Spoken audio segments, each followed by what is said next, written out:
And something new we're trying out, because Rockbusters... He's dead, thankfully, yes. It's gone for a bit. It's over. Crosswords. Oh, this sounds intriguing. Where'd you get the idea from? What's the basic format of this? Right, what I've done is I've take like a popular saying from the show. A popular what? Popular saying, something that crops up quite a lot in the show. In our show? Yeah. Yeah. First thing that sprang to mind was there's this hairy Chinese kid. Oh, classic. But more commonly, it would be something like, Carl, you're an idiot. Yeah, Carl, you idiot. Carl, you're a fool. Oh, what did you mean? You let us down again. Yeah, Carl, where have you been? Yeah, oh, you've got a headache, have you, Carl? Yeah. You better lie down. Typical phrases like that, Yeah, sure. typical phrases like that, yeah. Carl, you're a loser. Yeah. Oh, yeah. Right. And what I've done, I've got a load of different songs and took words from the different songs and then joined them together to make There's This Hairy Chinese Kid. And then people have to email in and say what the 5 songs were. It sounds like the most complicated game ever. I'm looking forward to it. Have you heard any of this, Rick? Because I've not heard this at all. I'm not familiar with this. Well, all it is, it'd go like, Hairy Chinese Kid! And it's from sort of 4 different songs. Right. And you've got to identify the songs. Right. Wow. How many songs in this, Carl? 5. There's This Hairy Chinese Kid. Okay. Right. So... And what are the prizes for that? Are these the prizes? Yeah. All right, well, let me tell you what they are. They're not too bad, actually. We've got Live Forever, which I assume is a CD that ties in with this new film. Think of that! A well-known phrase from the show, and it's Hairy Chinese Kid. Yeah. What other... Where would you There hear is no that other radio show in the life? world. This is... Go on. If you've just tuned in, I mean, what are you do thinking? Think if you've just tuned in? You're going, well-known phrase from Shaw, Hairy Chinese Kid. Oh, yeah, classic. They'll be playing that in charades this Christmas. So yeah, this is a CD that ties in with this new film Live Forever, which is all about Britpop, and so there's stuff on there from Oasis, Blur, Pulp, etc. We've also got another Red Dwarf DVD, Marion and Jeff, first series of that, excellent. That's on VHS, sadly, but never mind. And also the very best of Led Zeppelin, a 2 CD set there with all the classics on. So that's not bad prizes, actually. Carl, you've done yourself proud. We've upped it. We're getting serious now. We're playing in the bigger league. We've upped the stakes. And we want Heat Magazine not to lose touch with us just because Rockbusters is gone. Yeah. I think they're still behind us. So we've got film. You appear in a film. We've got crosswords. How is that to do with the crossword? Because I've got words and sort of cross them. Okay. Right, you don't really cross them. But, good. So words. We're playing a game called Words. Word Song. Hello and welcome to Word Song. And obviously I imagine there'll be some more great music. The Thrills, One Horse Town on XFM 104.9, Ricky Gervais, Steve Merchant and Karl Pilkington. Now, Karl Pilkington is getting ready. It's the start of a new strand in the show, a new quiz, a new competition to replace Rockbusters. Now, that's quite a tall order, but what have you done? Right, like I said, if you've only just tuned in, what it is, I've took, and I'll be taking, a well-known saying every week from the show, something that crops up a lot. First one that sprang to mind was... There's a little gay fella standing next to me in the urinal? That's next week. Okay. This week, there's this hairy Chinese kid, right? Yeah. That crops up quite a lot. Sweeping the nation. Right. So what I've done, I've got 5 songs. Yeah. And I've edited them together to make that saying. You've got words... from songs where any part of that sentence occurs to recreate it. Yeah. Now, what do they need to do? Do they need to say what the song is? Just the 5 songs? I mean, I was going to say song and artist, but if you want, just a song. So there's 5 things there, and if someone doesn't get all 5, it's still worth emailing in because we might give it to the one who's got the most, and then... Yeah. Can I suggest we go for artist rather than song? Only because sometimes it's quite tricky to get a song title. Sometimes it's very odd, or it's not quite what you think it is. So maybe artist is an easier one. Are you happy with that, Carl? It's your competition. I mean, Steve always does this whenever I come up with an idea. Oh, yeah. I'm just trying to make sure it's just the best it can be, Carl. Yeah, no, he came up with a few game shows and Steve was going, no, it's no good. And Carl said to me, he said, it's the one of The Office ever got on telly. Yeah, but...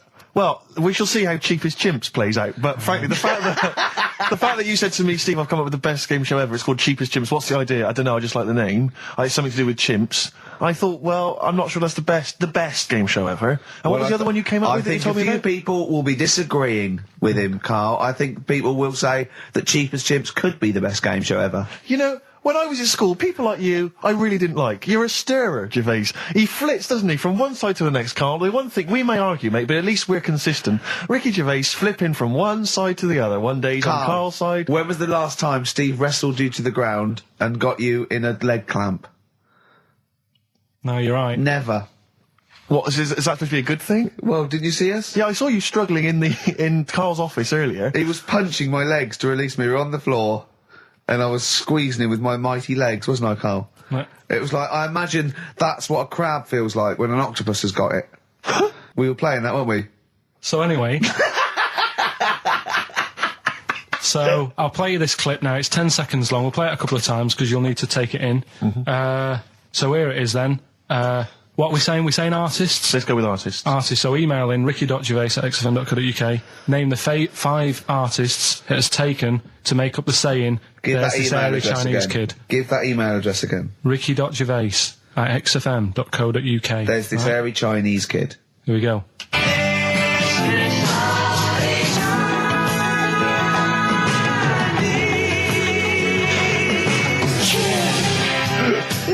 Play it again. Play it again. Here we go.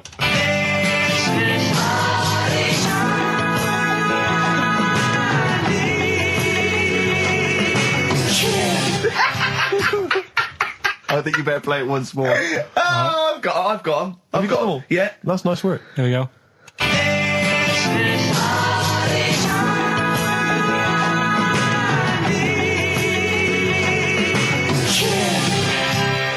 I can just remind you now that the prizes include a Red Dwarf DVD, Marion and Jeff, the first series of that on VHS, a Live Forever Britpop CD, and also the very best of Led Zeppelin. Let's play one of those actually while we're here. Brilliant rock and roll. One of the prizes on Karl's competition this week is the very best of Led Zeppelin. That's obviously rock and roll. We've also got a Live Forever Britpop CD, Marion and Jeff, and Red Dwarf. And should we play it again? So people There's have got this another hairy chance? Chinese kid. Who are the artists? Here we go.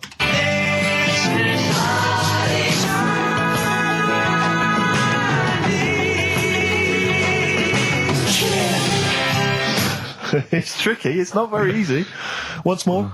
One more.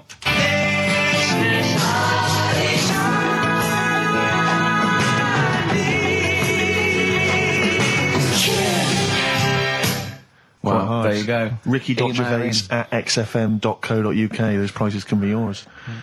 Who is he and what is he to you? We have not had any successful answers on your quiz, Karl. We've had people who've got you get a when maximum you put of 4. A duck in a microwave. Yeah.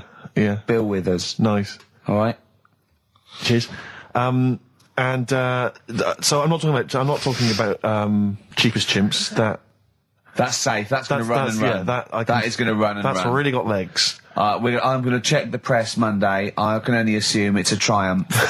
Exactly, another Pilkington Triumph. Yeah.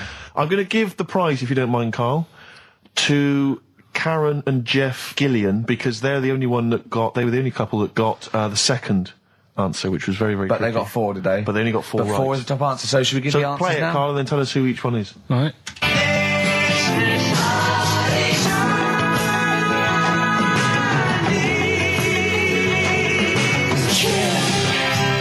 So there you go. I didn't know the second one. There's this airy Chinese kid. So the first one, the Lars. There she goes. Right. That's George Harrison. No. That's Philip Bailey. And that's Deacon Blue. Right. So it was the Lars. Yeah. What's the second one? Strokes. That was very tricky. That is hard. George Harrison for airy. That's all I could get. It was Ari. Ari Krishna, yeah. But Chinese. Phil Bailey. Chinese War is. Yeah. And Deacon Blue. Real Gone Kid. Real Gone Kid, yeah. There's this airy Chinese kid. Very, very hard. I love the fact that the normal bit of that, like, the normal bit is like the well-known phrase, there's this hairy Chinese kid. Yeah, exactly. Like, nothing happened there. That's normal. There's this hairy Chinese kid. As a phrase that often... In fact, you're right. We must have said that phrase 20 times today. When was the last time that was said 20 times? Never. I don't think it's ever been said anywhere. There's this hairy Chinese kid. I mean... Even in China. I don't think it's... Well, it's very rare. Definitely not said in China. The prizes they've won. The prizes they won: Red Dwarf DVD, Live Forever, the best of Britpop, Marion and Jeff on VHS, and the best of Led Zeppelin. Well done to Karen and Jeff Gillian. I've also seen no proof of this hairy Chinese kid. None whatsoever. Do you know, I think, people don't want to hear about this today from us. They want to hear, the new features, the songs of phrase. What songs of phrase? It's the feature we started last week, where we take clips of songs, we make up a phrase from the show. I mean, a famous phrase, last week's world famous phrase was, "There's this airy Chinese kid." Yeah. You'll remember. Yes. Well, it was called crosswords last week, but Phil emailed in a good suggestion and said call it songs of phrase. Brilliant. Songs of phrase, but perfect. So are we still going with cheapest chimps? We're persevering with that, aren't we? Got some cheapest chimps lined up. We'll be doing that before 3 o'clock. Yeah. Great. Again, who else can say that? So good. So for the next 2 hours, everyone should just bury their head in the sand, ignore the world's problems, and enjoy features such as cheapest chimps and songs of phrase. And a bit of Shearing Braves. Oh, class. Trying to stop suddenly in Italy. TB. Turin brakes. It's like a rockbuster, Carl. They were the good old days. I know, yeah. Painkiller on XFM 104.9. But look, Rockbusters is gone. Forget Rockbusters. Long live songs of phrase. Over to you, Carl. All right, well... Rockbusters was one of the things they were protesting about last time. that was why I just had to listen to them. They just kept stopping me in the street as I was trying to get to the tube. You've got to stop Rockbusters, it's run out of steam, they said, and I'm glad. Yeah. That's why they always do it on a Saturday. Yeah. They make their way to Leicester Square for 3 o'clock. Yeah. Right. Songs of phrase. What it is... Songs of phrase. We took a phrase from the show last week. It was, "There's this airy Chinese kid," right? Today, we're going back to the good old line of, you never see an old man eating a Twix. Sure. Right? How long is that? No, you'll never see an old man eating a Twix. You'll never see an old man eating a Twix. Not as many as you think, though. It's not that many. Well, how is it not that many? Right, well, first of all, anyway, don't worry about that. I think there's about 5, I think. Hang on a minute. Oh, God. Why do we leave him alone to do this, I don't understand. Do you know what I mean? It's like, I'll tell you what, we were flying there. 6 different songs. 6 different songs? That's a lot to get, Carl. But what happened is, I couldn't find a song with Twix, so we've changed the chocolate. Oh, this is rubbish. We're not doing it. We're not doing it. No, you've got to be punished. We're not doing this. Do it next no, week. you'll like it. No, shut up, Carl. No, just no. He's put a lot of effort in. So what? You're right. He's got to do it right. He's got to do it right. No. There's too many. We said too many. It's not. He's changed the thing. It's not a one-off phrase. It's ridiculous. No, it's absolutely pointless. Rick, if only his parents had spoken like that to him sometimes in the past, maybe we wouldn't be having this discussion. You're not doing it. Come on. No. We're not doing it, Steve. What do you think? I'll tell you, we've got the prizes, but I'm not even going to bother giving. I'm not even going to bother. I think we'll just share them out amongst homeless. Absolutely. No. There's troubles in the world, and I'm not going to let you faff around doing nonsense like that. It's ridiculous. Well, let's do it for this week. Let's play a beautiful song. What do you think? I'd love to hear a great song. Yeah, the times they are changing. We've said that. Look at Mother Nature on the run. Look at Mother Nature on the run, Steve. Yeah. Play it. So we're not doing... No. It's your own fault. Now, Carl, the big question, as we know at the moment, is whether we're going to let you do songs of phrase or not. Rick, I should tell you now, there has been a flood of... Oh, no, there hasn't. Sorry, I was thinking there'd been a flood of emails, but it was people agreeing with you, Rick. I know Tony Blair has been trying to get through. Yeah, exactly. I'm just checking the emails now. There's absolutely nothing supporting you, Carl. No one gives a side either way about that's not fair. There were a couple of phone calls, weren't there? One was a guy saying you should... I think the other one was you, Carl, was it, phoning from the kitchen? Can we do it? Can we do it? Right. No. If you don't like it, we won't do it next week. But I made it. I don't know why you did that. We thought of lots of stuff that you could do. You chose one where you have to have 10 words and 6 songs to choose. You haven't got Twix. I don't know what you've substituted Twix for. Okay, I've got to say now, I'm going to sit on the fence, so I'm quite intrigued. Okay, right. What have you substituted Twix for? Well, I can't tell you. Of course you can. No, I can't because people have to listen to it and work out. All right, let's just hear it. Let's hear it then. No. They know what they have to know what the word is. They have to tell what the song is or the artist. I prefer just to play it. No, you've got to tell them what it is because they might not even know what word they're looking for. Let's hear him out, Rick. Right. Please, democracy. That's what we're fighting for. Come on. Right, you turn them up. Right, okay, I'll put the earphones on. Go on then. Right. Okay, so hang on. The phrase originally was you never see an old man eating a Twix. Right, and we're trying to identify a number of songs which you've used to make up that phrase. And you email in xfm.co.uk/Ricky with as many as you can get, and whoever gets the most right can win. It's so complicated. This is so complicated. Right, here we go. I'm baffled by the email address. I couldn't figure that out. What's the email address again? xfm.co.uk/Ricky. Right. And there's some link on there, is there? Yeah, that you just press and it comes through. Brilliant. That. Right, here we go then, right? And you'll never see an old man turn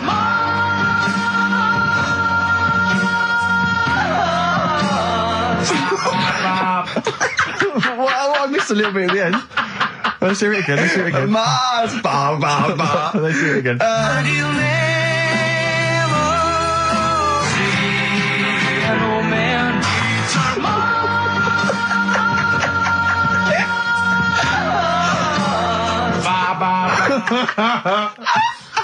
Oh, no.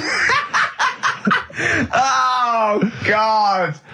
Okay. Right, we'd say the prizes, Steve. Right, so how many songs were there? Do we know? I think there was 6. You think there was 6? And you'll never see an old man eat.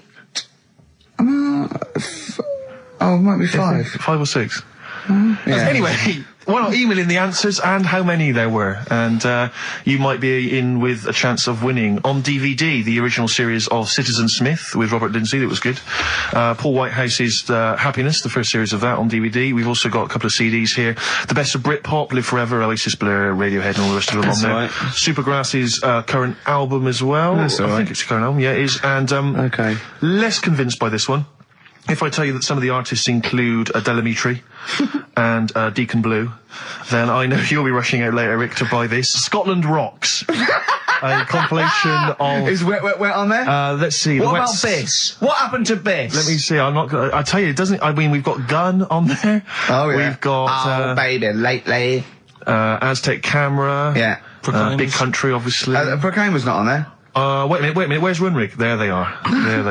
And obviously Rafferty, Baker Street. Do-do-do-do-do-do. Brilliant. So that's definitely worth entering for, surely. So xfm.co.uk/Ricky. Play it one more time. Yeah. Just in, right. and you'll never see an old man turn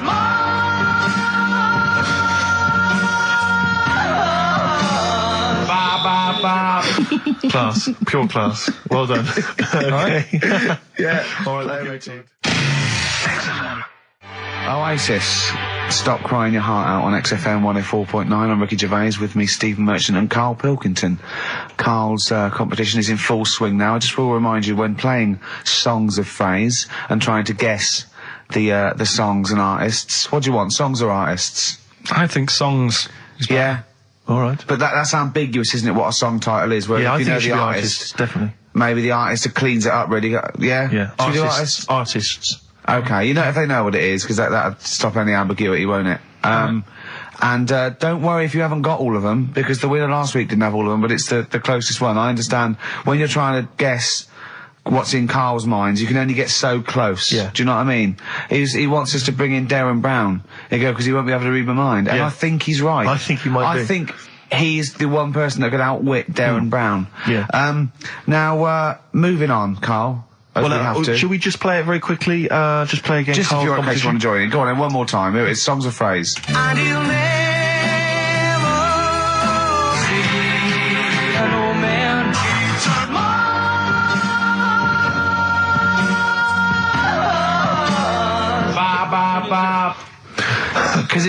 Because you have to get, it is very difficult. So, song or artist, we give points if you're close to any of those, and we'll choose a winner. So, do... And what the points mean? Crap prizes. XFM.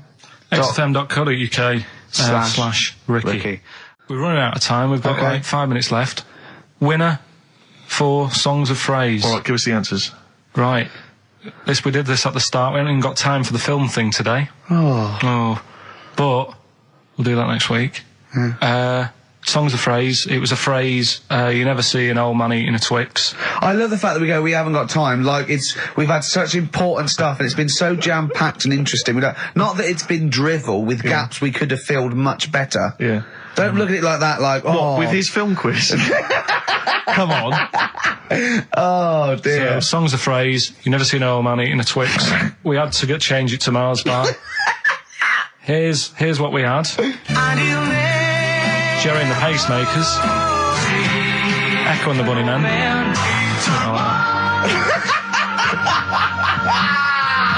David Bowie. And the Beach Boys finished off. Oh, what do you mean I thought that one was? What do you mean? Who's the winner? Oh, it doesn't matter. You got to give the answer. Who was that one you didn't know it was us? It was Neil Young, wasn't it? Jim Crochet, is it? Old Man River, it's called. Jim Crochet. Old Man River? Yeah.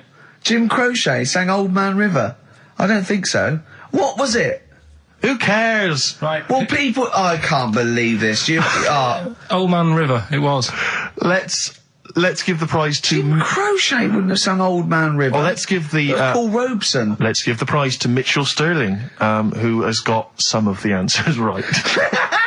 On XFM 104.9. We'll be playing that great quiz again next week. Next week. Ricky Gervais with it on XFM Sports. And if you want to send an email, it's rickygervais.co.uk or check out the website on XFM's All the Comms.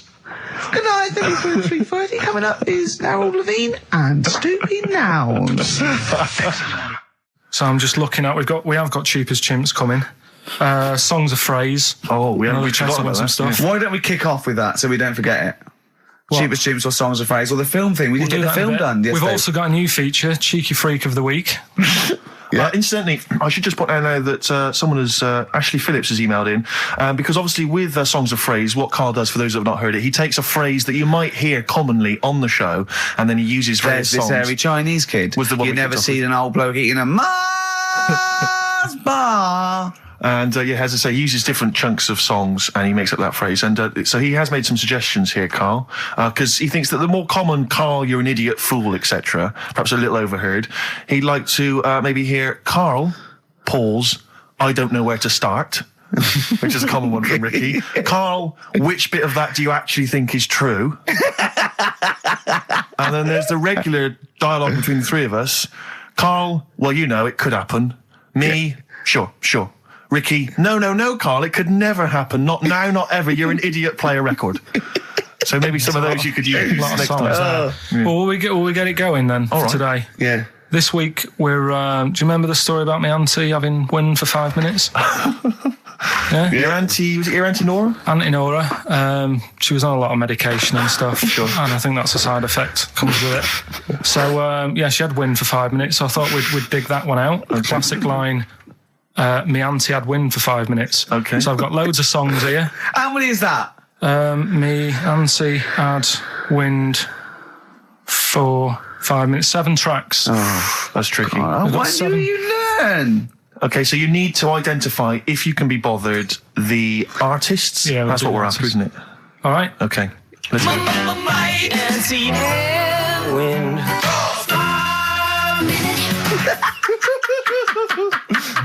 All right, we'll play it a few times. Just remember, as many as you can get, because the winner would probably be, who gets 5 or something. So don't worry if there's a couple you can't get, because you could still probably win. Go on. Again. My auntie had wind.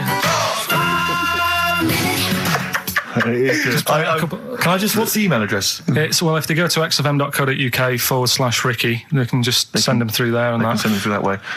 Which of these is the prize bag? Yeah, don't we get them mixed up? That's the one, is it, Carl? Yeah. All right, so let's see what hot treats you could win. As I get them out, Carl, do you want to play it once more? Yeah. My auntie had wind. I recognise all of them except one. Yeah? Right, let me see what we've got 2. here. Once again, Carl, you excelled yourself with an arbitrary collection of DVDs. Just hanging around, were they? Just hanging around. Again, I'm always interested to know which of our XFM listeners has tastes as broad as this. Go on. We've got the recent BBC adaptation of The Hound of the Baskervilles. Brilliant. Okay, fair enough. That's We've all right. got, what's this? This is something involving air. the band Air. I think it's a single at best. Yeah. This is probably worth having. This is the current Flaming Lips album, so you've excelled yourself there, actually, Carl. That's not bad. An XFM mouse map. They're as common as muck. Oh, hold on. You can't give away that mouse mat. It's a piece of foam. Now, I was going to dismiss the oddball sci-fi movie K-Pax featuring Kevin Spacey and Jeff Bridges, but Carl, is it signed by Kevin Spacey? It's signed, yeah. It's an actual. So win that and put it on eBay for £4.50. And man alive, what is that? Just look at their faces. No, Carl, don't give that. No one wants that unless it's ironic. Series 1 and 2 on DVD of popular northern-based sitcom Bread. Buy it, sell it. The game's getting hard because someone's dealing you a losing card. They all had a go. All the actors had a line on that song. Play the clips again. Play the clips again. They really want to win it now. Here we go. Might and see and wind. I can't believe this hasn't been done before. It's extraordinary. Because most of our ideas have. Verve, Lucky Man on XFM 104.9, Ricky Gervais, Steve Merchant and Karl Pilkington. The emails, I should point out, aren't flooding in on the Nobody competition. always takes time when they go through the website. Does it? Yeah. Okay. So they'll be arriving in a bit. Do you want to play it once more for those that have just joined us? All right, then. Might and see and wind. There you go. Brilliant. My auntie had wind for 5 minutes. Brilliant. Genius. Name the artists. Right, I'm going to play this thing again because it is a bit slow today, the email. Oh, because it's too hard. It's not too hard. There's just clips of songs. What are the artists? Email in. Might and see and wind. XFM.co.uk. He's getting annoyed because he put the work in and no one's... He's getting annoyed. Oh. Remember, I think Kevin Spacey and the signed K-Pax DVD is probably the only incentive to try and have a go at that one. Do you just think you could win by getting one of them? Exactly. Coming in They're coming in now, okay. This is electronic. Anyway, competition, yeah? Right, let's get the answers. Let's get this out of the way. Songs of phrase. Songs of phrase, just in case you just tuned in, it's a new feature we've been doing. We take songs and chop them up and that, and it's a phrase that has cropped up on the show a few times. This week we were going back to the classic Me Auntie Had Wind for 5 minutes. Let's go back to the classic. And let's have a These are the answers, is listen. it? Okay. Might and see and wind. Right. So what you had there is you had the Knack with My Sharona. Auntie was some Manson track. What, you don't even know what it was. Auntie Everything, I think it's called, some album track, right? Then you had Bill Medley, Jennifer Warnes, I've Had the Time of My Life. You had Bob Dylan, Wind. Idiot wind. Blowing in the Wind. Oh, Blowing in the Wind, was it? What was after that? Four was 2468 Motorway.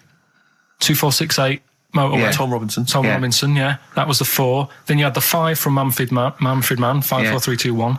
We wrapped it up with a bit of 5-star for a minute. Something about... Can't wait. Can't wait another minute. Can't wait another minute. So... They're the answers. Yeah, we're looking for someone who... I don't think we got anyone who had them all right. But nobody got all 7, although in your little answer list then you only listed 6 because you got your numbers went out of sync in your own brain. Well done. Once again, smooth. I tell you what, Carl, why don't you next week at least write down the answers for yourself? Don't need to. Well, you clearly do because you just embarrassed yourself. Don't need to. You've proved that you do. Right, okay. Anyway, well done. I'm going to give it to Paul Tier. PJ Tier, because he got 5 of the 7 correct. Well done. So he gets... and he's getting that signed Kevin Spacey Yeah, DVD. if you can just email us your address as well and get them off to you today. All right. Brilliant. That's what you're dealing with. I think I do more than press the buttons. Right, see, this is it, right? Carl has had a little strop on since last night, okay? And it's... He's had a little strop on? Yeah. You said strop on. I just wanted to clarify. And, I don't know why. He says that I'm an annoying person. He says that I wound him up, right? Which I don't know. He says that you're winding up because you're sort of like negative about everything. Negative? Yeah. And, but what I think it is because we pointed out that his lateness is unacceptable. Yeah. He said, meet you at 6. He turned up at 20 past. He said, well, someone stopped me in the corridor. I don't care. I've got stuff to do. We had stuff to do. I think we're a bit busier than you, Carl. You've got one job. We've got loads of jobs. I keep telling you that. You've got one job in a little room, a 9 to 5 there, that you don't even get done in 9 to 5. That's why you're late and mucking around all the time. There's loads of work to do. Yeah, one job. No, it's not. It's one job with a lot of other jobs in it. It's like those little Russian dolls you get. Right? Well, it's not, is it? Go. Yeah, it is. Yeah. Everyone thinks, oh, he only sits in his studio messing about, making songs a phrase. That's what I do in my free time. Which we've got coming up later. Super slick. Songs a phrase, we're doing that, you can win some stuff. Yeah, we've got the film that we haven't done for the last 2 weeks. The final film, we won't be doing that. Let him down, there's 2 weeks. So you're 2 weeks late on that. Yeah, can I just ask, guys, is there going to be some great music? Yeah, well, what about something from the only ones? Yeah, Planet. Brilliant. Right. Songs a phrase coming soon. Is it? Yeah, what is it this week? What's the phrase? We're, remember the story I told you ages ago about my neighbour having a horse in their house? Oh, yeah. Having a horse. What's happened with that? Lenny Henry doing it as a series? So, and people nicking your ideas left, right and centre? Well, that's the phrase we'll be using anyway. What? My neighbour had a horse in her house. How many words is that? 6. My neighbour had... So, there's no grammar either. My neighbour had horse in the house. My neighbour had horse in house. What is the phrase? My neighbour had a horse in her house. Are there any prepositions? Are there any prepositions in this sentence? Look, don't judge it beforehand. You see, I'm turning over a new leaf. I think this is a great idea. I think Carl's a genius, and I look forward to hearing this enormously. Yeah, okay. And I won't be sick on your leg, or squeeze your head, or make you jump when you're making a cup of tea. Just looking through the Guinness. That's still the funniest thing, isn't it? Squeaking at someone when they got a cup of tea. Right. It's a good game. Drink 8 pints. Go on. Songs a phrase. Songs of phrase, nicely done. Right, we'll get this going. How do you feel, Carl? Yeah, Again, disappointment. Disappointment probably to your family and friends. Well, I don't think they'll be that gutted, to be honest. Right, songs of phrase. Well, Carl, why don't we beg him to come up with songs of phrase? Because it's a big tease. People love that. Yeah. It's one of the hot new We've got quizzes. one more thing for you to eat. No, I'm not doing any more of that. Seriously. Play a song? Right, songs of phrase next. Right. That was rubbish, that half hour. Rubbish. That's great. Roots. The Seed, XFM 104.9. I bet that is a record. Eating grapes whilst DJing. Possibly. I'm assuming if there's any listeners out there that have a record-breaking attempt they'd like to see Carl undertake in future weeks, they should email in. I think Jono's got that one. Right, what have we got then? That's that. Right. That's the serious side now. Let's get on with the proper show. Right, songs of phrase. Yeah, let's do that. On to the classy stuff. Yeah. Do you want to do the prizes first? Right, now then, where are they? Here they are. I haven't seen these, but I'm excited as ever. Alright, we have a t-shirt there, arbitrary t-shirt that you have probably stolen off of someone. What does it say? Is it the Red Hot Chili Peppers? So that's right. That's not too bad. It's a big t-shirt there. On DVD, should you be giving this away? This looks like it's the film Don't Say a Word. Yeah. And it's, it doesn't have all the proper packaging. It's literally the disc, the DVD disc, just loose. So enjoy that. The current album from Oasis, Heathen Chemistry, DVD, on DVD, The Life of Mammals, the complete series, the David Attenborough recent DVD, that. Walking with Cavemen, which I think is a DVD, it's currently on TV, isn't it? And, well, there you go. And also the X-List, which is a good new compilation, double CD compilation from XFM with loads of stuff on there, including Nerd, Snoop Doggy Dogg, Athlete, all sorts. Go on then, Carl. So not bad, actually. Nice one. Well done. Right, so, yeah, it's a phrase that's been said at some point, or said a lot on the show. We've had, like, Hairy Chinese Kid. We went back to my mum had wind for 5 minutes and that. Today we're looking at my neighbour had a horse in a house, right? Yep. If you remember, we were talking about that probably about a year and a half ago now. Yeah, of course, right. Of course we remember. They've been talking about it ever since, Carl, I imagine. Yeah. Well, it's famous. It's a world famous phrase. My neighbour had a horse in her house. Right. So this is this week's songs of phrase, and what I've done is I've got songs with those words in that make up that sentence. Yeah. You get to email in ricky.gervais@xfm.co.uk. There's 6 different songs, right? You email in with what? I don't know, there is 6. Me neighbour had horse in house. Is it really that sentence? My neighbour had a horse in her house. It does work, honestly, it works. Okay. Yeah, okay, don't bother explaining it, just play it. Right, yeah. so here's the Here it is. We're just going to do it. Head boys in a house. Right? What in God's name was that? Yeah, name the 6 songs. Head boys in a house.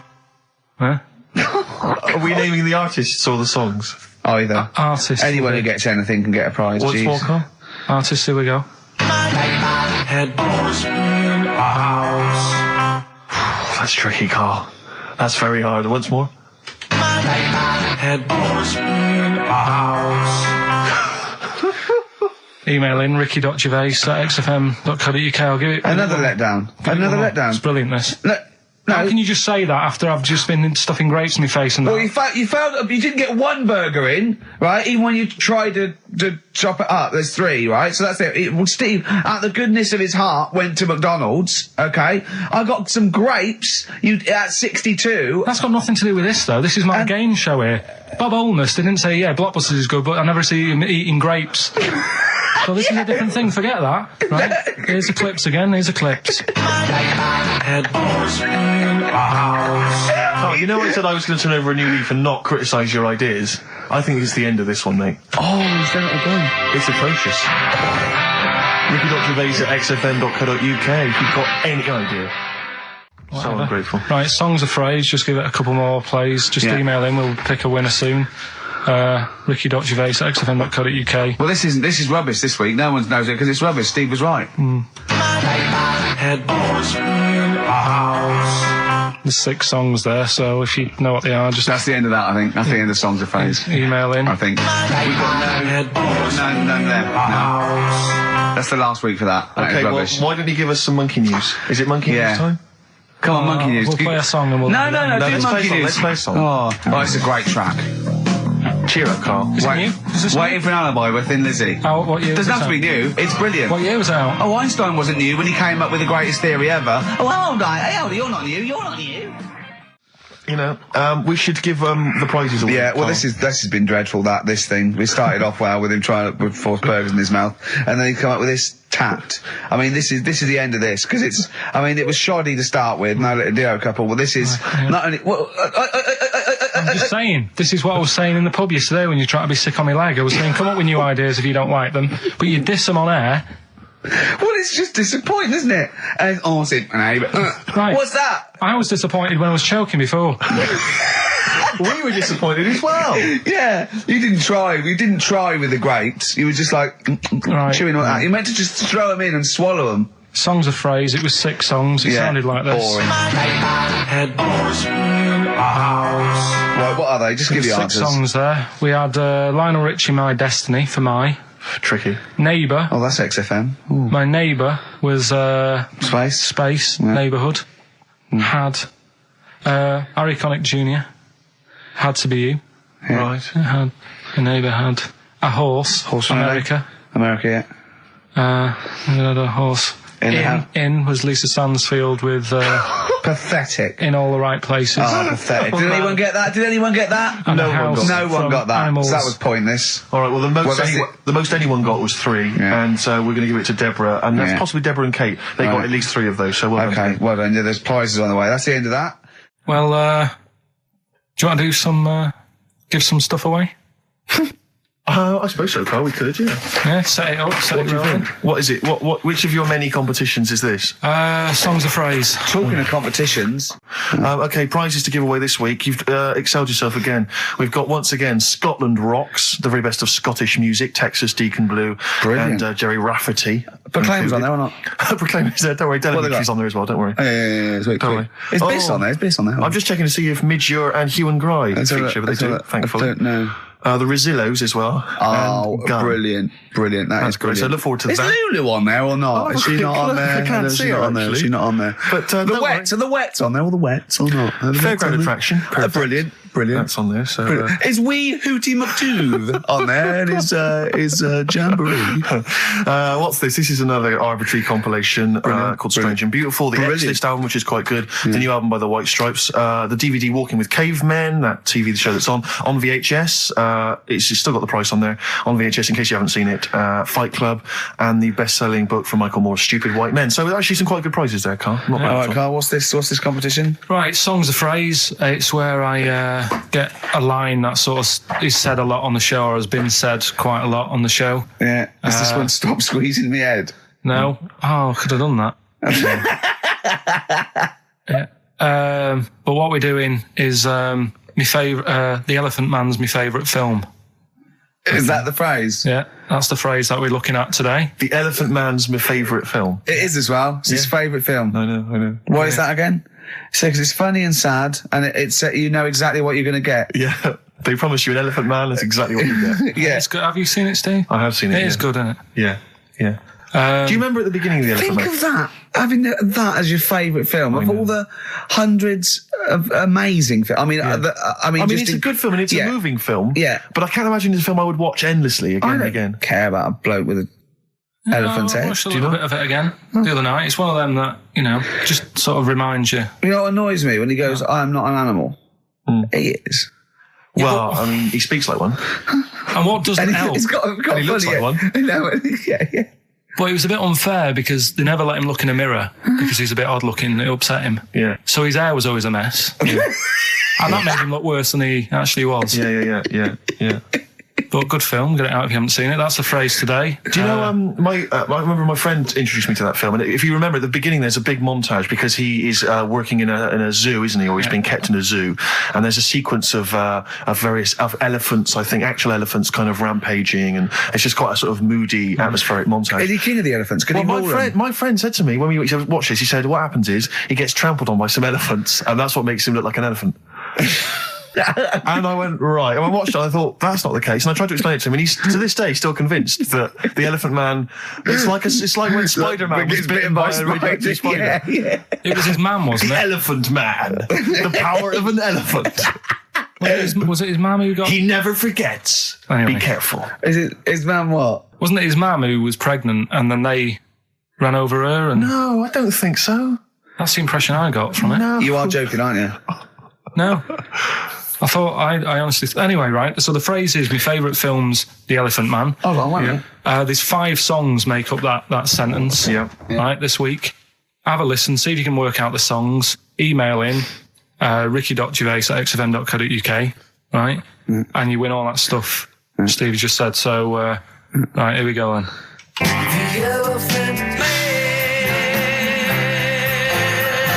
He's my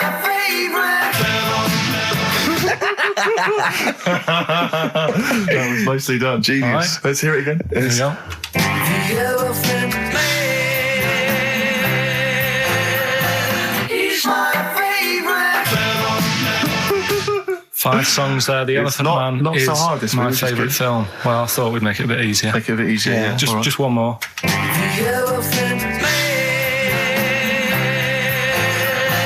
He's my favorite. Email only ricky.gervais@xfm.co.uk. Brilliant. A bit of hip hop hooray, a bit of a rap classic. Although you may not have heard it before. Have we got the results of the quiz, Carl? Yeah, I'll just play it one more time. It was Songs of Phrase. Is this the last time we're doing this? Oh, I thought so. I thought it worked better this week because it was actually doable. Yeah. I think that makes a difference, Carl. We haven't done Carl's an idiot, yeah? Carl, you're an idiot, have we? Oh, well, that's a reason to keep it. Maybe we can end with that one when you come back. Right, well, the 5 songs that made up this little thing here was Mr. E's Beautiful Blues, Eels, Innocent Man, Billy Joel, You're My Favourite Waste of Time, Owen Paul, Brilliant. Bohemian Rhapsody, Queen, Brilliant. Girls on Film, Duran Duran. It sounded like this. The Elephant Man. He's my favorite. There you go. The Elephant Man is my favourite film. Hang on, was Bohemian Rhapsody in there? Yeah, it is. It is. Oh, right, yeah. Right. Well, we're going to give that to Piley. He just calls himself Piley. Ian Pyle. Good work, Piley. What's happened to Anders? Well, I was just going to say, actually, we've not had correspondence from Richard Dickie Anders for some time. The Dickmeister Yeah, General I with know. his naughty, insulting ways. Yeah, Anderson used to email regularly. if you were Anders? listening. Get on your computer. Get in touch, mate. What do Just you tell us think what of you it? think of the show. Hold on, though. To be fair, he was listening when we were pretty shoddy. If he's listened to the last 3 weeks, I think we're owed a little apology from you, Dickster. Exactly. Absolutely. Listen, Piley, we want to send you all those goodies, including Scottish rock, but we don't have your address, so email in your address and we can send it off to you. All right? Yeah. More adverts? Yeah. Listen, we're doing Songs of Phrase today because Rockbusters has gone. What songs of phrase again? I can't remember. I think I've blanked it out. Yeah. When we do something that's been said a few times on the show. Right. Right? It's been said a few times. I'm scared of Andrew Phillips. I need my job on it. Go on, sorry, you were speaking, Carl. So we take a phrase from the show, right, and just get songs, like the words from the songs, edit them together so Something it's like that phrase. Yeah, something like that. Yeah, okay. Yeah, no, just go on. Sorry, go on, Carl. Come on. So are we doing it? Sorry, so what's the phrase you've come up with? Phrase is no more cheeky freak of the week. No more cheeky freak of the week. Is there not? We're not having that anymore. Well, no, because it's offensive, and if we're worried about offending people, to talk about people with disabilities, Well, yeah, like, but that's like what conjoined annoys me. twins and women who are born with like deformed legs, was and you call never- them dog woman. It So wasn't- you know, you've got to be careful. You've already insulted Christ. Let's not do disability. Let's do songs of phrase, shall Cheeky we? freak of the week was never out to offend anyone. No, it was to make you You'll realise swear, how we don't lucky. try and offend people. We try and entertain them. Right, do you know the funny thing is? Right, you're saying about, being cruel about people and stuff. It goes on all the time. On the news the other night, do you know those Siamese twins that didn't make it through the operation? Yes, yeah. Right? And this is why I'm stopping it, because I don't want people to think we're having a go at disabled people and stuff, right? On the news, right? Yes. Before that operation, the doctors said, we're going to try and sort this out. All the doctors are going to get their heads together. Is that a good phrase to use? Yeah. Yeah. See what I'm saying? Carl, play a record. No, I'm Play a just... record. Are you offended, Rick? Are you offended, Rick? You're the one that's Yeah, but I'm saying, we're not out to offend anyone, yet it's always going on. People are always having a go. entertain. Please don't bring it down. Play a record. No. I hate him. Darkness. Growing on me. You love the darkness, don't you? Yeah. I was lucky enough to see them. They were doing a I little like their album HMV as well. thing. Is it People good? told me it's a bit too jokey or a bit too tongue-in-cheek, but it isn't really. If you don't know that, it sounds great. It just sounds like sort of retro 70s rock. It's great. I think it's brilliant. It's nice to have rock back. I think you'll agree. But big time. Yeah. Yeah. High five, man. High five. Yeah. Sweet. Sweet, mate, sweet. Songs of Phrase. It's the mighty return of Songs of Phrase. No one has requested that. It's not due to public applause. A lot of people have requested some swearing. They have indeed. But We had a lot of emails for that. But go on, Carl. And remind us again what exactly Songs of Phrase is and why we should care. It's just a phrase that we take from the show, make up by taking words out of a song, edited it together, right? The phrase that we're doing is no more cheeky freak of the week. No more cheeky freak It sounds of the week. like this. No more cheeky freak of the week. Right, so... No, that's nigh on impossible. Play again. You got Play to again. I email didn't hear in. that. You got to email in with all the songs that you can hear there, right? I think there's 5 songs. And we in just total. want the names of the songs? Yeah, that'll do. Okay. All right. So we just hear it again? No more cheeky freak of the week. All right. Yeah, It is good. It's probably one of the best you've done. It's very tricky, though. That's not too tricky. Play it again. No more cheeky freak of the week. How many have you got, do you think, Rick? Just Well, I've noticed the same person singing twice. Is that right, In a band and solo. Yeah. And I know one track straight away from the word. Can I just say, I do think naming the songs is a bit tricky. Let's just name the artists. Is that all right? What's the artist? Just the artists. Just change the rules slightly. Yeah. Before we play it again, just let you know what the prizes are. We've got on DVD Later with Jules Holland Louder. Lots of the alternative acts he's had on there. A DVD, a couple of DVDs. With Boogie Woogie piano over the top. Let's hope so. Brilliant. I can't Mary wait. Trainer on there, Stereophonics. We've got Sonic Youth, Ash, Hole, Queens of the Stone Age, Foo Fighters. Quite good. Once again, Cruise of the Gods on DVD starring Rob Brydon and Steve Steve Coogan. That was on at Christmas. It's not bad. It's not the same one. They haven't been sending that back. We've been giving out different ones each week. We have indeed. This is an album just called quite simply I Love You. Yeah. And you'll be pleased because there's the likes of Mel C, Cliff Richard and the Hollies on there. Brilliant. Excellent. The best chill-out album ever. We've got the Beach Boys on there, Elvis Costello, Pink Floyd, Coldplay. That's not bad.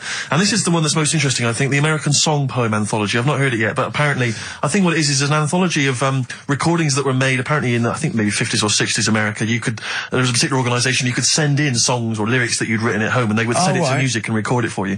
And this is a compilation of them. So obviously there's some quite idiosyncratic and odd little things on there. I think it's probably worth a listen. So not bad prizes at all, Carl. Let's play it again. Well, we started that going. Just the artists then. ricky.gervais@xfm.co.uk. ricky.gervais@xfm.co.uk. Once more, Carl.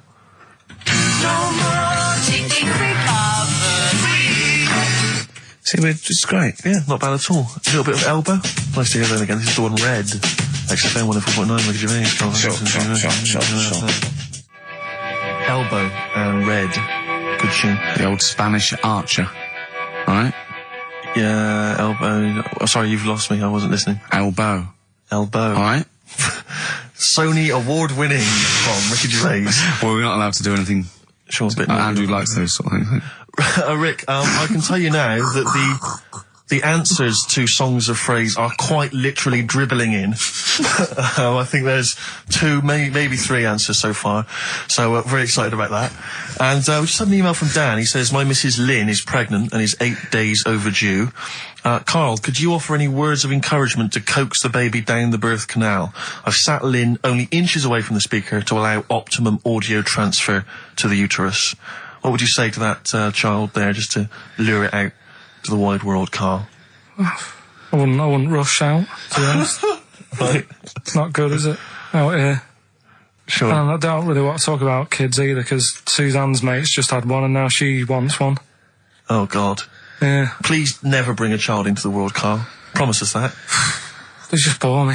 Have you seen, there's loads of people in the office who have got them now and they've all got baby pictures everywhere. And they're all like, isn't it nice looking? And it's like, no, it's not. They all look the same. Do you know what I mean? All like Mel Smith. Don't they? But it's that theory, actually, right? Do you know how I've said before about babies, right? But like little old people. Yeah. There was, no. Another of the great theories. No, the fact that, you're born and you sort of, you got no teeth, you got a little bald head, you can't control your bodily functions and that. Sure. Then you get to like... Sorry, you're describing yourself? Yeah, I was saying, you've got a dangerous ground, I'm just saying, that's how you're born. Yeah. Then you get to about 70 or whatever. Yeah.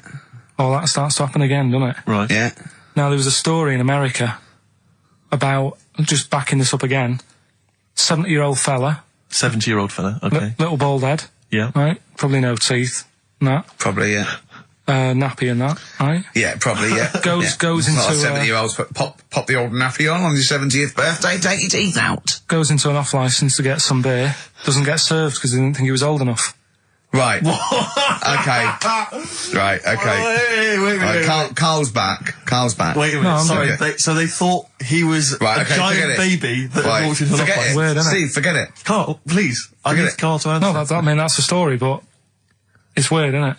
That's what I'm saying, it just backed up The my guy answer. in an off-licence thought that a giant baby had waddled A into an 70-year-old wrinkled baby in an overcoat, sucking Werther's Original, smoking a pipe and going, I can't believe it, the price is not the same as they were, right? Was a small child. Well, Yeah, weird, isn't it? Play a record, you're an idiot. well, what's happening with Songs of Phrase? Forget it. Forget it, no, who cares? as I say, the answers are dribbling in, and Can we run this radio station for a week? Yeah, but the thing is, if we genuinely wanted to do a good job at that, we'd have to fire ourselves straight away. No, do you know what I mean, though? Just to sort out the playlist, let DJs, you know what I mean? Sort out what can be said and what can't. Just for 1 week. Yeah, see if we can give it a bit of, shall we? What would you do? I don't know, does the phrase pissing in the wind mean anything to you? Well, I know, yeah. Well, are we going to even meet this week? Because it's, we've wasted time pre-recording stuff that we can't put out. I don't know if it's worth... He's still on that. He is still on it. I mean, to be honest, I've let it go, but he's still on it. What else is on the list? What list? On the list, I said to you yesterday, let's sit down and have a chat. I threw that away. I thought it was just a piece of crap. You can't say crap. You're saying... You should have bleeped that. I know, why don't you bleep that? Why don't we pre-record the whole show, then we only have to come in once? What do you think of that, Carl? Carl. Whatever. Carl. Steve, what are you doing with I songs seriously of think praise? if we put out last week's show, would anyone know? Carl. Play a record. He's driving me mad now, Carl. Carl. Seriously, he's driving me mad. Carl. Press the button. Please. Carl. I'm sick of it. Carl.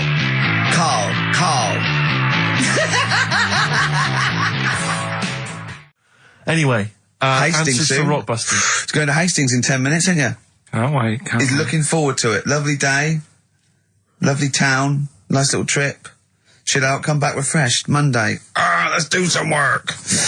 Ooh, you'll sleep tonight. What does the boss want me to do? He's done you there, Carl. I was letting it lie, and he comes back with that after we were getting on. So, who's the winner? Answers. Well, let's give us the answers first. Right, well, This was this is how it sounded. It's not Rockbusters. I'm calling it Rockbusters because It's all weird. they're all interchangeable. Right, Paul McCartney, Cheeky Girls, Sugar Babes, Space and Beatles. Okay. Well, Brilliant. You've really, I mean, if you're not interested in it, Carl, seriously, mate. Anyway, we're going to give the prizes, which were pretty good this week, to James Waters from Colchester. Well done to him. He's got them pretty much right. Where's Dickie Anderson? Not heard from Dickie Anders for a long, long time. Because I wanted to, if there's one show I'd wanted to hear, it's this one. Because we've pulled out some of the stops now, haven't we? He's excited because he's going away, so he's putting an extra bit of, Come on, let's play a record. Let's play a tune, then let's come out with Monkey News. Can we have some Monkey News to end with? He's excited. Right, bit of songs of phrase next then, yeah? Do you reckon? Really? What's that one? Play in a minute. Right. Well, we got songs of phrase, Right, haven't we? songs of phrase then. Okay, let's just have a look at the prizes. Just remind us again what exactly songs of phrase is, because I know a lot of people put it out of their mind week by week. It's a phrase that's, been said on the show a few times, right? Oh, but you remember classics, like, what was? We had Hairy Chinese Kid. Yeah, there's this hairy Chinese kid. Stop squeezing my head. Carl, you're an idiot. Carl, you're an idiot. Some classic phrases. Classic phrases. And so you use various old-time songs and you put them all together and that spells out the phrase. Before we play that, let me tell you now, you can win. Look forward to this. What's this? The new album from the Star Spangles. That's called Bazooka. Is that out, is it? Never heard. Where's Bazooka? Never heard of them. The best summer holiday album in the world ever. You've got the treats on there include the Fast Food Rockers and Laz Ketchup. Yeah. I'm waiting for their second single, because I don't know what that's going to be about. Sure. Is it going to be a bit more fast food? Maybe like Pret a Manger? Yeah. Yeah, lovely. This is very good. Yeah, 2-disc set, the best of David Bowie. Inspiral Carpets, the best of them. Still don't know how they string that over 3 CDs. No idea. Bowie's is one. Yeah. We mentioned it last week, the American Song Poem Anthology. That's kind of a kooky collection of songs. And we've also got a couple of DVDs here. Stephen King's Rose Red. I've never heard of it. Straight to video. Yeah, made for television. Yeah. Will never be seen at the cinema. And I'm sure there's a lot of nerdlingers listening, so they will be loving Richard Dean Anderson in Stargate SG-1. Free inside, there's a collector's card, plus you can win some exclusive memorabilia. Brilliant. So I think a pair of their... Right, all you've got to do is listen to these, 13 songs, probably, to a well-known stupid phrase. It's only seven different songs, right? Well, just get the most you can. Just be rough. Artist or song, it'd do, right? And the phrase is about me dad nicking from telephone boxes. Right. You got to give them a clue, because they've got to know what they're listening for. It's hard enough when you know. Dad is never going to stop robbing from telephone box. Is that it? Yeah. So what are these songs then? Go on it doesn't matter that some people don't know what that's about, do they? Doesn't matter. No, they don't. Well, your father's a thief. Email only. ricky.gervais@xfm.co.uk. Let's hear it. All right. From...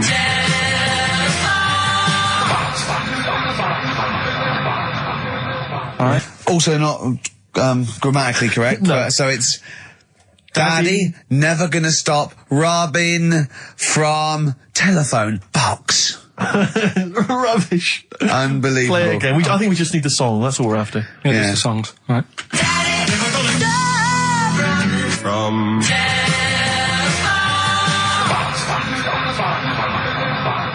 Just again. Well, this is a desperate feature, isn't it? It really is awful. From... See, Rick, if we took more of an interest in this show, we'd have come in, listened to that, and said, no way. We'd have said, no way. I don't care how long you spent on it. We've got a reputation. Yeah. We've won awards. We've won major awards. We're not putting that tat out. But, yeah, no. You know, that's what. But we're just giving the listener what they're used to. Exactly. So, I think more fool them for listening. Ricky.gervais@xfm.co.uk. Right, listen, songs of phrase answers next. We'll go out of the way. I'll tell you what, play it once more so that people have got a chance to actually enter. Hang on, If you keep can't be talking, bothered. keep talking. Oh, I can't be Should be ready, Carl. This is terrible. Here we go. From...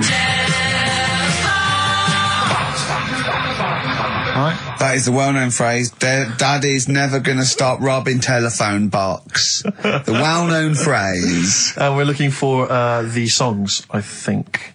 I don't care. All right. We were playing earlier songs of phrase. We have had... I mean, the answers I could literally count on the fingers of one hand. Now, the right answers, even less so. But, do you want to play it once more, Carl? Oh, God. From...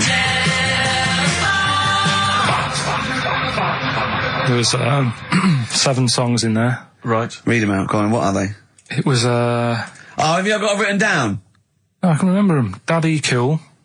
Right. Boney M. Boney M. Yeah. Never Gonna was Give You from Up, Rick Astley. Yeah. Never Gonna. Write them down! Stop, Sam Brown. Right. Robin was Miss Robinson by Simon and Garfunkel. Mrs. Robinson. Yeah. Hang on a minute. That's not Robin. Oh. From Russia with Love, Matt Monro. Right. Telephone hanging on the telephone, Blondie. And then Box. Living in a box. Living in a box. Well, listen, no, I don't think anyone got them all right. No. If you did get them all right, I'm sorry, but I gave up checking the emails a long, long time ago. So, I'm going to give it to Michelle Flower, because she got a few of them right. So, well done, She got a lot right there, actually. Well done. Good, well done. She got 5 out of 7, so well done, Michelle. And you get all those great prizes. Incidentally, we mentioned that Stargate SG-1, I'm sure you look forward to that, Michelle. That features Richard Dean Anderson. Had a lot of emails, people saying, is that the same Richard Dean Anderson or Dickie Anders that used to email in and said he loved the show? What's happened to Dickie No, Anders? I've not heard from Dickie for ages. So, Dickie, if you're listening, Richard Anderson, if anyone knows Richard Anderson, what's happened to him? Well, I think we know his top 3. Yeah, exactly. So, Dickie Anders, if you're still out there, get in touch with Anders. It was also, Yeah. So anyway. Anders.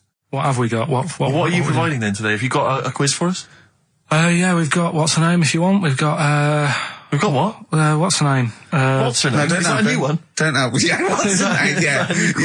What girl am I thinking of? Songs of phrase. We've Songs got of that. phrase. We've got that coming up. All right. Yeah. Okay, so quiz time. I know everyone's been looking forward to this. Which quiz is it Well, we're this going to week? play along because he's done Songs of Phrase where he cuts up bits and pieces from records. You have to guess the title or the artist and makes a well-known phrase, i.e. a phrase that we've said a lot. And the challenge is that me and Steve have got to try and work out what it is as well before we will tell you the phrase, but let me just see if I can guess. Play it. Tell me why, tell me why, tell me why. Play the game of swing. Right, I know what that is. I didn't hear it. Can you play it once more for me? Right. I know what that is. Right, it's why don't they play the game of swing ball? Because that's what he said when he turned on and saw people in wheelchairs playing tennis. And his point was... Tell me why, tell me why, tell me why. Play the game of swing. Oh, dear. That is so naughty. This show's been a bit naughty, I think. I don't know what's happened to us. I think it's like sort of end of term sort of madness, but I think we've got to calm down here. We've been a bit naughty there. We said, bloke with 2 dicks. We said Chinese people don't talk properly, which is a little bit... offensive. Yeah. Know what I mean, Carl? Well, they don't know. Right, okay, let's leave it now. Okay, stop there, Carl. Carl does not necessarily reflect the opinions of XFM or any other human being. If you think that me and Steve have been being offensive, we are strongly behind the guise of irony, satire, and ignorance. Carl only has ignorance and hate. Yes. No, but as long as you say something good about someone, you can also say something bad about them. How does that work? Go on, and give us an example. Well, Chinese, Yeah. yeah, Yeah. great people, right? Good. The women really good looking as younger people. No!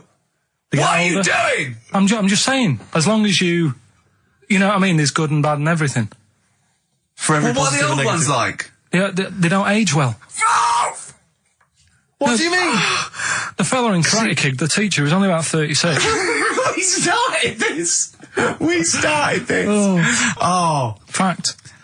So, songs of praise, email in, ricky.gervais@xfm.co.uk, right? I mean, I have to say, Carl, this is very tricky this week. You've got some very obscure sounding songs there. Yeah, just all we want is the artists. I think just the song, Carl, mate. I think that's hard. That's hard. Yeah, the artists. Just the artists. I know. Okay, so these are the prizes this week. Well, let's play it again so they can hear it. Try and work out all the different artists. Yeah, why don't they play the game of swing ball? Right. Tell me why. Play the game of swing ball. Right. That's tricky. It is tricky. That is tricky. That is good. But there's some great prizes, including, Carl, I can't help but notice, torn from the current, I think today's issue of the Daily Mirror. What, he's giving away a giveaway? It's a free CD from the Daily Mirror, which you can buy it, you spend 30p on the Mirror, you can get this anyway. But it's still in the piece of plastic that it came in. I love just that. ripped. Anyway, there are some other treats. Oh, you'll be loving getting that through the door. So there's the Jingly Jangly Sound of Summer, Good Vibes, a 2-CD set featuring music from Crowded House, R.E.M., Simon and Garfunkel and the Beach Boys. I'll tell you what, I've thought of another game. We can put Carl's into theory, right? I can tell him a sort of like a person or, a people or a place, right? Or a profession, and he's got to come up with a good and bad. A good and bad thing. It is dicing with death. Yeah. Are we ready to do this? Well, listen, if we're quitting in the next couple of weeks, then who cares? Okay. Good and bad, right? Well, hang on, let me just tell them, we're on the prizes here.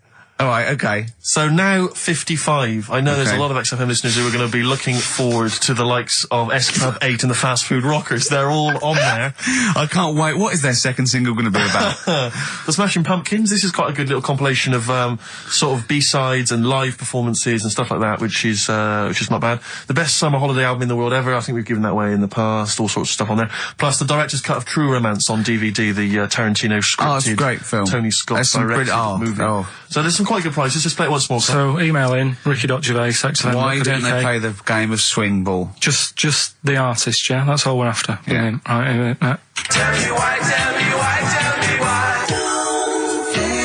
Play the game of swing ball. Very tricky. Brilliant. Very That is tricky. brilliant. All right. Bung a song on now. What? Let's put a song on. Bit of Pharrell Williams. Yes. Good and bad.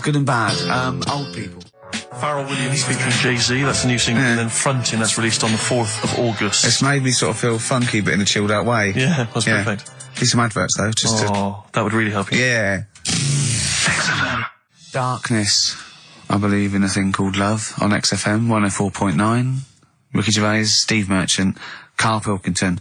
Karl set the ball rolling with songs of phrase. Why don't they play swing ball? Referring, of course, to people in wheelchairs who play tennis, because he was disappointed they weren't getting around the court quickly enough. So why didn't they play swing ball? Yeah. Brilliant.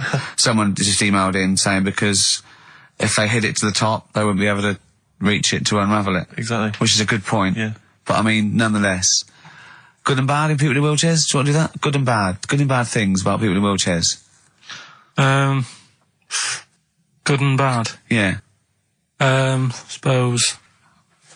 Don't know really. They take up less room in cinemas. They've got their own seat. Good. That's good, is it? That's a good thing. Yeah, good. Yeah, well done.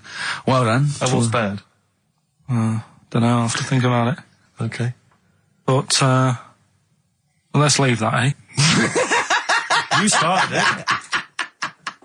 Let me just give the email address. But, let me just give the email address. I just said it, so look, talk over it. Okay, I'm going to do Carl's top thing. Ricky.gervais@xfm.co.uk. That's also the email address for your answers to this week's Songs of Phrase. Play it again, Carl, if you would. Go on. Tell me why.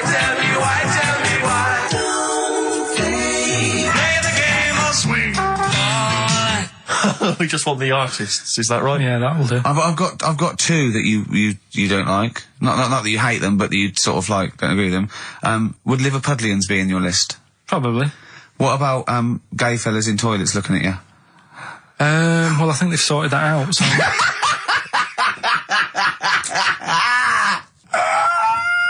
One of the prizes this week in Carl's goodie bag features this song. Play it, Carl. It's the Monkeys. Pleasant Valley Sunday. God. So giving the answers out for what's the name? Oh, later. Play a tune. I'm bored. Bit of Snoop Dogg. Oh, play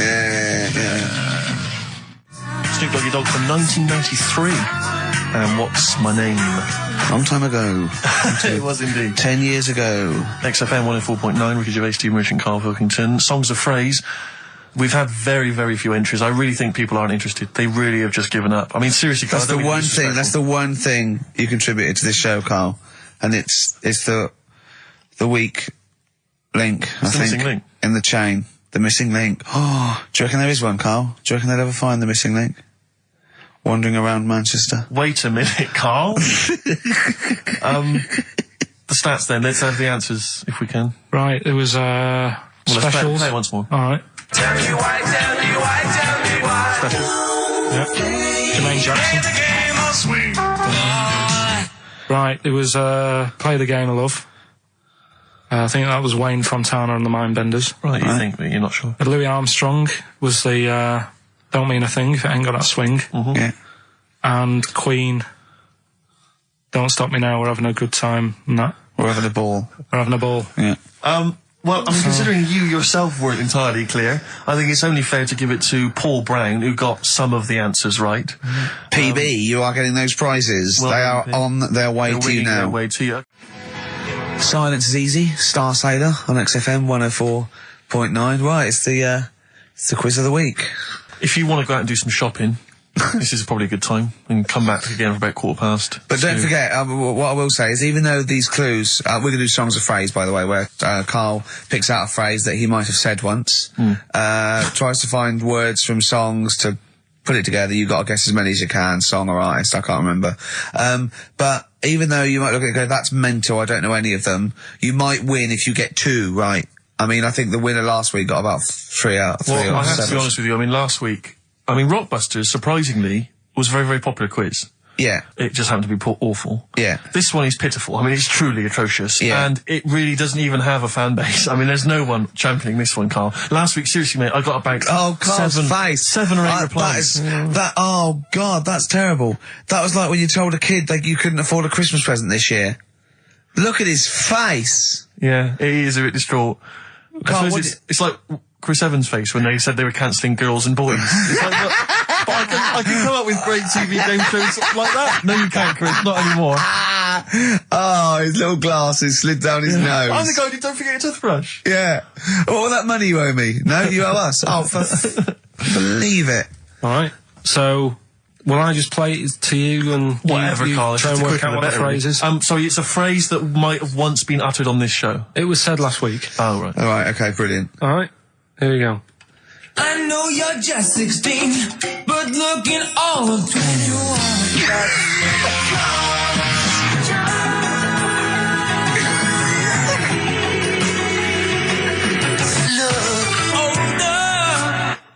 Right, I can't hear right. it. I know what that is. That's ridiculous. What was right? it? What it is it's something like, right, you're only 16, but you look 26, and the Chinese look older than they are or something, because he said that. The Chinese don't age well. That is mental, Carl. It's the most convoluted, ridiculous, racist piece of material ever to be uttered on radio. Play it again. I know you're just 16, but looking all of 21. That's...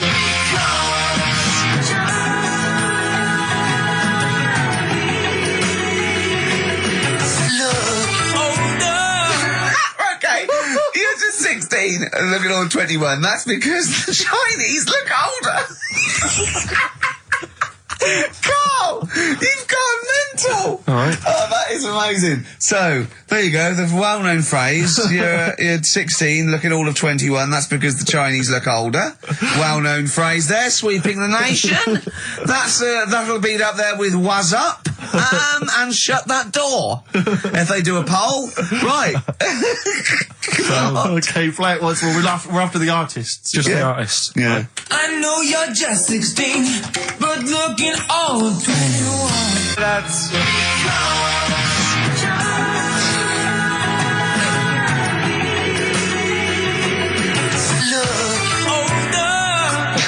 Unbelievable. All right, let me tell you what the prizes are. We've got, I assume this is the new album from Mower. Everyone's going crazy for Mower. I've not heard people stop talking about Mower. But there it is. We got the new album from the Webb Brothers, which might be quite good. The Polyphonic Spree album, the best dance album in the world ever, which is ideal perhaps if you're having a barbecue and you've got lots of 8-year-old children coming. The Polyphonic Spree, I look at them and I think, well, you know, you're a pretty good band, but if that album sounds like $1 million, you're going to make that 40 quid each. I know, it's extraordinary. I mean... They're the sort of indie equivalent of the So Solid crew. Yeah, you're not going to make any money. The manager's getting 20%. Exactly, yeah. And also on DVD, Red Dwarf Series 1. So, some absolutely barnstorming places. And if you can identify what artist to use in this well-known racist phrase, that's because the Chinese look older. Play it once more, Carl. One more time. I know you're just 16, but looking all 21. That's...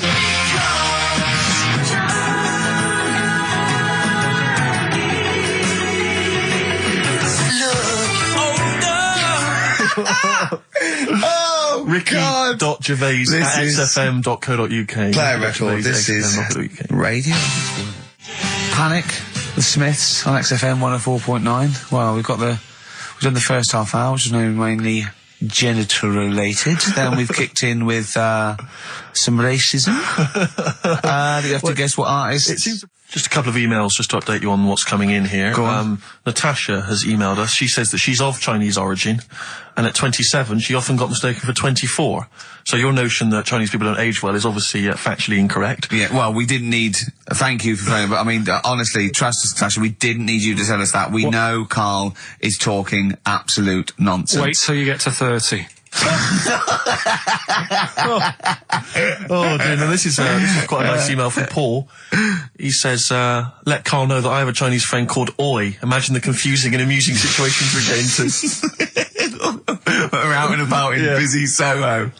Does his surname come here? Or lightning wit from Carl. Wait That's nice. till you're 30. Yeah, I know. Brilliant. But no, actually, we've had a surprising response to Songs of Phrase this week, despite the fact everyone has agreed that it's racialist. They've nevertheless had a go. So keep your answers coming in, because we may as well. You're a hit, Carl. You're a hit. What, have we still got monkey news? Yeah, don't worry. Oh no, we got to do, look, play a record, we got to do the results. And then we got to do monkey news. Could we quickly do the results? Well, you say we've got to do the results. There's not people hanging on for them. Let's do it and just knock it out there before well, let's play a tune, let's come out and do it. Eddie and Hot Rods, yeah, surely.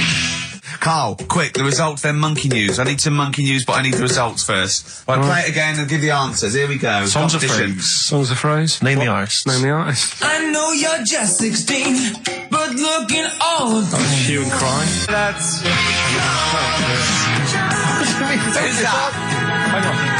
It's not our fault. Well, that's Philip Bailey again. That's too little. Right, it was... That was Roxette. The look. Yeah. Right, we had, Hue and Cry started it off. Yeah. 16. That was Dean Martin. Because Jane's Addiction. Yeah. Because Cars. Yeah. Chinese Philip Bailey. Philip Bailey, that's second outing he's had. Last one, we used him for Chinese, where there was this hairy Chinese kid. He's never got so many royalties being used in racist game shows. Brilliant. Then Roxette and finishing with George Michael. Oh dear. So brilliant. Right. Who's the winner? Well, the winner, actually, it looks to me like he's got all of them here, from Bognor Regis. It's Stuart Birch. Well done, Stuart, and you get that bag of tat. Bognor Regis. Yep. Oh, just need his takes me address back as well. Yeah, if you just email in your address, Stuart, and you can have those goodies. If you're not interested, don't bother. Do you want to do you want to set up Songs of Phrase? Yeah. Oh, God. If you've not heard the show before... I thought we weren't doing this week. I thought we weren't. No, we'll do it once, right? And then next week's the last one, so we'll do Rockbusters. That might be the last one ever, depending on whether Carl decides to come back in October or not. Exactly. I'm bored of it. I told you I'm bored of it. Why are you bored with it? I get bored quick with stuff. Yeah. I told Suzanne the other night, how lucky she was, that I haven't got rid of her yet. She's, you know what I mean? Things. Did you put on a soft music though first, didn't you? You didn't just like start getting that right. You know you're a very lucky girl. Sorry? Well, I used to get bored with you and that. Yeah. Oh, dude. You're lucky you haven't pissed off. Yeah. Do you want all the champagne or what? Well, she was annoyed the other night. What's that on your ear? Don't worry about it. Where'd you get on? We're walking to the pictures, right? To go and see Bruce Almighty. Sure. Why? And just something to say, innit? Yeah. So you were trying to sneak in the back. So on the way, cutting across Leicester Square, and those fellas who sell roses, he comes over. Do you want one? Do you want one? I said, don't do that. She's allergic to them. Right. So he'd go away. Yeah. She got all annoyed about that. Because she's not allergic to them. Well, she's not allergic now, but they're about £3 each. But the point of that, Carl, is not that she really wants a rose, it's that you're willing to spend £3 on her. Taking us to the pictures. How much was that? That was £8 each. Did you pay for it though? But didn't you ever... If I know you had her dressed up as a small child. Yeah. Me and my son, please. Or you made her sit on your shoulders and wear a long coat. Yeah, exactly. Anyway, listen, songs of phrase then. You paid for her to go in and then you went and had a pint while she watched it. Yeah, there's no point in both of us seeing it, but tell me about Tell it, me won't what you? it's like. Oh, right, songs of phrase. So let's explain what songs of phrase is. You do it. Okay. Oh, really? If you think that Carl is bored with life, then you will be even more bored once you have heard this particular quiz. The gist of it is that Carl has taken a well-known phrase or saying... no, stop you there. Not a well-known phrase. Something that he said once. On this show. Yeah, probably. And he's somehow compiled together a number of different songs which have somehow built up that particular phrase or sentence. If it's anything about Chinese people, Philip Bailey will be involved. That's all I can say. Okay, let's hear it then, Carl.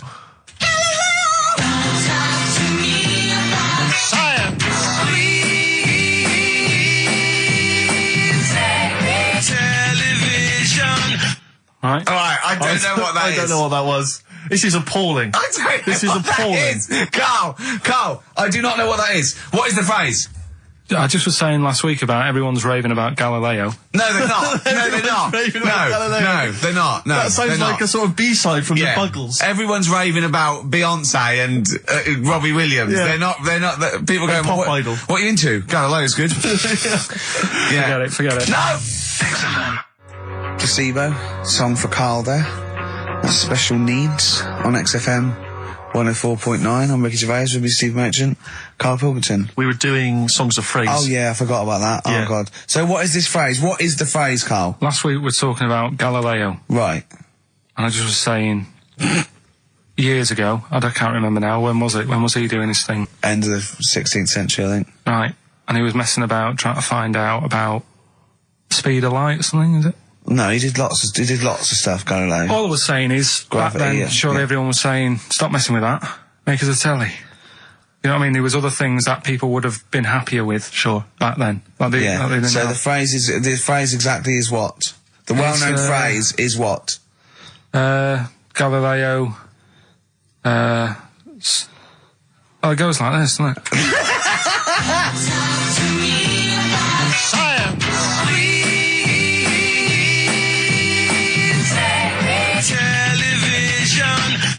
Right. So it's Galileo's stop Talking to me about talking about science. science. Make me television. Make me television. Yeah. So you email in with the bands and that. Brilliant. Right, let's... That is rock bottom. I mean, the well-known phrase being Galileo, stop talking to me about science, make me television. As a well-known phrase, is one of the weirdest things I've forget cheers out of windows and things like that. That is the weirdest thing I've heard on radio as a competition. Can we have that one next week? Okay, well here are the prizes. If you think, Rick, if you think the quiz has hit rock bottom, wait till I tell you these prizes. No, brilliant. I know that we're very much pushing new music on XFM and it's an alternative music station, so you'll be pleased that we're giving away now That's What I Call Music 55, featuring the likes of Busted and Daniel Bedingfield. Brilliant. You really know how to cater to our audience, don't you? The best dance album in the world, that includes DJ Sammy, Scooter, and Liberty X on there. So look forward to that. Yeah. This is not so bad. Nick Cave and the Bad Seeds, a live DVD of a, pardon me, a performance, and some, pardon me again, but Anyway. That basically sums up the prizes. So, I won't tell you the rest, they're all monotonous. But, anyway, I think those crisps, Rick, have gone down the wrong way. Although I was eating goulash earlier. Sorry.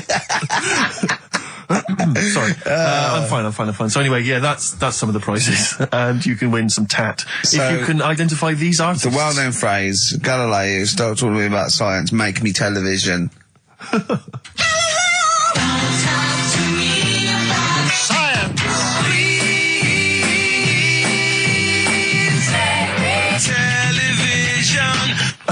I just email. But easy this week, I think. Those, yeah. Play a record, Carl. I mean, it's ridiculous. Ricky.gervais@xfm.co.uk. The Pixies. Answers rushing in, we should point out, for the quiz. Most of them agreeing that it's pointless.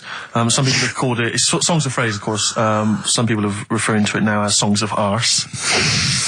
Which is more than appropriate. But you'll be pleased to know that it's ending this week, and next week we've got the return of the even more pitiful Rockbusters. For the last one. That's back for the last one. We perhaps also need your petitions to Karl. If you want us to stay on the air, then you need to petition Karl, giving good reasons why he should stay, why this show isn't boring, or rather why he shouldn't be bored by it. I mean, you're bound to be bored as listeners, but obviously he's running out of steam now. What are you fed up with? You're just fed up with, in general, are you? I mean, you want your Saturdays back, do you? Just want a bit of a life back, that's all. But you don't do anything with your life when you've got it. Why don't you do this instead of, like, your day job? Can't. It's more important than my day job, innit? That's what earns the company money and that. Know what I mean? Well. So... Why don't you do a regular show then? Sack someone who's, you know, quite frankly not putting the weight. I've done that. I did that years ago. What do you mean? Done it. Told you, I've done a lot of stuff. Boxing, done. Tick. Dancing, done. No, you turned up, the place was shut. Yeah, but... Dancing? When did you do dancing? That's when he went and said, I want to do dancing, and he went along to the place, and it was shut, and that was it. And he said, I didn't do it anymore. That's not doing it, is it? Boxing, he had a fight with one lad, then the lad beat him up, and he didn't go again. Oh dear, it's pathetic. Well, anyway, yeah, so this is basically our penultimate show. Next week's the final, and we're all looking forward to that enormously. Yeah. But that may be it forever then, and this, you know, all for one, one for all for one. The Three Musketeers, gone forever. Yeah. I, for one, will be pleased.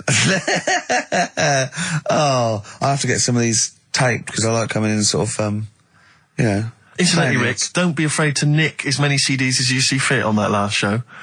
People have already nicked them. No, I know, but just take whatever you want. That 4 Non-Blondes is still there, isn't it? I think it's still there. Because I don't want that to be nicked. Yeah. And I got a feeling, because I don't think there's any Smiths in the library, but there's quite a lot of Gina G. Really?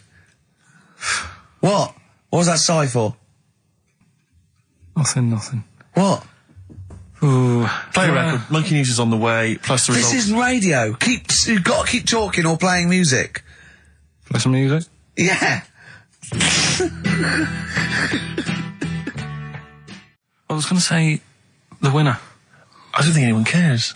Oh, come on. Someone got all of them, didn't they? Well, okay, play it again then. This was Songs of Phrase. You did this. The well-known phrase is Galileo, stop talking about science, make me television.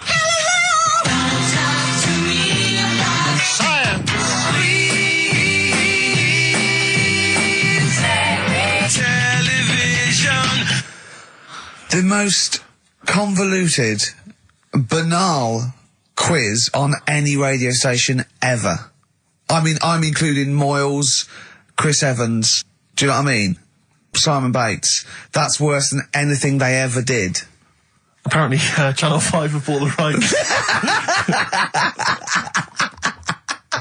Anyway, what were the answers, Carl? We had Queen in there, Altered Images, Thomas Dolby. Yeah. Beatles, Aretha Franklin, and Red Hot Chili Peppers. Well, extraordinarily, Tracy and John Burton from Colchester and Essex got all of those right. Why they would want the prizes, I've no idea, but good luck to them. They can enjoy those at some point. God bless. Right, are we... Competition then, come on then, what is it? Oh. Songs of Phrase. Remind us of this?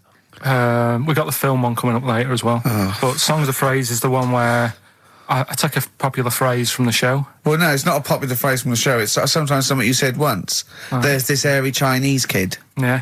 And I get all different bits of songs, so, you know, I make up that sentence, and you have to email in with the artists that you hear. Well, what's the popular phrase then? What's this popular phrase that's sweeping the nation? It's what we talked about last week. Go on. My girlfriend had a problem with a marrow. Right. Yeah. All right. Okay. She wasn't your girlfriend? Oh, yeah, but I couldn't find sort of Okay. blind date or whatever. So seven artists it's taken to make up this Me songs of phrase. girlfriend had a problem with her marrow. Well, that's at least 8, so... Well, maybe I not. think I've managed it in 7. Anyway, here we go. Oh, What the artists? We'll listen to the names of the artists. Yeah, Get what- a pen and paper and make a note. What artists are you hearing here?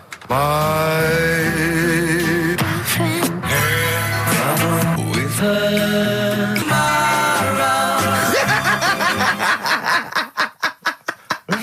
Very good. Oh, okay. Alright, What's so, more? So, what the artist? with her My Very good. girlfriend had a problem with her marrow. We want the names of the artists. What can we win, Carl? Just can I just recap that story? Girl can't on a blind date. But when he found out that this girl had some sort of bone marrow problem, he said he didn't want to see her anymore. What's the point in getting to know someone that's going to die? Yeah. So that's what you're dealing with. That is what you're dealing with Karl Pilkington. Would you buy a car with a Duff engine? It's a fair point. Ricky.Gervais at xfm.co.uk. Don't steal our son. The Thrills on XFM 104.9. I'm Ricky Gervais, with me Steve Merchant. Over there, Karl Pilkington, the man who believes anything. Anyway, listen, we better get back to the competition. I'm worried that we've lost sight of that competition, because I'm not going to lie to you, we've had no entries whatsoever so far. I can't believe that, because I actually got up most of those. That's actually a more accessible one. I think I know all the artists, and I'm stuck on Girlfriend, but I think I might know who that is. Let's hear it again. I'm surprised.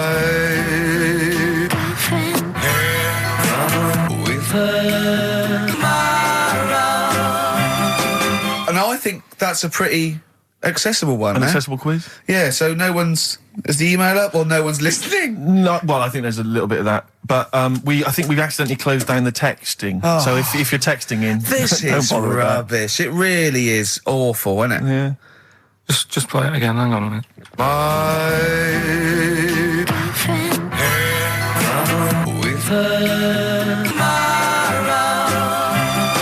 I'll tell you what it was. We didn't give out the prizes. We didn't say what the prizes were going to be. That's the reason. Yeah, I think the emails are going to go mental When they find out it's the first series of Open All Hours on VHS, they'll be Yeah. flooding in. Let's see what And we a got Bridget here. Nielsen video. Exactly. Right. Oh, dear. Oh, No, actually, it's not too bad. Go on. The best air guitar albums in the yeah, in the that's world. still going. That's Volumes that's 1 and evergreen. 2. That'll keep running and running. Some kind of anniversary box set of a Doctor Who episode with a small New model one car. wants that, baby. I'm Alan Partridge Series 2, that's Yeah. worth having, obviously, and Yeah. Porridge Series 3. Okay, If good. you've not watched all of them on UK Gold, then get them on DVD. There's something wrong with you. Right. So, yeah, let's hear it again. All right.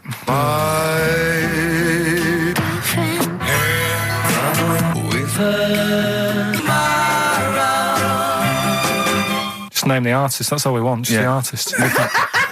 Ricky.Gervais at xfm.co.uk. Play record. Right, Adams. Yeah. Yeah. Oh, this is absolutely fantastic. His version of Wonderwall. If you've not heard it Beautiful. yet, you'll be loving it. You'll be loving this. Carl, have we got the results? Yeah. Go on then. What are they? Play it Songs again. of Let's play it phrase. again then. This- Okay, this, songs this of was phrase. the phrase. These were the songs.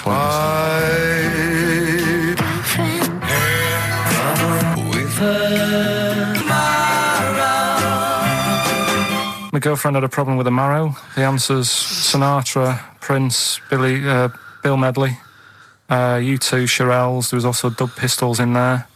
No one got all of them, Carl, obviously. But we'll give it to Mark Cantan. He got, what did he get, about 6 or something? Yeah. Well done, he's from Dublin, so that's nice. Well done. Listening over there, the Irish. Yeah. It's good, isn't it? 104.9 XFM, Ricky Gervais, Steve Merchant, Karl Pilkington's pressing the buttons. Right. We're playing some great moments from the last 3 weeks. And some great records, Steve, from the last 2 weeks. That's true enough. Yeah. We're not actually here today. What are you up to today, Rick? It's 8 hours earlier, so this is about 2 o'clock probably. Mm-hmm. So it's about 6 o'clock in the morning. I'm still in bed, mate. I'm asleep in me hotel room. Now, where are you? We're in LA. Los Angeles. Yeah. City of Angels, Rick. Yeah. City of Angels. Yeah, and so that's what we're doing. We're doing stuff like that. That's why we're not here. We're not here next week either. So next week is the best of this week. All right, so here's the first bit. Can I tell you one of the best presents I ever had? Go on. Without doubt, all I ever wanted was a go-kart. This is true. I was like, you know, sort of 5, 6, 7. And I eventually, for Christmas, I wasn't sort of spoiled in the sense that I got pocket money, but I always got what I wanted at Christmas eventually. Because, you know, like, you know, working class mothers, they'd get it out the catalogue and pay for it for the rest of the year. So you know, I always got, I had, you know, really, you know, as many presents as anyone else. And I got this go-kart. It was a little red go-kart, and it was a pedal one. And I'd run home from school, and I'd be in it, and I'd get up and down the garden for hours. I had to come in from a tea, and this was fantastic. And this went on for like weeks and weeks and weeks through the summer. The next summer, it was just, it was fantastic go-kart. I'd show off. And then one day I came home, and I went, it was always at the back of the shed, sort of up against the shed. And I went in, I couldn't see it. And so I went to the back door. My mum was sort of like washing up with that. And I went, where's my go-kart? I thought it hasn't been nicked. She went, your dad swapped it. Your dad swapped it? Yeah. I went, he what? And I was going to be brave. And I went, he what? She went, he swapped it for a wheelbarrow. And I could see she didn't approve of this. And she was thinking, I'm going to tell him, and then I'm going to, you know, have this out. And I went, right. She went, it's your wheelbarrow. And I went to the back of the shed, and there was this wheelbarrow. He swapped it with a bloke called Jimmy Dublin, who he worked with. Jimmy Dublin? Yeah, I don't know. I think he was a respectable member of the community. He was fine. It was his lively. No, I think he was an Irish gentleman, and that's why he surprised me. That's why I don't know what his real name was. And I think my dad must have been drunk, and he went, you know, I want to get my son a go-kart. And my dad went, well, my kid's got one. He's probably had it for a year. He's probably bored with it. Yeah. And he said, I'll give you this wheelbarrow. And I went to this wheelbarrow, and it was caked in concrete. I could hardly lift it. I just nicked off a building site, obviously. And I'd be there for hours trying to push this wheelbarrow up and down the garden, right? And it was okay, though, because I was going on holiday soon. And I 7 years running, went to Bognor Regis, a place called Riverside, because some woman around the way had a caravan that we got free for a week. And it was great. Just wonderful. And I used to go there with my mum and my nan. Oh, party time. Yeah, the age of 7 to sort of no, it's good because you know when you're a kid and you wake up in a strange place, it sort of seems weird. You wake up at 3 o'clock in the morning hearing your gran pissing in an iron bucket, and you know We've all been there. You get disorientated. Anyway, and I went on holiday, and I met a little friend who was about my age. We were both sort of like, and he'd hired a go-kart. He had this great go-kart, and he came around to my caravan, and I went, I've got a go-kart. And I remember my mum opening the window of the caravan and going, don't lie. That's so evil. And I went, I had a go-kart. Wow. Yeah. Did you ever talk to your father about the fact you swapped it? No. You never mentioned it to him? No. You still got that wheelbarrow?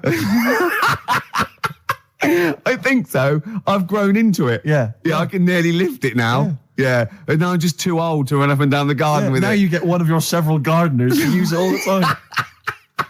Wow. Oh, dear. Now, Carl, you promised me that you were going to reintroduce Educating Ricky. Yeah, we can do that. Have you got it? Have you got something that will that's something that I won't know that's correct and that will interest me? Yeah, there's loads of stuff. Is it anything to do with monkeys? No, we've got monkey news. We've got monkey news coming out. Of course we have. Monkey news people. And they're now over to XFM for monkey news with Karl Pilkington. No, we won't do that yet. We're not doing that yet. Educating Ricky is... Yeah. Well, let's do it. We did it ages ago. Educating Ricky. Oh, that's interesting, and it's correct. Hang on a minute, though. What I do is I tease you, don't I, with headlines. Oh, go on then. And then you have to sort of go, that one sounds good. Go on then. What are the headlines? I want to know more about that. Educate me. Yeah. Right? Okay. You've got, Jeez. That Nelly died. That Nelly died. Oh, right, okay. Right. Could be about an elephant. Yeah. Go on. You've got that. You've got, I got well. Take well as read. So they all start with well. Okay. Knob body has been that lucky before. Brilliant. All right. Okay. You've got get a lobe of this court case. Right. Okay. Not bad. I'm going for knob body has been that lucky before. Right. It's a story about this kid who was born. Right. Was he? Yeah, he was popped out and the dad and the mum saw the baby, and it was like, oh, that's a good-looking little kid. Sure. And they were proud and that. And then they're surprised that it's a good-looking little kid. It's theirs. Yeah. Like it could have been a frog, and they'd have gone, "Oh, he's got your eyes." And then the doctor goes, "Yeah, it is, but look at that." What? He said, "It's a boy and hasn't got a knob." I love the doctor saying that. I love this GP. Right. Oh, this midwife saying that. Oh, we love little boy. Yeah, but no knob, baby. Mr. and Mrs. I mean, think. Right. No, but I'm speeding it up a bit. All right, come on. So the baby's Right, so born. the baby's like that, and the doctor says that, and the woman's like, oh, it's our first as well, and stuff, right? She's really gutted. What's the second going to be like? So, No head. so Just a knob. the doctor says, you know, We call it Carl. All right, go on. Right, go on. so the doctor says, well, I'll leave it with you for a bit, get used to the idea, right? As opposed to throwing it away. So he wanders off. Yeah. He comes back with a smile on his face, right? Found the knob. So the mum and dad are like, what are you smiling about? He said, you're not going to believe this. Baby's just been born. It's got 2. Right? You can have one of them. And they did a little operation. Where did you get this information from? That's in a book. What book? Is it the a same joke as the book that you carry round with you? No. With the woman with 3 legs, the juggler with 9 arms, and the bloke who found shagging a chicken under a rock. Is it in that book? Weird though, isn't it? Well, it's not true. It is true. What, in the same hospital, there was a baby born without a knob. Luckily, Carl. It happened. You swear to God you're not making The this up. doctor making it came up, back honest to God. smiling, because you won't believe it. There's a baby there with an excess of a knob. It happened, honestly. I'm not, all these things are not made up, the educating stuff. That's why I do it, isn't it? Teaching you stuff, always teaching you stuff. Fair enough. All right, if anyone can confirm the baby with no knob, they're the going to baby with confirm it 2, because they're going to go to the same dubious website that Carl got it from. I always try to be level-headed and reasonable in these situations. And it's You always ignore it. Guatemala or Mexico. Rodriguez was born without a knob. Luckily, baby next door was one 2 knobs. What a load of shite. Play a record. I should just confirm that we've had a number of emails that say the baby born without a knob and then having one transplanted from a baby that luckily enough had 2 knobs is apparently true. Right, Yeah, there you no, go. listen. So- I don't question that you that? could be born with a deformity and get someone's, fingers, knobs. What I'm saying is, it didn't happen with the doctor goes, I'll leave with it. I don't believe it. That baby's got 2 knobs. Exactly. What a coincidence. I bet that little bit of information isn't in there, is it? Sure. That he went out the door, I'm going to get a coffee, came back, bloody hell, hold on, no, here's an extra knob, I found an extra knob. We could put that knob on there. Perfect. I think that my new TV is too big, Rick. I said that I know, when he I don't bought know what it. I was thinking. But I can't believe it. He talked about this buying it. He's got a bit of cash now, of course. And what is it? 42 inches? 42-inch plasma screen. What did it cost you? $3 grand or Oh, something? don't tell me. That's Wow, huge. it's 3.5 ridiculous. grand. $3.5 grand. Big spender. Of course, it's too big. Well, I can't get far enough back in my room, in my living room for it. You're meant to be, I think, 4 times the screen size away from it Really? to get out from the air. So that's 4 times 42 inches you're meant to be sitting away from it, which is impossible. Yeah. Well, I'll have to just get friendly with the neighbours. Yeah, watch it through a hat. If that's the case, though, aren't you better off just getting a portable? What? I don't understand that rule. What are you saying? Well, you're meant to be 4 times the screen size away from the TV. But then what's the point in having a big telly if you've got to keep moving further back? Get a portable. And sit right next to it. Do see your point. Why do people go to the cinema then? Did you see films that are out yet? Fair enough, he's got you there. Done. I'd tell you this, though. I had it delivered, and, are you supposed to tip delivery men?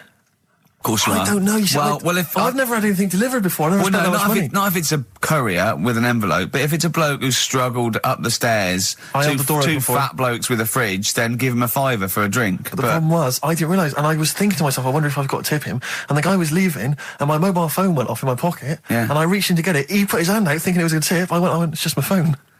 And I felt terrible after he left. I didn't know. What was I going to do? Run down the street and offer him a fiver? No. No, of course not. No. I'm not made money. I just spent it on TV. Yeah, I got no money, mate. Yeah. I just spent it all on this. I had to clean out my jar, everything, the drawers. Yeah, I'd take some bottles back.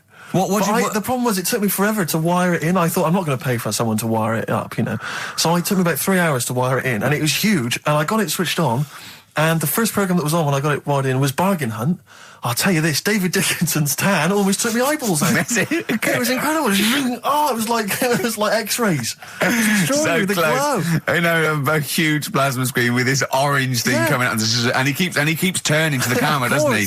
Just to get you. Yeah, he turns away. You get a bit closer. They go, "What's he doing?" He just turns around, takes the cornea off. What do you think, Bargain Hunters? Bargain Hunters. Oh dear, that's why I'd buy a plasma screen to watch Bargain Hunt. I mean, it's ludicrous. This is the problem, is because what do you watch? I mean, have you watched anything that's been worth having? The only thing I've watched really worth watching. 24. Well, 24 works great, but also films. Obviously, that's the main reason I bought it, because films just look amazing on there. Yeah, DVD on the plasma screen. The brilliant Blur, Out of Time on XFM 104.9. One of my favourite singles of the year, and that's another thing. We'll be playing our favourite singles of the year, as well as our favourite clips of our own show. Rick, I imagine if people have got a bit of Christmas money, they're wondering what they can spend it on. Office DVD? Well, other than that, these guys have got some ideas. What, adverts? Brilliant. Exactly. Carl you had to go to one of those well clinics, didn't you? No, I haven't gone. Why? Because I'm not happy with it. What? I'm not happy with the whole... Well, it's just...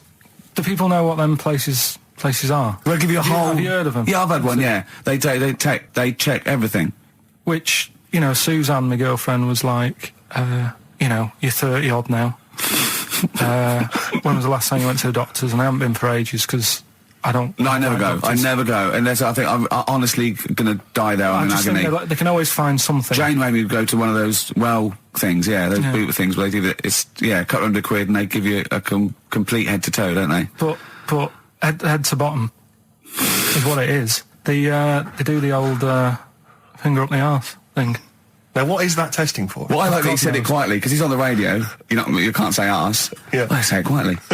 Say it quietly. Yeah. Arse. Yeah, arse. That's what our mistake was, because we got a complaint upheld, didn't we, for saying... And I'm talking about a male chicken here, which is a cock, as you know. Yeah, and we said that word, right? So if we'd have gone, cock, we'd have probably gotten away with it. You can get away with murder. If you just... Yeah. If you just whisper it very So go on then, yeah, so... I'm not going, because I'm not having that done. I don't understand what you're going to find up there. That's... Your head? No, but why can't you just... I mean, it's the heart that I worry about the most.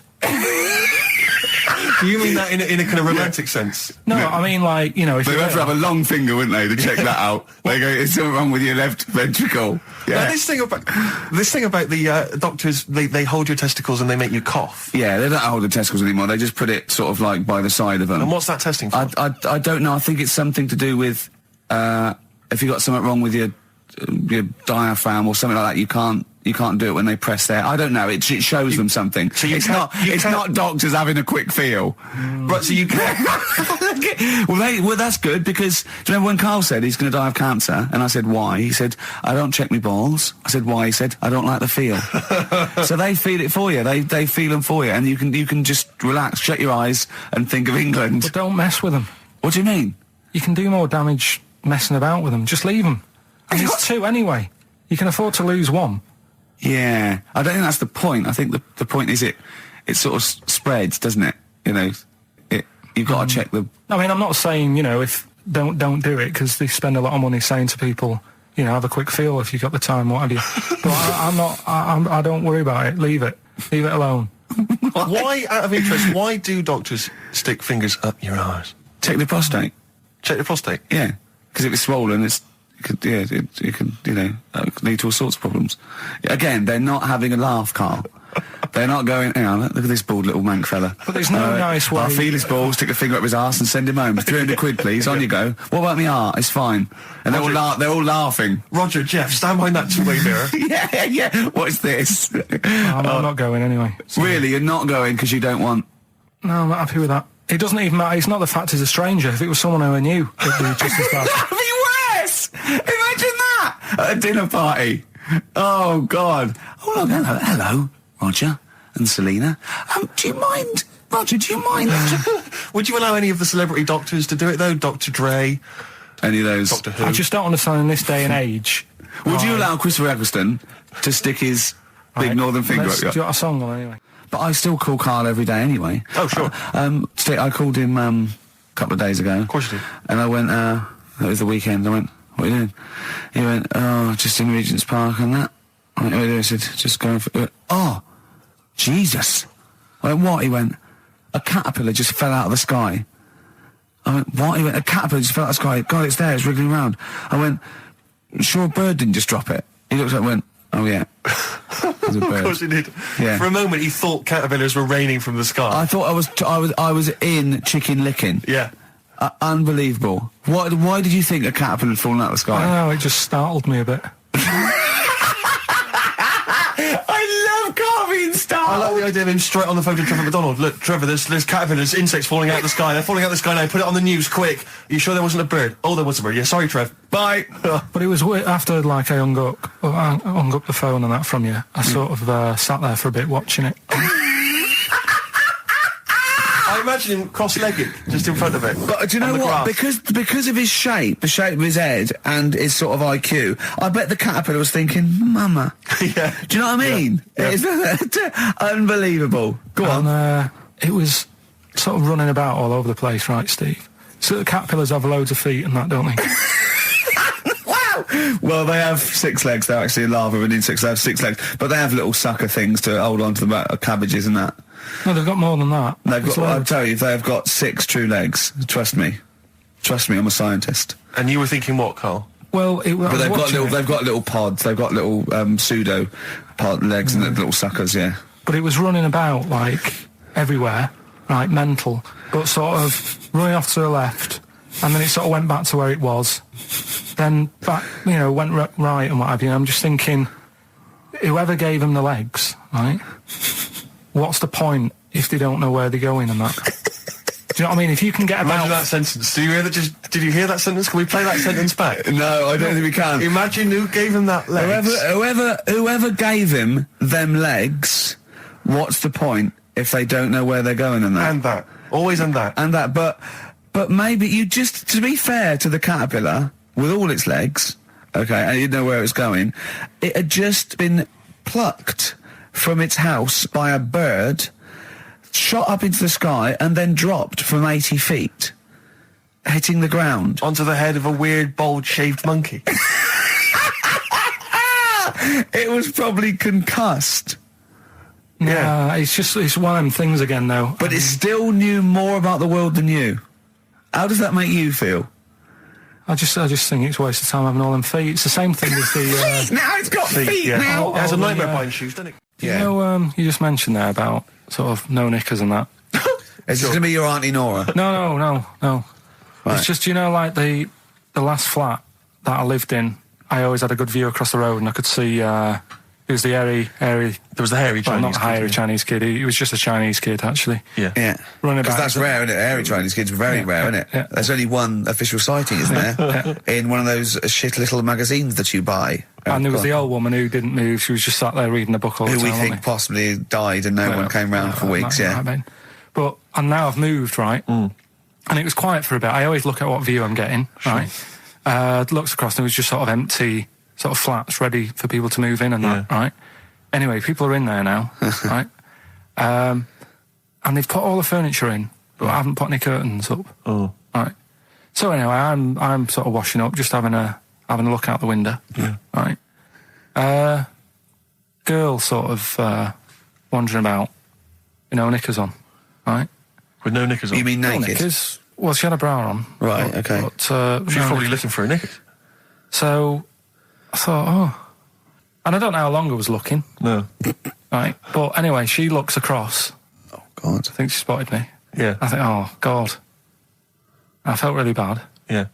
I said to Suzanne, Sorry, is this some sort of Peeping Tom confession? No idea. well, it's not, that's the thing though. Peepington. If I was peeping, she was peeping as well, because she was looking over. Works both ways, doesn't it? Yeah, but yeah, all she could see of you was your bald head. Yeah. No, but And your this hands is it. moving as you were washing up.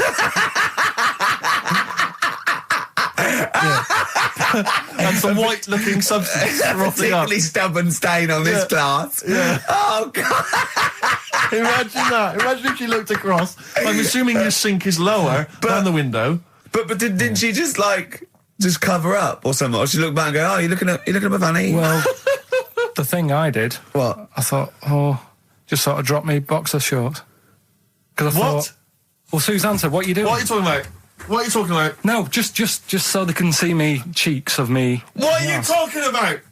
No, because I thought, if she thinks I'm walking about in the nude as well, then we've both got something out of it. Carl! This sounds like a bad excuse in court. I know. So sorry, you were looking at a woman dancing around naked, right? So the only thing you could do was immediately drop your boxer shorts. So she looked across, saw you fully clothed, saw you took your boxer shorts. No, she wouldn't have done, because it's sort of just the top half and the sink's at a side angle, so I was sort of looking out. So This is genius. So she wouldn't have seen your trousers then anyway? No, she did. I moved in front of the window more. So you then made them... You actually climbed in front of the window. Oh, this is amazing! So you climbed in front of the window to show off it wasn't your naked lower obvious. half. Suzanne said, what are you doing? And I I said, bet she did. What are you looking at? I sent you in here to clean up. What are you doing? I'm just taking my trousers down, standing over the window. Why? Because there's a naked woman across the road. What do you think I'm doing, Suzanne? I'm exposing myself while looking at some free fanny. leave it. What's up with you, Suzanne? Anyway, Wait a minute, can I just check?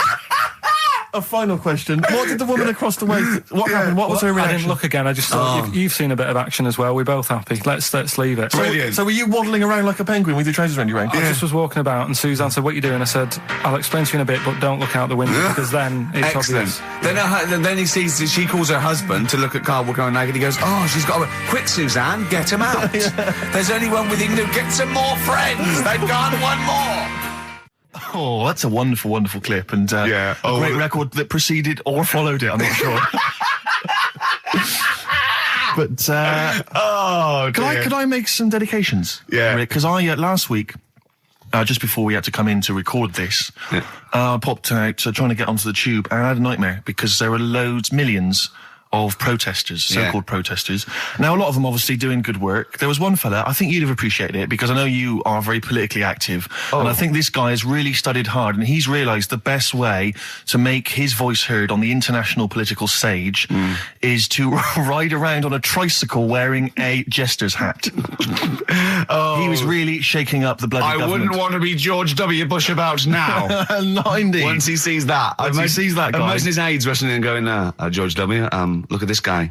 Where's that? That's in London, England. Okay, call off the forces. Is that a large tricycle? Yeah. Is he wearing a nappy? Get me Colin Powell. Why'd you call him Colin, not Colin? It's the way he likes it. Don't about. Just call off the troops. There's a in a jester's hat. Call the troops off. Just bleep some of those bits. Have you got some educating, Ricky, for me? Got some education. I need some education, Carl.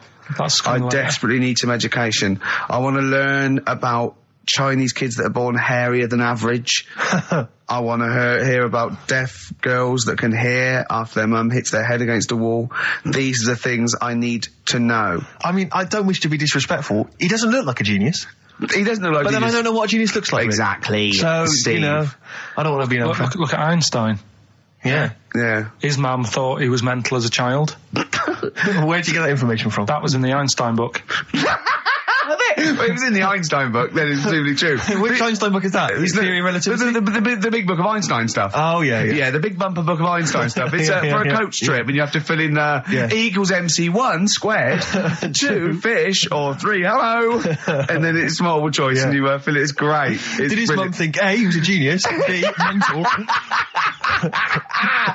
Most people go for A, but it is in fact B. She thought he was mental at the age of 28. Oh, Carl, you never let me down. You never let me down. So have you got Educating Ricky for me? We've got Educating Ricky coming up. We've got Rockbusters. We've got Rockbusters. Great as seen and talked about in Heat. In Heat magazine. It's got really tough this week now. We're not messing about anymore. Right. Got some good prizes. Absolutely, yeah, we'll talk about those later. Because, I mean, was it last week that you had the classic? Was it, I can't remember, I'm paraphrasing, Carl, apologies. Something like, I'm here in Texas, I've fallen in a puddle, and my knee has got wet. Yeah. Whitney Houston. Whitney Houston. Yeah. Also, it was last week when there was a little bit of confusion over the one for Holly Valance. Right? Of course. I don't think it was confusion. I think it was your error. Yeah. No, it wasn't. And it was Holy Valance, and you meant Pelmet. Then Becky, who called up that time and said, "Oh, if you're getting mistaken with Pelmet," right? She sent me an email in a week saying, "I've done a bit of research. It was my fault. I've made an error. It is a Valance." Okay. And I know about Valances, as I told you last week at the very end. My auntie loves them. Yeah. Right? She makes them. She started off just like putting them on top of the sort of window around the curtain. And then she thought, I can do more with this. And she had a little coffee table that had magazines underneath. And she said, I'm sick of seeing them magazines when I'm sat down. She sounds like a Pilkington. So... I'm sick of seeing them magazines when I sit down. So she put a Valance around the table. She just got Valances around everything now, right? Then, next step... she tapes everything. She never actually watches telly. She tapes it all because she gets sick of listening to the adverts and that. So she tapes everything. So she's got loads of videotapes and that. And the video used to get on her nerves. When she was watching a film, she'd see the clock changing. And it distracted her from the film. So she put a Valance around that. That's genius. Yeah. So, that is or is it mental? Only Mrs. Einstein can tell. I don't know. She's even made her little Jack Russell look like a hovercraft. It's great. So everything's got a Valance. If you go round and you stand still for too long, the chances are she'll put a Valance around your head. This is this is Auntie who? Auntie Nora. And this is the one that farted for 5 minutes. Lest our listeners forget. Lest we farted forget. for 5 minutes, called his mum, saying I'm farting, 2 minutes into the fart. She's about 2.5 minutes in. Just like, for example, that's why your balls are on the outside. Because the cells have to be a certain temperature to survive. I don't know if it's the sperm or Sertoli cells, but they have to be a couple of degrees below body temperature. Otherwise, they'd be in a nice cage and we wouldn't get kicked in the nads. What do you mean? That's why your testicles are on the outside of your body. They have to be a couple of degrees below body temperature. Yeah, but that isn't why they're there. You see, this is like the chat we had last week about the giraffe having a long neck. What do you mean? They're there because that's where they happen to be. They didn't go right. Well, that's what evolution is. It's a selection process. It's not a will. The balls didn't say, look, I'm too hot, let's get us outside. Let's get outside of here. All right, hang on a minute then. What? So a little man monkey, right? Theirs are in the same place as ours. Yeah. But they're walking around naked, so it could be anywhere. They could be like on the back. It doesn't matter where they are. They call it... Well, they could be on the back, yeah. So why aren't they? This is a completely different... Steve! You started it. I wash my hands of the whole affair. And we're not only back to balls, but we're back to monkey balls. Yes. In one thing from about parasites, we're back to monkey ball news. Yeah. How do we get back to chimp testicle news? All right then. So this worms in a fish. Yeah.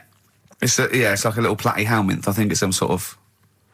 But what I mean is, why are they about? What do you mean? They Why? evolved But why haven't they died out? because they're very successful. Yeah. What do you mean? Yeah. What do you mean? Yeah. Well, tell me the brain event that made you say yeah in that 1 second gap. Because in a way I don't get it, and if I think about it too much, it hurts a bit.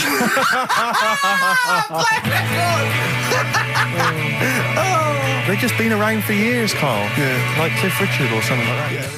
Carl's look at him. Carl looks at you like a cat. Yeah. Whenever we leave him behind, if we don't talk like straight at him and let him see our lips moving, and it's monosyllabic and very look, he's lost in that conversation there. He just drifted off, didn't you, Carl?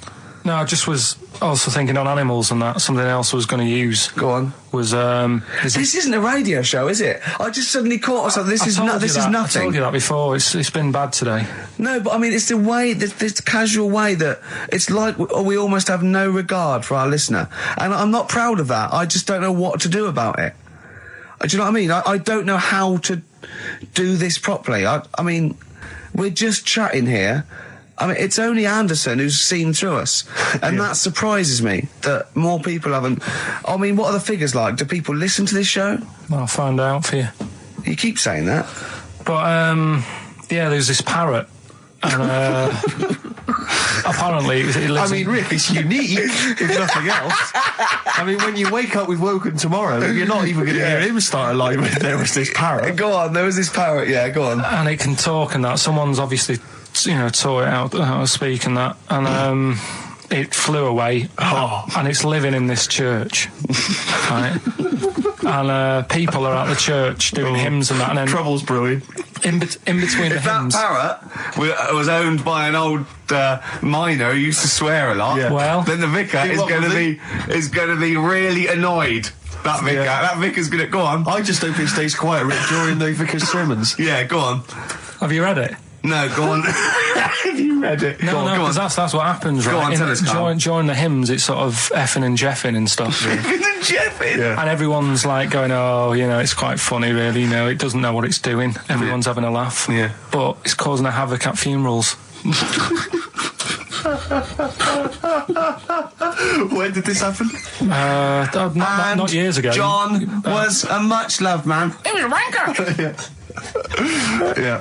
So anyway, that was another What story. can you say about Uncle John? Bollocks. Oh, Carl, I love the fact that when you look at things, you go, that's interesting. A parrot swears at funerals. That'd be a nightmare. And it stays with you. You see, for a simple man, you retain an awful lot of knowledge. It's just all rubbish. all Do you know what I mean? If you just replaced all this rubbish with good stuff, you'd be an intellectual. Yeah. Really. Because, your retention is fantastic. Yeah. So Did I lose you again there, did I? So was it the word retention? we've still got Wash Up With You. Yeah. Should we play a record and do Wash Up With You? Yeah, we'll play a bit of Aqualung then. Aqualung! Depeche Mode there, and I Feel Loved. Who'd have thought Depeche Mode would have been that huge? I think I've seen little lads from Basildon with little plinky plonky sound. I thought that'd be it. They'd be like Visage or something. That'd be it. And now they're stadium rock fillers. They're huge. They conquered America. You went through some hard times. You came out the other way, and well done. But see, I think what you just said there is a very good example of why they are and why certain other bands aren't. Because if you think about it, for me, you see, whenever I think of a band name, if I see a new band's come along or whatever, I always use a very simple test, which is, can you imagine that you're the announcer at a huge event? Maybe it's like broadcasting around the world like Live Aid or Nelson something. Mandela Or it's a concert. Nelson Mandela Freedom concert. Yeah. And you can imagine someone He's there. Nelson's there. Yeah, with the Everyone's Spice Girls. Oh, they're all there. But you can imagine someone saying, ladies and gentlemen, please welcome to the stage, Depeche Mode. Yeah. The Rolling Stones. The Who. Exactly. But you can imagine someone saying, ladies and gentlemen, please welcome to the stage, Visage. Ladies and gentlemen, will you please welcome our headline act? Welcome Idlewild! Exactly. Ladies and gentlemen, please welcome to the stage, Ned's Atomic Dustbin. It doesn't... Do you know what I mean? You just know. The Levelers! Some bands aren't going to make it. Ladies and gentlemen, please welcome to the stage, Mega City 4. You know what I mean? It's Just a simple test. We'd like you to do that at If home. you're thinking of starting a band, or you've just named your band, you're just beginning, just phone in, tell us, or email in, tell us what your band name is, and we will use that simple test. And we will do the test. Ladies and gentlemen, will you please welcome to the stage... The Franken Walters. Jimmy Eat World. Ladies and gentlemen, please welcome to the stage, Cooper Temple Claws. I don't think it's going to happen for those lads. Here's a good It's one. a simple test anyway, but... 100 reasons, please welcome to the stage. 100 reasons. 100 reasons I think would work quite well. I'm just going to give the email address, ricky.gervais@xfm.co.uk. You've got a real problem with Rick Waller, haven't you? He turns my stomach. I know, but don't... Because he's arrogant as well, though. Exactly. That's the problem. To explain to people that... No, he is a bit arrogant. It's his whole thing that it's the whole package, so to speak, that you don't Well, there's another thing in this quote, because it's he's not just the fact that he eats too much. He tried apparently to lose some weight, and he said the first month I lost 11 pounds, the next I lost a stone, but in the third my body did somersaults and I put on 9 pounds. I had a slip up. I can't say when, why, or how, but it just sneaked up on me. Yeah. I don't believe it. Yeah. Don't believe it just sneaked up on That me. body's never done a somersault in its life. No, it just sneaked up on him. Me, yeah. It was the cakes again. Yeah. It was the same old cakes as before. It was exactly the same problem. Sleep eating. Yeah. It's called. It was the KFC bucket again. It was the family-sized KFC bucket for breakfast. Dear. Poor man. The other thing is that I don't think that's a very good shock tactic for a doctor to tell a 20-something, well, to be honest, you've got 20 years to live. Yeah. That's not, Doesn't mean anything and when I was 20. 20, the thought of dying at 40 was fine. Yeah. I didn't want to live to 40. I just thought, oh, what can you do when you're 40? Yeah. Just laying around doing nothing. Eating cheese. And then you got there and you discovered... No, but someone said... The dream came true. Sophie here sent me something, and she says, I realise you're not Graham Norton, but I had to send you this. And she sent me the top of a little cream cheesy thing, and it's the brand name is Gervais. Oh, God, that is... Have you been... They've named a cheese after you. I think it's a big French company, and this is from the Czech Republic. It's all over Europe, and so that would be a dream come true, wouldn't it? If they named a cheese after you. No, I think it's probably ancestors, and so I've cheeses in my blood. Sure, quite literally. It literally is. Yeah. Another heavy Friday night, was it? It comes out of pores like those Play-Doh things. Yeah. I can squeeze out different shapes. Jane, bring the Stilton in. It's Friday night. This isn't fried. Exactly. But yeah, so we can't really have a go at Rick Waller. I eat too much, but you're not big. I mean, one of the other contestants on the Fat Club, Celebrity Fat Club, is another one is Jono Coleman. Oh, we love Jono. Now Jono, I don't know, you know Jono, he's that guy who does, he used to be on TV, and I think he does a breakfast show on a rival station, doesn't he? He's happy, isn't he? He's so true, and he's a really nice bloke, Jono. But it's funny because he does a breakfast show on Heart, which is wrecking his own. There's a bit of irony. Oh, I love Carl.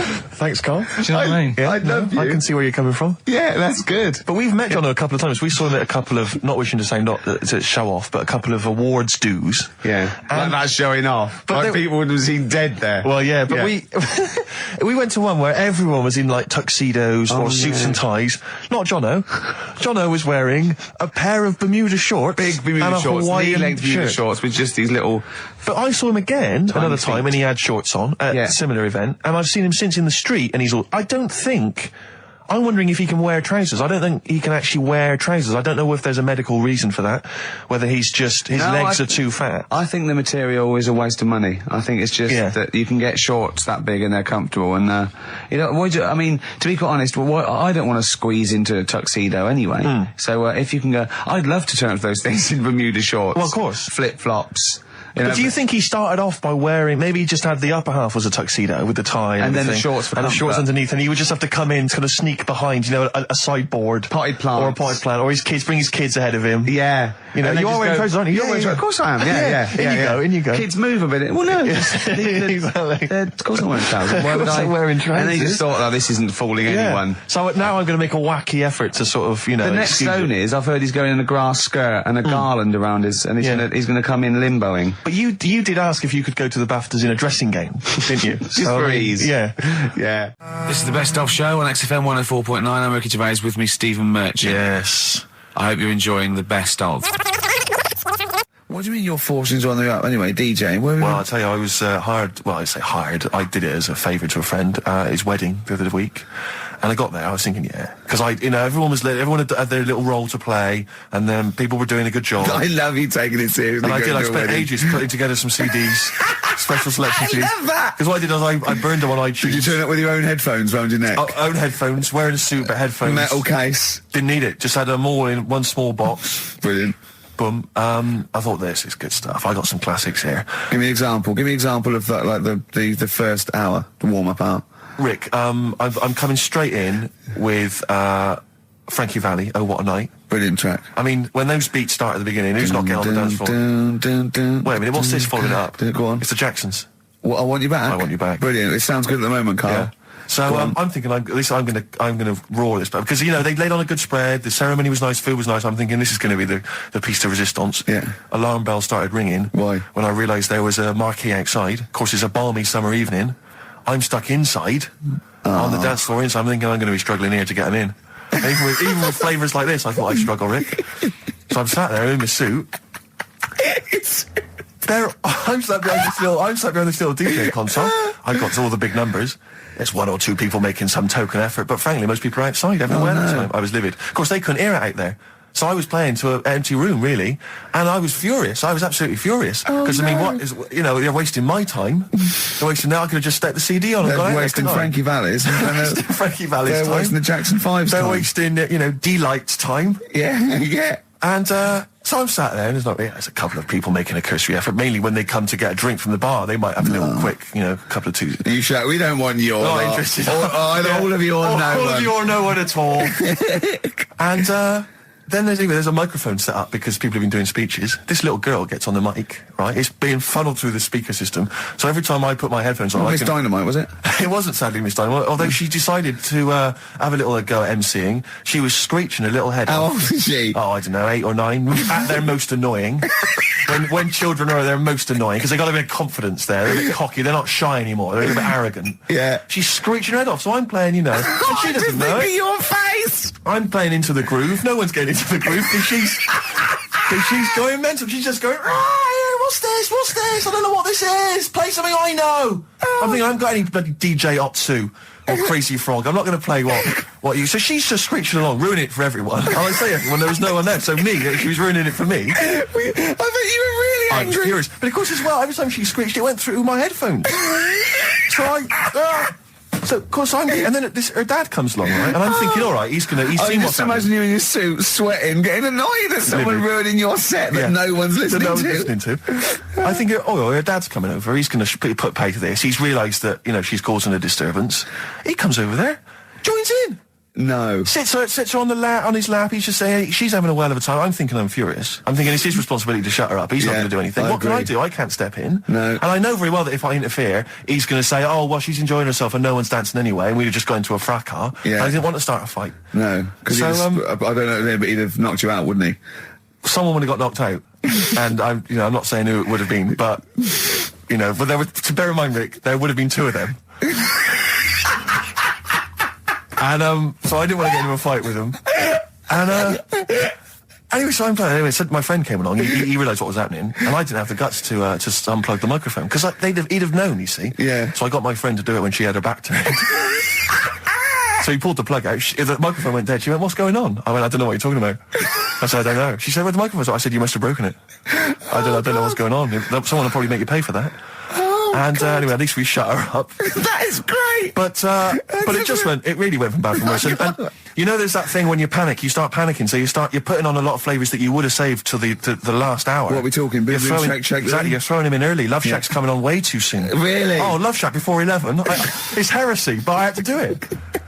But anyway, in the end, I made the bride go and get some people in. I said, look, it's your special night, all right, and they're going to enjoy this. I'll be honest, love, this is a washout, and it's up to you exactly. to turn this wedding around, or I'm walking. I'm walking, and I tell you, they're going to have a sour memory of this evening, unless you bring some people in. Get everyone in dancing. So she got him in at the end. Brilliant. And I'll tell you this, Carl. I mean, I don't know what you say, but they were loving it. They were absolutely loving it. A bloke came over and said, "Have you got Amarillo?" I said, "No," but I put on something even better, Delilah.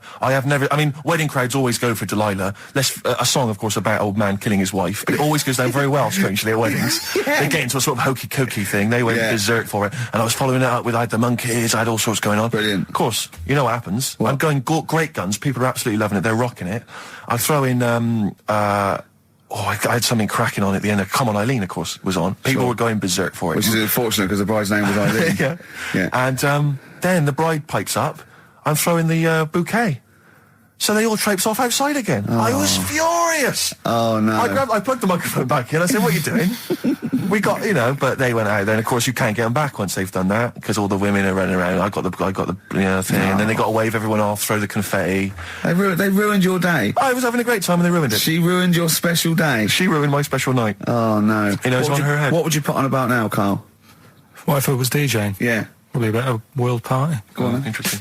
Into films and that. It's just that I only, I've just got the 5 channels and flicking about, and I'm not impressed. I mean, I can understand why more people listen to radio and stuff. Yeah. Well, not this one, but go on. Well, when was it? When was the last time I sort of sat down and had time? Because I'm always busy doing stuff and that. Sure. Moaning takes up about 3 hours a day. When did Wimbledon finish? A couple of weeks ago. Right. Found myself sat there, right? I'm not having a go. I know we've stopped Cheeky Freak of the Week and all that, right? So I'm not going to be having a go. Christ, I sat there. I'm scared. No, I'm not having a go. You've always got to remember that. Go on, just get on with it. Get on with it. I'll apologise after. I'm just saying, watching Wimbledon, it wasn't, one of the major games. It was little fellas in a wheelchair having a game. Little fellas in a wheelchair. Right.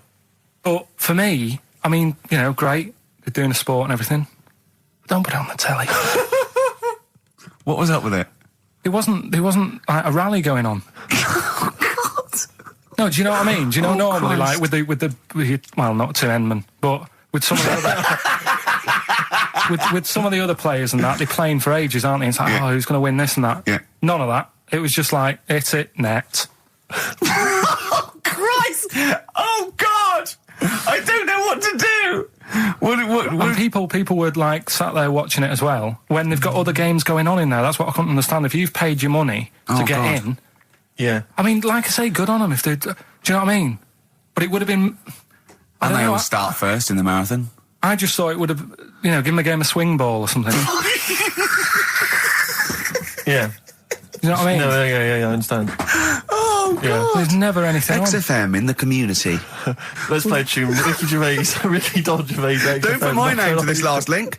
Don't put my name to this last link. Ricky.Gervais, xfm.co.uk. Oh. Magic, Virgin, if you're listening, we are available probably sooner than we thought. Oasis and Songbird. It's a nice little ditty. It's all right, yeah. Of a Saturday. Yes, thank you. XFM 104.9, Ricky Gervais, Steve Merchant, Karl Pilkington. I think we should go straight into it, Karl. I think we should do the competition. There's Karl in the corner. It seems a little premature. Do you reckon? Yeah, I think so. It's so good. We should tease it out. Well, it's a big thing. It's just that I've got absolutely nothing to say. Sure. I haven't really... Well, I mean, like often I know you all have spoken to Karl in the week. This week, for some reason, I've been speaking to him. Oh, right. I spoke briefly to him about Michael Jackson and the documentary.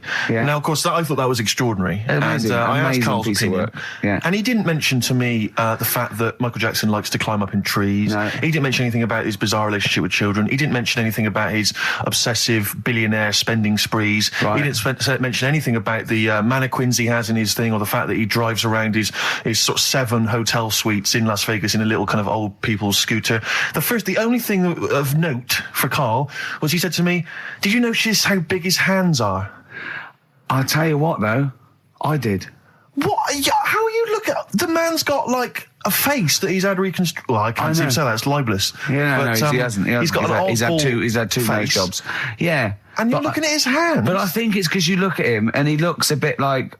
there's a bit of androgyny there, but it's sort of like it is quite a petite sort of old lady's face in a way, but then you see these labourers' hands come out. That's always the way with a tranny, isn't it? You know what I mean? Well, you can't accuse him of being a tranny. No, he's not. No, he's not. What are you saying? No, I know he's got enough issues. Now you're accusing him of being a tranny. I like him. I thought he came out that brilliant. I thought it was really... I really felt sorry for him.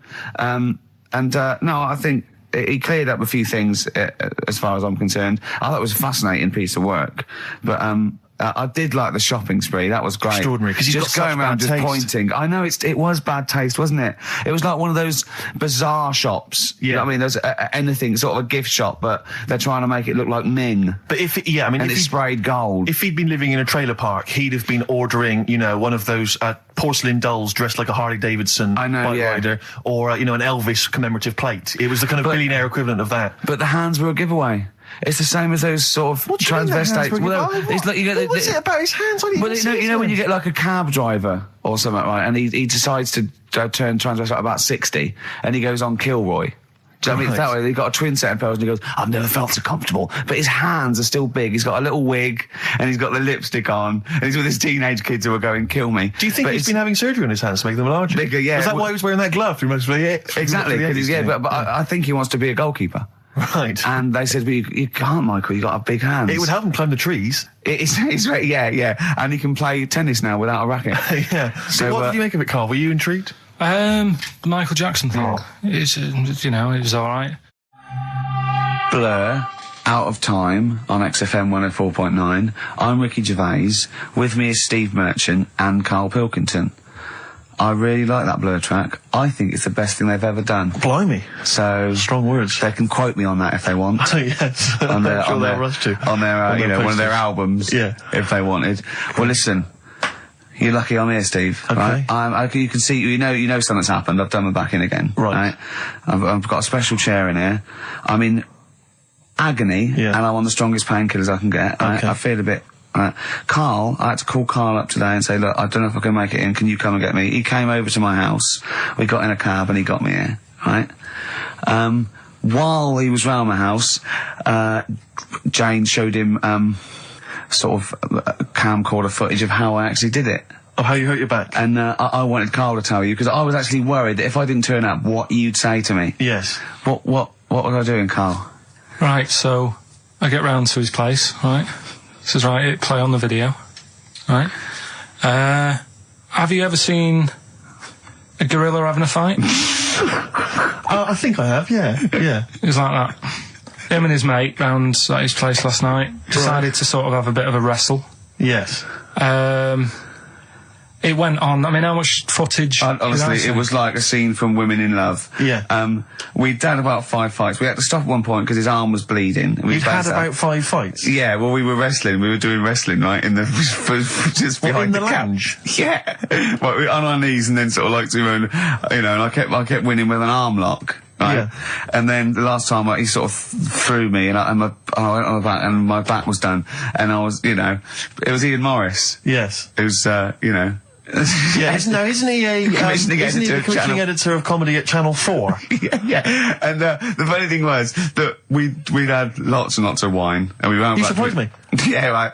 And we were come on. I'm going to film this. And the time we filmed, I said, film this. And Jeremy went, oh, right.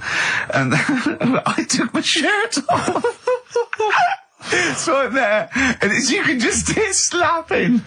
Oh, why? Can I just ask though? I mean, it's a Friday night. You had a couple of drinks, some intellectual conversation. Yeah. How does it get round to? Do you fancy wrestling me? Well, and having it filmed. Well, he was on the couch, but I kept sticking my socks in his face to annoy him. Right. Yeah. And then he hit me on the shin, and I got sharp shins, and it hurt. And I was going, I'm going to smack your face, and he's done kickboxing. And it's that thing like, you're sort of joking, they go, come on then. Yeah. And you start, have you ever seen the thing when Jack Osborne fights that skater dude? No. On the Osborne? I was very much the Jack Osborne figure. Right, yeah, the fat bloke who died just come out of rehab. I'll tell you what it was like, Steve. Have you ever seen, like, the David Attenborough stuff? Where, like, a tiger will be ripping a deer's head off, and you think, why doesn't the camera crew stop it? Yeah. You sort of watch, you're thinking, why was James Why just letting is she not this happen? stepping in and intervening? Yeah. And the thing is, she said, right, you've seen enough, haven't you, and stopped it, so I don't know how much footage you got. It wasn't much. It wasn't much. But because your lounge is not huge, and there's not much space between the back of the sofa and the table. It doesn't need enough. It was just a pin or a submission, so it was all over with like one of us throwing the other one on the back, arm And locked. how does it, how do you start with a wrestling match? Are you both stood up, or you all... on your knees, and you sort of like go together like ratting seals. Yeah. Oh dear. Like a giant walrus. It's not gay. Play a record. Could we put that online? Could we get that on the web? That I would love to see. Better Rod Stewart? Yeah. Stuart May. Indeed. You need to say no more. If people don't know what it is from that information, forget them. Gervais Merchant Pilk. Exactly. All right. Exactly. Rick, I was out last night in the Crouch End area, and I passed. Things upset me like this. It was a restaurant. It was a little French restaurant, but you barely noticed it. You walk past. It was like a row of houses and a little French restaurant there, open. It was kind of summer evening. Bistro. No one in there, Rick. It was about 10 to 10. I'm thinking if no one's in there at 10 to 10 on a Friday evening, it's doomed. And it really upset me. It genuinely upset me because I always think about the little French guy in there. He's put all his money into that. He's convinced his wife to do it. Yeah. She's not convinced, but she's a great cook. Eve. Exactly. And it's already going down the pan. Do you know why? You don't want French food on a hot summer's night. You want Mexican food. Well, indeed, some kind of tapas. But, exactly. But then because we were just discussing other things that upset us, and I glimpsed war. Well, true, obviously war. I mean, obviously I started with war, famine, disease, SARS, that sort of thing. And then it came down the list to worried about people who manufacture fax machines. Why? Because of technology. Well, moving on. I mean, if say you're making fax machines, you're a little company, you make fax machines. A little what? A little company. Oh, right. You're making fax machines. Are you allowed to use email? What, like, if you work for Coke, you're not allowed to drink Pepsi publicly? It just seems like I'm assuming that fax machine sales are plummeting. Now, the thing is, right, now I haven't got a fax machine, you're right, I've got email, but I much prefer a fax. Well, yeah, because you get it comes out the other side.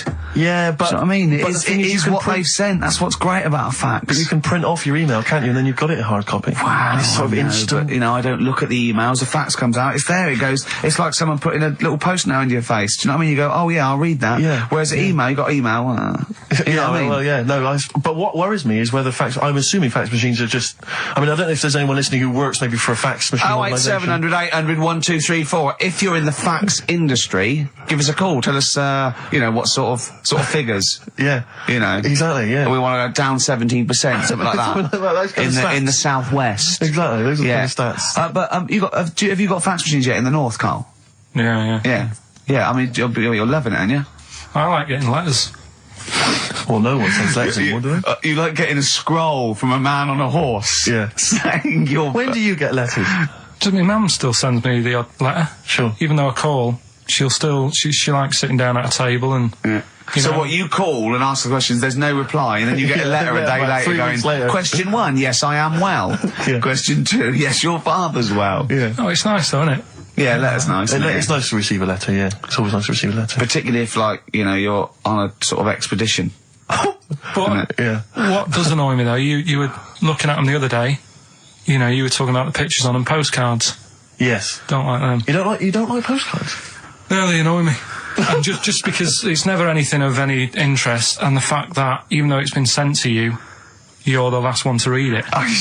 Whenever I used to send my mum a postcard, every day, every time I send it on, I'd horrify her by putting on it, having a lovely time, does that pig of a postman still read all your letters? And she'd just be horrified, just be terrified he'd looked at it all the time. This is what worries me. I've always assumed that people would read a postcard. If I was a postman, I would definitely read every single postcard. Yeah. So if you're on holiday, What do you mean? You wouldn't have a lot of time left if you read every postcard. No, but as you were posting through the letterbox, you'd have a quick look, wouldn't you, to see what they were up to? Because that's why I never used to write anything of any interest on a postcard, because I didn't want to, I didn't want anyone to sort of know what I was up to. Let's say I was on a baudy lad's holiday, I would just write nice sunny, got myself a lovely pair of shorts. Like that. I'd keep the truth, Rick, for when I got home. Well, he's looking forward to it on holiday now, Carl, because he's got some prescription lens sunglasses. We'll be talking about that after the break. Bit of darkness. Look forward to that. Yeah. An amusing story about a man wearing glasses.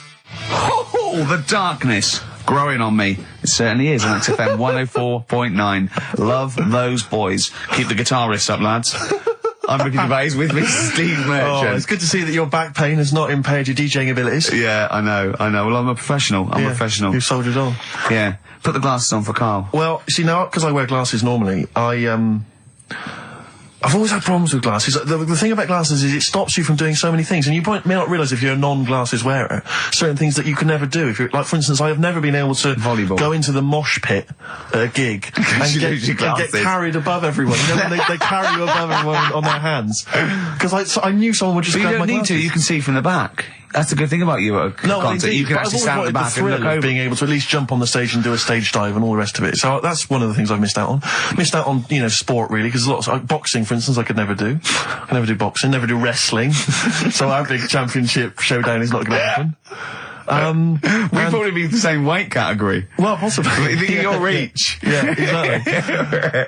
I remember when I first got glasses, I only had to wear them occasionally. It meant I couldn't see things a long way away. And obviously I got them, but I was at school and I was a bit self-conscious, didn't want to really tell anyone I had glasses. I didn't reveal to anyone I was wearing them. So I used to go into a class. I remember being in science, and we always sat in the same spot, and I was sat right at the back, and I couldn't see what was on the blackboard. But I didn't want to put my glasses on because I didn't want people to know I had glasses. So I couldn't see what was being written on the board. And you have to copy stuff down from the board, science equations, things like that. I had no idea. So I'd have to try and copy off someone next to me, but that wasn't always possible because I had to do it surreptitiously. So what I took to doing was sharpening my pencil every sort of 35 seconds. Going up, memorising what was on the board. And I got a D in science. Oh, that's awful, though. It's a tough thing, glasses. So it really is. When you first start wearing it, if you're young. It was education versus vanity. Yeah, it's terrible, isn't it? And now he thinks, well, hold on. He's sorted out his hair. He's quite stylish hair. Because when I met him, it was like, words were gummage. Yeah. He won't mind me saying that. Yeah. His glasses were, idiotic when I met him, and he's got some stylish glasses now, so he sorted that out. Yeah. His clothes, he's quite a fashionable bloke, and when I first met him, it looked like a nerd. Yeah. So, it's step by step, and with these I think you'll agree. Pop them on, Steve. Well, imagine him on the beach. Close your eyes, Carl. Are they closed? I can't see, I've taken my glasses off. Well, so that's a weird thing as well, isn't it? Yeah. There you go. What are you laughing at? Look, what are you laughing at, Carl? There's nothing funny about those. Stop smirking. I can see through Don't forget, them. you can see they're not real sunglasses, they're prescription lenses, so you can see you now. You see, I never knew you had to do that with sunglasses. I didn't think you had to have the... Right, yeah, when it's bright outside, people who wear glasses don't need to wear them. So they're looking cool, but they're bumping into stuff. No, but if your eyes aren't that good, then the sun shouldn't be bothering them. Do you know what I mean? No, I always wondered about Roy Orbison. Why was he doing that? What? Roy Orbison always had shades on, didn't he? And he was blind and stuff. It's like, what's the point of that? Well, because I'm guessing. Well, I don't even want to. I don't know. What are you talking about? Roy Orbison was blind, wasn't he? Yeah. Was he? I thought he just had very, very bad vision. No, I think he was a blind fella, I wasn't don't think he was blind. he? Was he not? No, I think he had very poor vision. Wear him, you know. I don't know what this conversation is anymore. No, well, once again, we've introduced Carl into the equation. He's just gone off on a completely bizarre tangent. When I went, he went, I'm going to pick up my prescription lenses. And we had to wait. And the bloke came and said, who's it for? And I said, oh yeah, Mr. Merchant, here they are. And as he was getting out, to try and embarrass Steve, I went to him, they are the exact ones that Keanu Reeves uses in The Matrix, are they? And he went, what? I went, no, I'm joking. But, I'll tell you what frustrates me. Can I just say, as a glasses wearer, this is just a note to everyone out there who isn't a glasses wearer. When people ask constantly to try on your glasses, can I try on your glasses? And they try them on, and they always say the same thing. Oh, I can't see a thing. What were you expecting? X-ray vision? No. Yeah, I know. Don't ask. If you're a glasses wearer, you don't want people asking to try on your glasses. But I think they don't realise that what are you expecting? By going, oh God, your eyesight's bad. Yeah. It's not like going, you know what I mean? It's not like saying, let's have a go with your calipers. Right, and popping them on and going, God, bloody hell, you can't walk very well. But it's a form of disability, isn't it? Well, yeah, but it's one that doesn't impair that much. It's an inconvenience that you maybe have to put glasses on all the time. Did I mention the mosh pit thing? No, but it's not, yeah, but you're not, what's your vision? It's just blurred, is it? No, I can't see anything. It's really bad. Is it really bad? Yeah, if I take my glasses off, you are just a blur. I see now, I can see nothing. It's just a couple of bald heads. And I know only one of you's bald, so... You're looking at Carl twice. Yeah, exactly. Yeah. All right.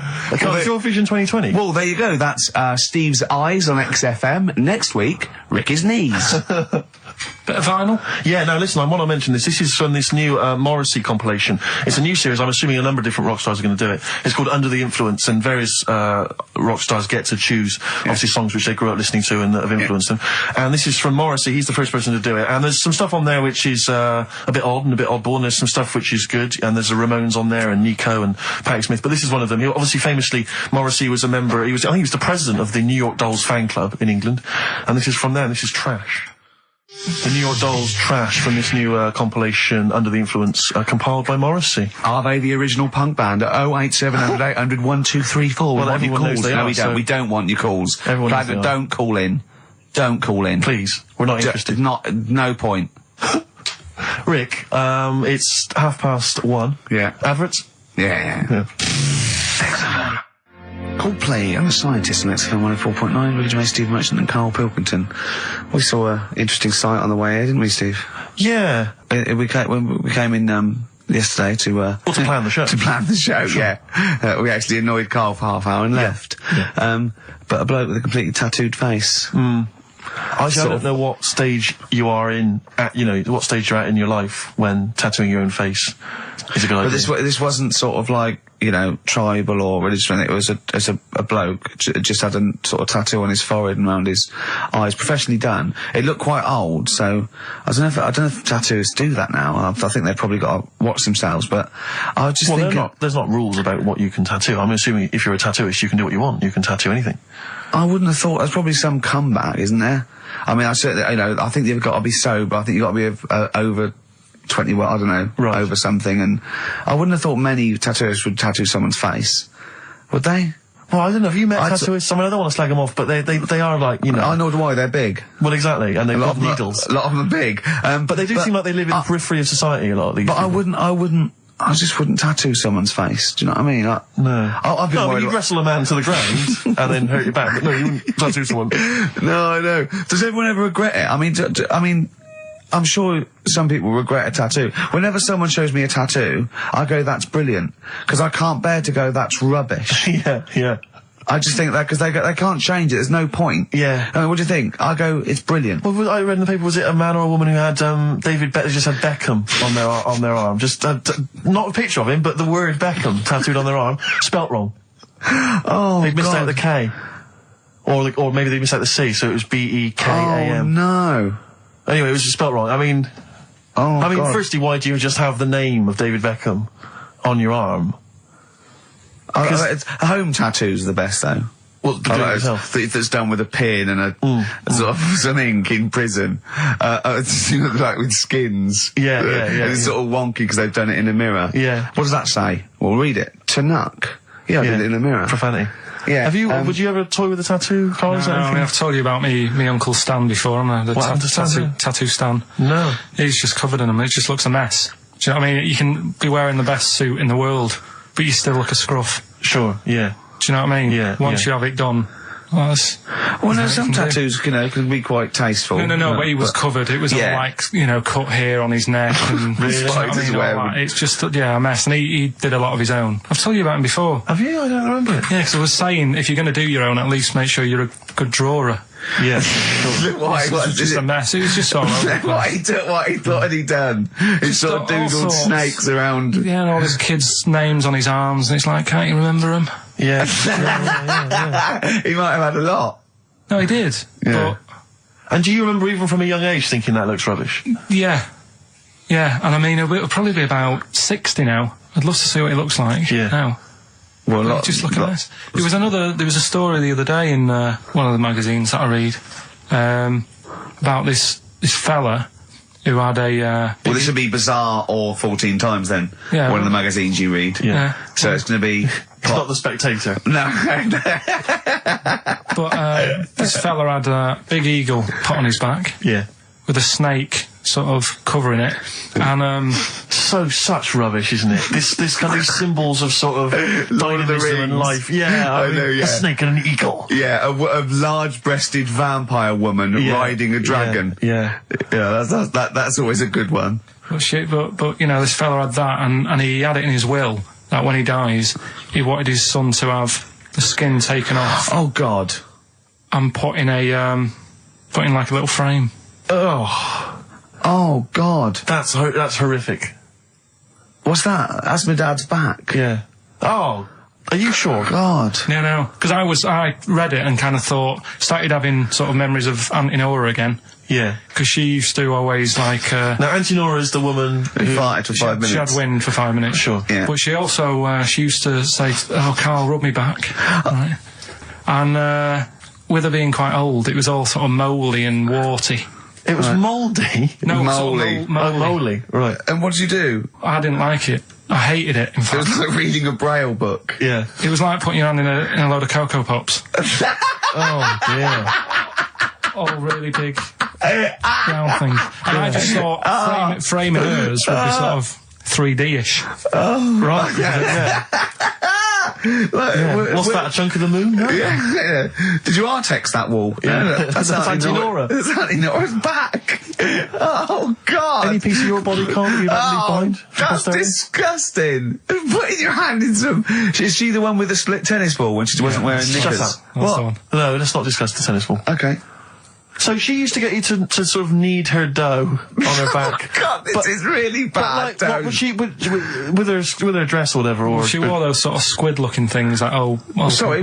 What? What? Those squid-looking? It's Auntie Nora coupling octopuses. What are you talking about? What do you mean? It's like a nightgown type thing. But what's squid got to do with it? Because it sort of looked like a squid around the edge. Oh, I know, frilly things. Yeah. And she just said, I'm aching there. Oh. She was never well. She was never. Do you know what I mean? She's always has something wrong with her. I don't ask her how she is. It's just like she's not going to be all right. Did she have wind when you were sort of neat? It must have been like playing an accordion. Yeah, get a little tune going.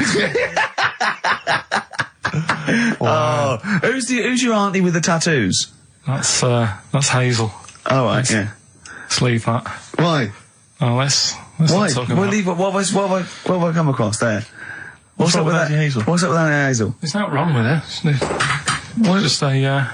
What What? Just a lesbian, which is nothing wrong with that. Well, no, but you've made it sound like there is now by not wanting to say it. My aunt is a I lesbian. know what you're saying now. I know what you're getting at. Just because I call her Uncle Hazel.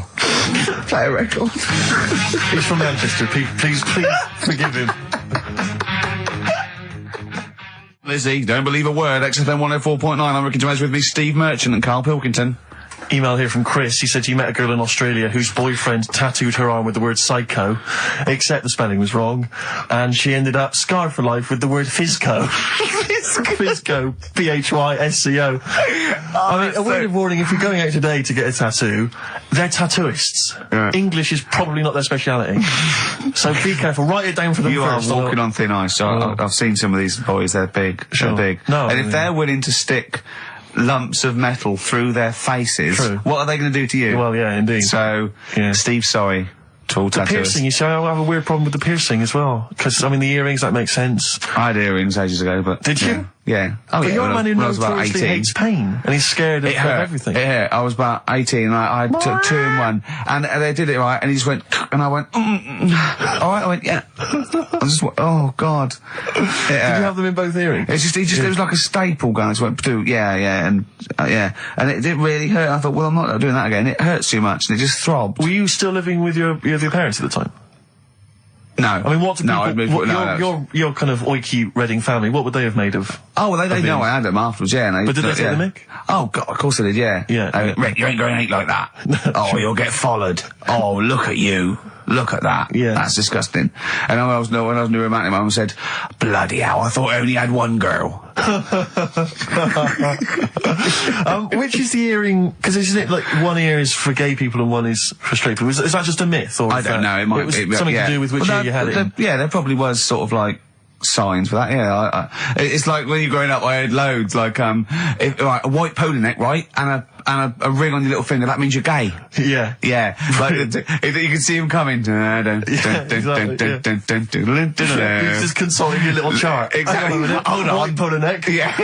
Those are the earrings in the left ear. I got it. I don't know where I am. Wasn't there that thing that the famous cover of Born Bruce to Run? Springsteen. Yeah. Well, you didn't know the handkerchief. Yeah. It was handkerchief in the right hand pocket. Dominant and was. Yeah, I don't know. But, where is this information? I wouldn't have known that. I might have gone around, with, if it was hot weather, something to mop my brow, I wouldn't have known that. Can't the gay people kind of notify us? Can't we have some kind of website or something we can check out? Do you still go to that pub with all those sort of like butch blokes? Lovely guys. With the moustaches and, leather caps, great guys. A lot of them are firemen, a lot of them are like traffic cops. Great people. You know what I mean? Fascinating people. You're safe in there. Yeah, there's no women to... It's like you're just having a great time with the lads. And there's nothing... It's just playing pool, stripped to your waist. Yeah, I know, yeah. I can talk. Oh, my back still hurts. Okay, a little bit of hip-hop. It's nice to have occasional hip-hop tune, just keep it... it's summer, you'll be cruising around in your open-top Chevy. Now, Steve, I see there it's a track by Little Kim, but how are you pronouncing it? I'm pronouncing that correctly, Lil Kim. Oh, no T's involved. And it's The Jump Off, featuring Mr. Cheeks. I don't know why I find that funny, but Mr. Cheeks is involved. If you can spot him, good luck. Lil Kim, and I believe that's Mr. Cheeks there, just busted it on the mic, and that's called The Jump Off. Talking of cheeks, Karl, have we got another instalment of Cheeky Freak of the Week this week? Yeah. Have we? Excellent, look forward to that. Is there some monkey news? Goes without saying. Of course. Does it really? That monkey news is safe, isn't it? It's not like, You're always going home with monkey news. It's there. Yeah. It's like songs of praise on a Sunday. When I came back, I've been on holiday for a week, and I sort of sat in by the pool and stuff, and I sort of wrote about 40-minute stand-up with my new show, and I was going to Carl and said, it's great, when you get away, it's sort of like, you're relaxing, you just think clearly. He went, Ian, I know. He said, I was away when I came up with Rockbusters. Yeah, indeed. Absolutely. I was buzzing about writing 40 minutes of brand new stand-up. Yeah. He equated that to coming up with Rockbusters. Should I be insulted, Steve, or is Rockbusters as good as everyone's saying it is? Is it the one good idea? Is it like E equals MC squared was to Einstein is to, Rockbusters is to Karl? What if I do this, Rick? What if I played you some adverts right now? Yeah, and then we came talk back about with some Rockbusters. Yeah. You could make the jump for yourself. Maybe I'll do Rockbusters and show people how easy it is to do it wrong. Adverts, then Rockbusters. And a cup of lovely coffee. Cup of coffee in the cup. Yeah, I want a cup of coffee. placebo, this picture, XFM. What's Carl doing? What's he rooting I around don't know, at? but listen, while he's doing that, can I just say happy birthday from all of us to Shan. Her friend Terry said play some placebo for Shan, so happy birthday to her. That's done. That's done. Cross that off the list. Yeah, that's another thing we've got through Dean, today. Rockbusters, please. Do you want to look at the prizes? I'll have a look at the prizes, see what people can win. It's an email-only competition, please remember that. All right, we've got the Later with Jules Holland Louder DVD. There's stuff on there from the Cardigans, Rollins is on there, Mercury Rev, Sonic Youth, the Datsuns, Queens of the Stone Age. No, wait a minute. They're all great bands, but I think they need a boogie-woogie piano over the top of everything they do. Well, hopefully Jules Holland would have Okay, helped. good, because there was something missing there on most of those tunes. Yeah, current album from Goldfrapp, that's there as well. What have we got this on DVD? The Life of Mammals, the complete series of that. A couple of we've got the Inspiral Carpets, again a 3 CD set of the best of the Inspiral Carpets. I don't know how they strung it over 3 CDs. And the best one-hit wonders in the world ever. And let me see. Oh dear, a 3 CD set. A 3 CD the set. best to inspire. I'm struggling. I'm assuming CD3 is just the Corals album. Anyway, that's some good treats there. You've sourced some good stuff this week. All right. Well. All right. Yeah. Here's your here's your Rockbusters. Yeah. All right. Cryptic Kloof, a couple of initials, and you sort that out. Right. First What one. was Dr. Fox on about that we don't sound like proper presenters? It's mad. Go on, Carl. Right. The first one. A customer wanted some paint to darken up a room. Shop assistant knew what to do. Right. Customer wanted some paint to darken up a room. The shop assistant knew what to do. The initials there, CB. Right? CB for the first one there. Right? Second one, it'd be alright if their heads weren't that big. Right? And again? It would be alright if their heads weren't that big. And that's SF. Right? SF? Yeah. And the last one... I know that one. Yeah, go on. And the last one, Chanel have got another perfume out. N-O. Right? Chanel have got another perfume out. N-O. You email in ricky.gervais@xfm.co.uk. That's that done. And those prizes can be yours. Yeah. More music, please. Bit of Bob Marley. Any of these going to annoy me? Oh, I've got to stir it up. Yeah. Brilliant. Are any of these clues going to annoy me this week? No, they're all good. Are they really? Yeah. Right. Alright. Yeah, we'll be the judge of that. Alright. ricky.gervais@xfm.co.uk. Brilliant. Stir it up. Bob Marley on XFM 104.9. Ricky Gervais, Steve Merchant, Karl Pilkington. Wait, did you get up today and just see the great weather and think, do you know what, I'd love to hear some Stir It Up from Bob Marley? Yeah, I did actually. Well, I was going to play it the week before last, before I went away, and we didn't have time. So, Well, we were crammed full of features like this one. have we got a cheeky freak of the week? Do you want one? Yeah. I think we should have a jingle for this. Okay, I've got a jingle. It's very similar to Chimpanzee. Chimpanzee that? Yeah. Well, let's hear it. Okay. Oh, cheeky freak of the week. Brilliant. Yeah, no, I think that's excellent. So, cheeky freak of the week. You've spotted a freak This is where somewhat, I think, offensively, you pick on someone who's not like other people and say it's your favourite freak of that week. Yeah, I remember we had the woman whose legs look like the hind legs of a dog. We've had the little fella with the aging disease with a little head playing the piano. That was your favourite. I think that's your probably freak of the year, isn't it? It's a pretty good one. So what's this? Is it a man with a horrendous injury, or is it a congenital birth defect, or what? Yeah, but you put it like that, and now it sounds like I'm being tight. Sounds like I'm being out of order. But I'm just giving them a mention. Just giving them a big shout out. Right. There's quite a lot going on in the freak world. There always is. You've been visiting hospitals the last week, have you, when we were away? No, there was a thing on a website. This isn't even the one that I've picked, so... So this is just a bonus? This is a bonus freak. Please, yeah. Yeah, go on then. This is a free freak, right? It's a fella called the Lobster Man. The Lobster Man, of course. Again, good name, you know what you're going to get. Yeah. What are you going to get? Some succulent meat. I like the idea that the vicar on the christening suggested that. I know you want to call him Mark. Can I make a suggestion? Yeah. Look at his hands. What's his name? Mark Michael Webster. Right. Right. Have you thought about a nickname? Not really, no. Have you looked at the arms? His hands? Yeah, we don't want to talk about that because Do you know they look a little bit it's like quite lobsters? well, yeah, but it's quite deformed. It's like, you know, we Can I can't. suggest Lobster Man? That's terrible, Vicar. That is terrible, Vicar. We're Go on then. We're gonna see. This is what the sort of feature you come up with, Carl. So Lobster Man. There's probably people listening now with, you know, lobster feet. Right. Lobster hands. So, Squid boy. So Lobster Man, what does Lobster Man do? Does he fight crime? not that much. Okay. Apparently he got into a bit of trouble. He was in a restaurant, and this was years ago, by the way. And someone picked him to eat him. No, so apparently the waiter said, "Oh, you shouldn't be sat here. You should be in my pan," or something. Oh dear. And they had a fight, got out of hand. Yeah. Got out of claw. And yeah. So that was. What do you mean they had a fight? What did he do? A waiter took the mickey out of someone with. No. No, can I just make clear? I'm assuming it's his hands look a bit like those of a lobster. Yeah. Yeah, well, it's fused, so it's just like two big fingers. They're Right. fused, I assume, probably in the womb, and they're just like, instead of like having five digits, they're fused and it. But he can pick stuff up, can't he? Yeah. What does he pick up? He mainly eats crabs and jellyfish, doesn't he? Yeah. Yeah. So he was having a fight with the waiter. He snipped off his nose.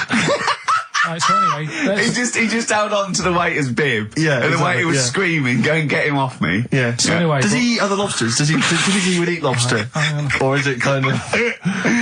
would he feel bad about eating lobster? Right. the little cheek of the freak that we've gone for anyway. The what? The little freak of the week, cheeky freak of the week. We've gone for this Siamese lad. Okay. Right, happened back in. You can't have a Siamese lad, can you? All right, yeah, this Siamese twins happened back in 1693. Oh, he's got a date. Blimey, that's the first time ever. Yeah, and all it was, he was doing all right for himself. He used to go on like those circus things he used to do. They're two people you're talking about, Carl. So we're going to him. All right then. All right. They did this circus show, right? Yeah. And everything's going well. They're selling out the tents and stuff. People coming to see them. Yeah. He was doing all right for himself, Yeah. right? Sorry, before I said that, did you think a Siamese twin was a man with two heads? Well, it can be, can't it? It depends. There is There's a two man. people, they're conjoined. No, but it depends, doesn't it? The one that I shown you in that book that time was a fellow with two heads. No, it wasn't. That was a stupid picture in one of your stupid books that he had a growth that looked a little bit like it had a face on it. It wasn't a man with two heads. You're the same sort of people who send potato chips to restaurants and say, "Doesn't it look like Norman Cook?" Yeah. It's not two heads. We'll bin this feature. No! No, They're two people. They're two people. Conjoined twins. Right, so these... They just happen to have a similar taste in clothes. Okay. Anyway, so they were doing all right, and it all went wrong when he crossed the road, got run over. The lad with two heads got run over. That's it. What? How is that cheeky freak of the week? Just because he got my interest, and I kind of thought, why didn't he just look both ways?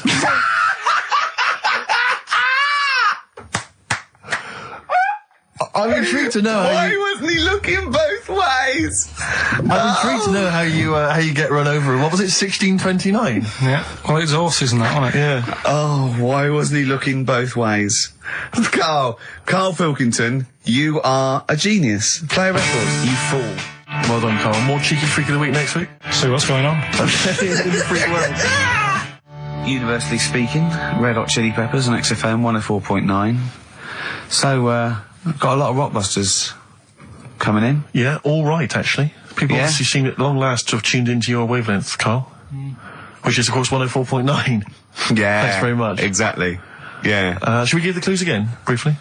We just had an email, Actually, to be honest with you, let's not, because we've already had a load of answers. I know, so, yeah. you know, Oh, yeah. if you didn't get it first time round, you don't deserve to win. We had an email saying, because I've got a bad back, am I squeezing Carl's head? Well, I've already had a little squeeze, didn't I, about half hour ago, didn't I? Yeah. Are you gonna... You just got to be careful, because I don't want any strain, so I'd say keep still, whatever happens, and you're right about there. Could I have a squeeze, just while you're not really kind of capable? He's Could I have allowed a to quick squeeze it, isn't he? Because I've never squeezed it once. Remember, sideways, temples go quite hard, but not too hard. Yeah. Front to back, go as hard as you like, because that's Alright, well, I'll just have a try now.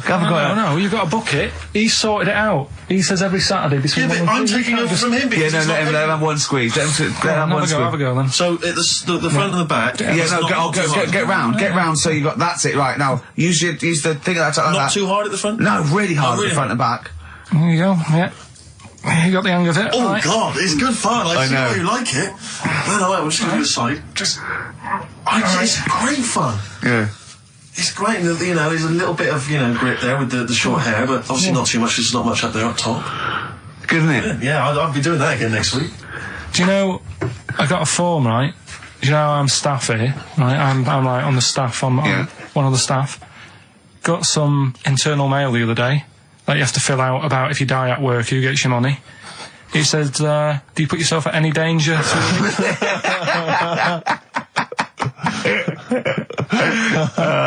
What did you say? Well, I asked Suzanne, I said, does that, It's squeezing, is that in but my leg lock round your ribs that time, and I had to, it was like a little alligator, like a python and an alligator, didn't I? You get quite some...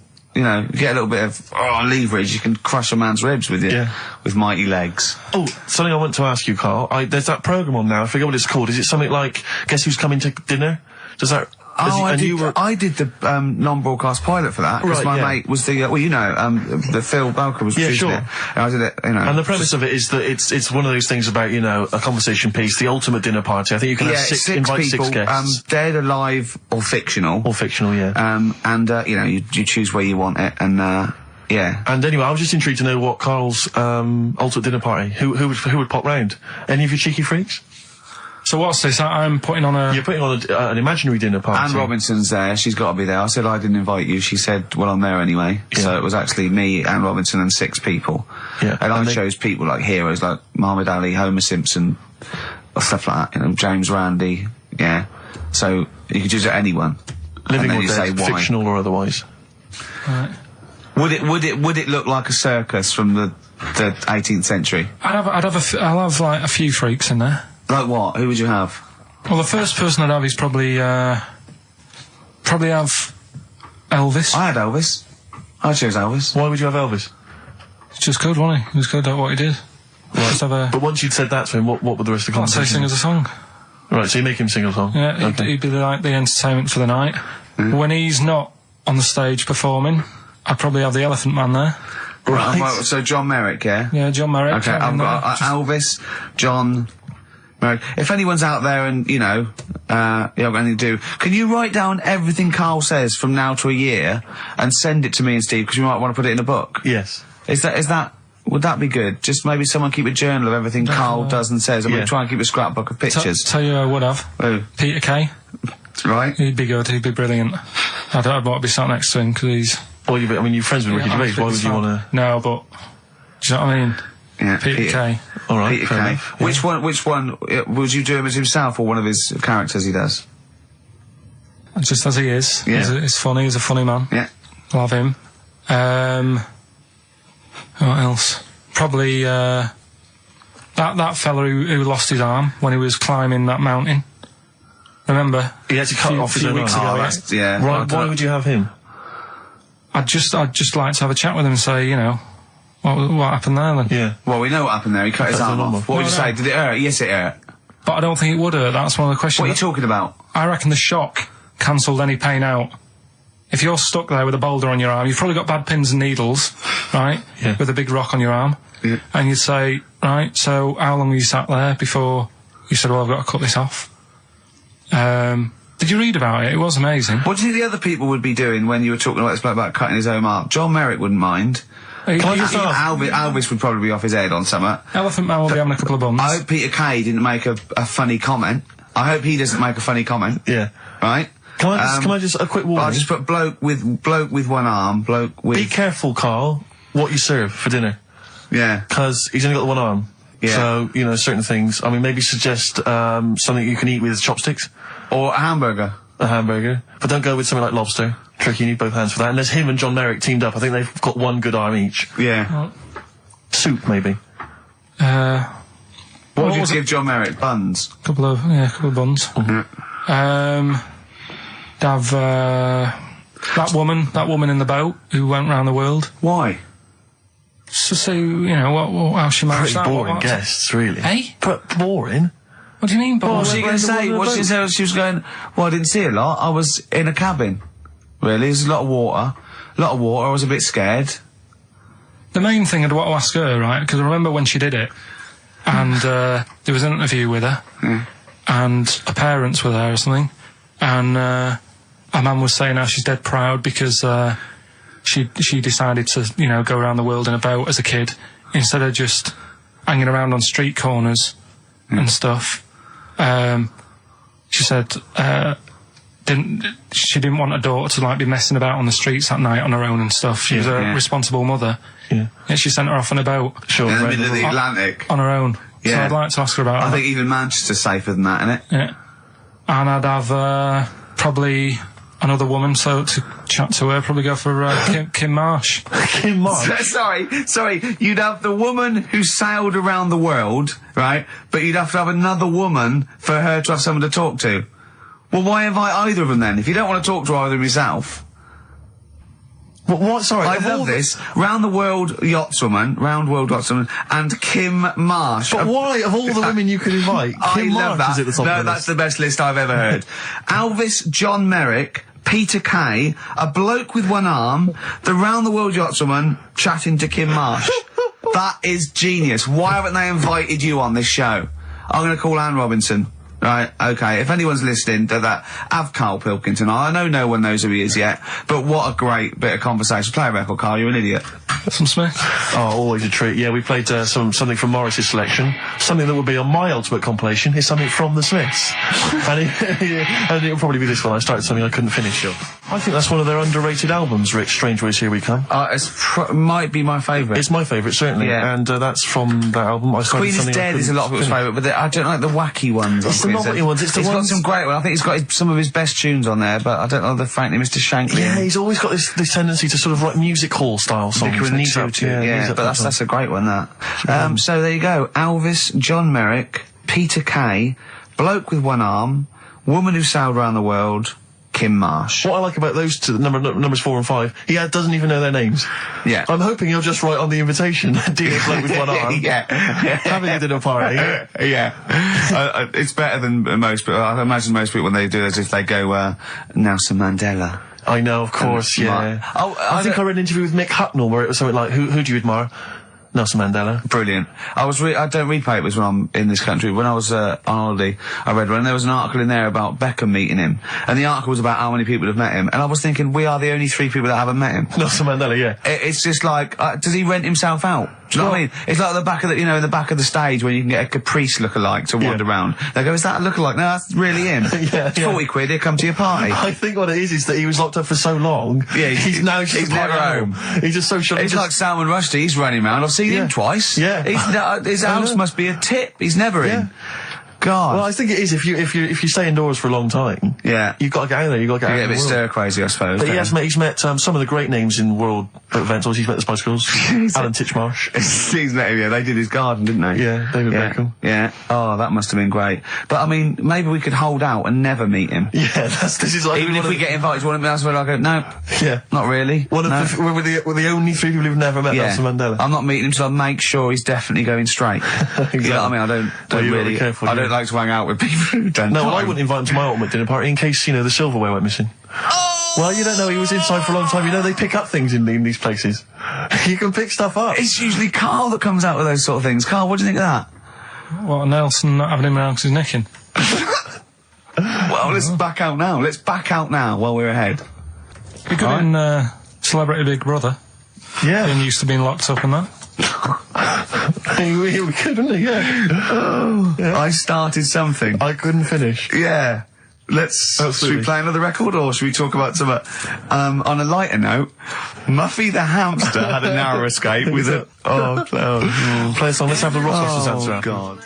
Martina Topley Bird, Need One. Alright, XFM 104.9. Well, it's that time. It's getting exciting. We've got Rockbusters results, but before that, a little bit of monkey news with... Oh, chimpanzee that, monkey news. Karl Pilkington. Brilliant. Let's do it. I haven't read that for a couple of weeks. Go on then. Alright, so, it's like this little monkey. Oh, yeah. Who lives in Morocco. Right, I'll just warn you now, you're on thin ice from last time, okay? So, make sure, is this real? It's been Don't say emailed that you would think about it. As you're saying it, think to yourself, oh, is that true? Do monkeys do that? Do they think like that? So, go on then. So anyway, yeah, so there's this magician in Morocco, right? He's got a little monkey working with him, right? The way it used to work, magician used to do his thing on stage, do a little bit of magic, people loved it. Then the monkey came out, had a little cap, walked around the crowd and stuff, got the money, had a good little team thing going on, right? Yeah. So anyway, the monkey's name was 86. Right. Because back then there was so many monkeys, it was like, oh, what names, do you know what I mean, what names do you use, what do you do? So they just named them, right? So this little monkey... What, he had 86 other monkeys? No, it's just that because a lot of monkeys were sort of working back then, helping magicians out, you know, doing bits and pieces, busking, what have you. Well, Rick, you know how there's so many... why would there be a confusion with that? If he only had one monkey, where's the confusion? People would go, oh, I'm not going to go and see that, I want to see 86, he's the better monkey. Do you know what I mean? What does it matter? I don't know what you mean. Well, why do they need... where was the confusion? With people going to the circus and going, what monkey are you going to go see tonight? I don't know. It wasn't a billing, was it, with a monkey? But Rick, it's just the same with humans. You know, there's so many humans now that we can't give them names anymore. Yeah, they all exactly. have to have numbers. Exactly, yeah. There's so many humans, you know, with 5 billion people. We can't give them names. It's impossible. But, you know, with a few monkeys anyway, number working... 122, go on. So anyway, there he is. 86. 86. With his hat. With his hat, walking around getting the money. Yeah. Anyway, the magician sort of, you know, thinking about moving on. Because in Morocco, he'd sort of done all the tourist traps. Sure. So he had a word with the monkey, said, how about we... See? No, let him continue. Think. Let him continue. He didn't have a word with the monkey. Let him continue. So what do you think about going over to Spain? Yes. Sure. So, the monkey was in agreement? So he said, alright, go on then. Right, so they get in the car, and, like, the magician knew he'd have a bit of a problem on his hands, because you're not meant to take monkeys out of the country. Yeah. Right? So he thought, right, what I'll do, I'll get a car, right? Right. Stick the monkey in a boot, right? Get on the boat, and hopefully sort of, you know, stick it in some luggage and what have you. Yeah. We'll be over there, we'll be earning big money, everything's going to be great. So the monkey was like, brilliant. So they get in the car, they're on the way to the boat, and pull over at a petrol station. And just before filling it up, he opens up the boot and he goes, "You all right in there?" And it's like, yeah, it's sound. So he leaves the boot open so it can breathe and get a bit of fresh air whilst it's filling up. Goes in to pay the money. Yep. Pays the money, goes, I'm just paying for the... Right, this monkey is not going to drive away in that car, or we're never doing this feature again. Carl, what happens? What's number 86 up to? So... 86. So, That's the ending, isn't it? That's the story. Come on, let Carl finish the story. It better not be. Brilliant. You're gonna love it. Right, so he's in the petrol station, and he's going, right, I'll pay for pump 4. And the fella says, what are you talking about? Pump 4, isn't that a monkey? No. Sometimes I use numbers for monkeys, sometimes I use... No, I mean pump 4. Sure. So he says, what are you talking about? There's no car at pump 4. Right. Keep going. Sticks his head out of the door. Yeah. The monkey's giving it some. Went over to Spain on its own. I don't know what to do. Well, hang on, let's just get a couple of the facts right here. Right, what do you mean, couple of the facts, right? There are no facts. So, number 86 drove to Spain. You are, honestly, Carl, you must know. It was an automatic. Right. Carl, you must know that is shit. There is no way a monkey... That's the thing with this. He gets stopped at customs. It's mental. How did he get through customs, Carl? Has he got a passport? No, he was sneaking about because he didn't have a passport. So he parked and then snuck through. Do you want the facts? Let me see it. Right, I'll examine this, Rick, and we'll play a record. Play a record, because I can't... That's nearly as bad as the armed robbery. Right, go on. Yeah. Play a record. Better Suede. Yeah, Stay Together. My favourite. One of 86's favourites. Yeah, brilliant. My favourite Suede track. Stay Together. XFM. Well, nearly time to go. But before we do, a little bit of Rockbuster results. Just checking some of the answers, Rick, and it seems that an awful lot of people have got it right. Go on then. Tell us them again then. Remind us of them before you give us the answers. Alright, Rockbusters number 1 was like this. It was a customer... We're stopping monkey news, by the way, until you start getting some credible ones. Because it's ridiculous. It's not true. No, it seems mad. But no, but it's from the internet again. So anyone can go online, download that story. It's insubstantial. It's get ones from journals or where the source is quoted. Okay, or we're not interested. Or we're not. Well, you don't. Okay. So same with on thin ice. We've pulled this once. We've pulled Rockbusters. We suspended it once, and you came back again. So it's. Do you know what I mean? So go on then. Right, so Rockbusters number 1 was about a customer who wanted some paint, wanted to darken up a room. The shop assistant knew what to do. What did she do? The initials were CB, Cellar Black, right? Cellar Black. Sell her some black see, paint. I thought Cellar Black, because it's CB, and I thought, well, it can't be, because it's not Cellar.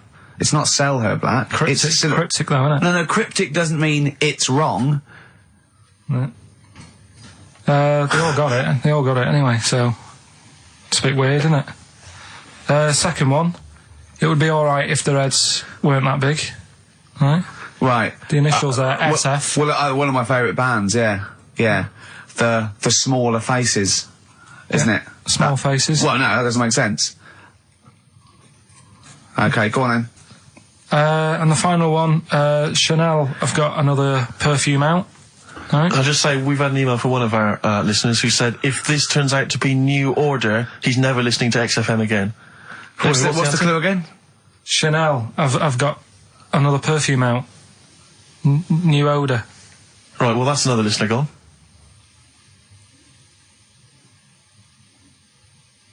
What do you mean? There's not a group called New Odour. No, it's cryptic. It's not, that doesn't mean cryptic! Wrong doesn't mean cryptic! It's like saying, what animal am I thinking of? Frog. That doesn't mean cryptic. Sell Her Black. What artist is that? Small Faces works. Just about. If I say what animal am I thinking of, what am I Monkey. thinking? Well, there you go then. So it does work.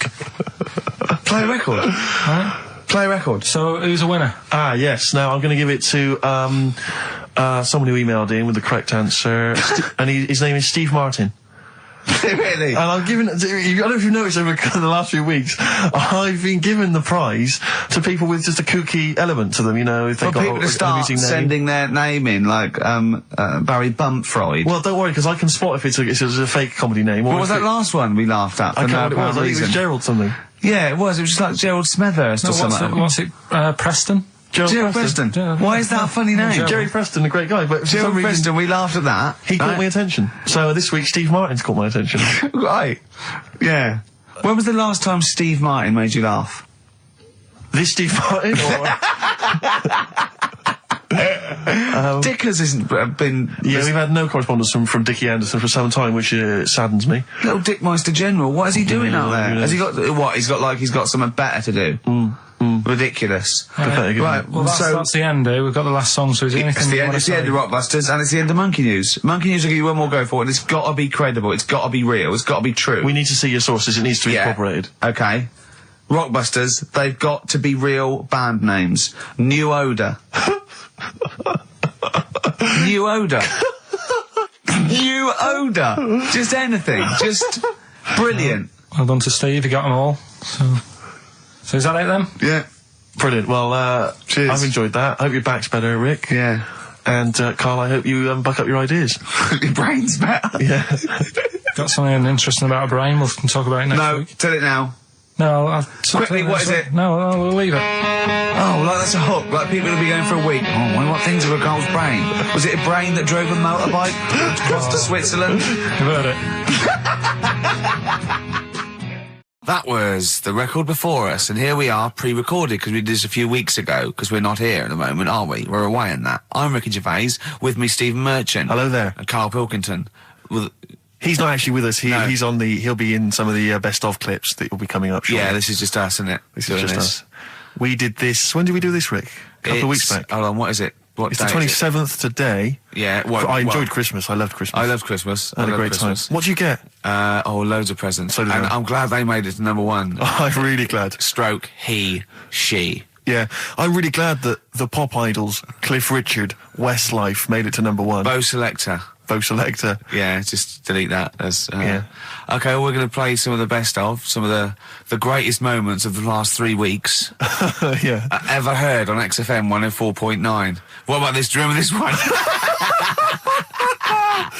Oh, which one is it? All right, so here's the first bit.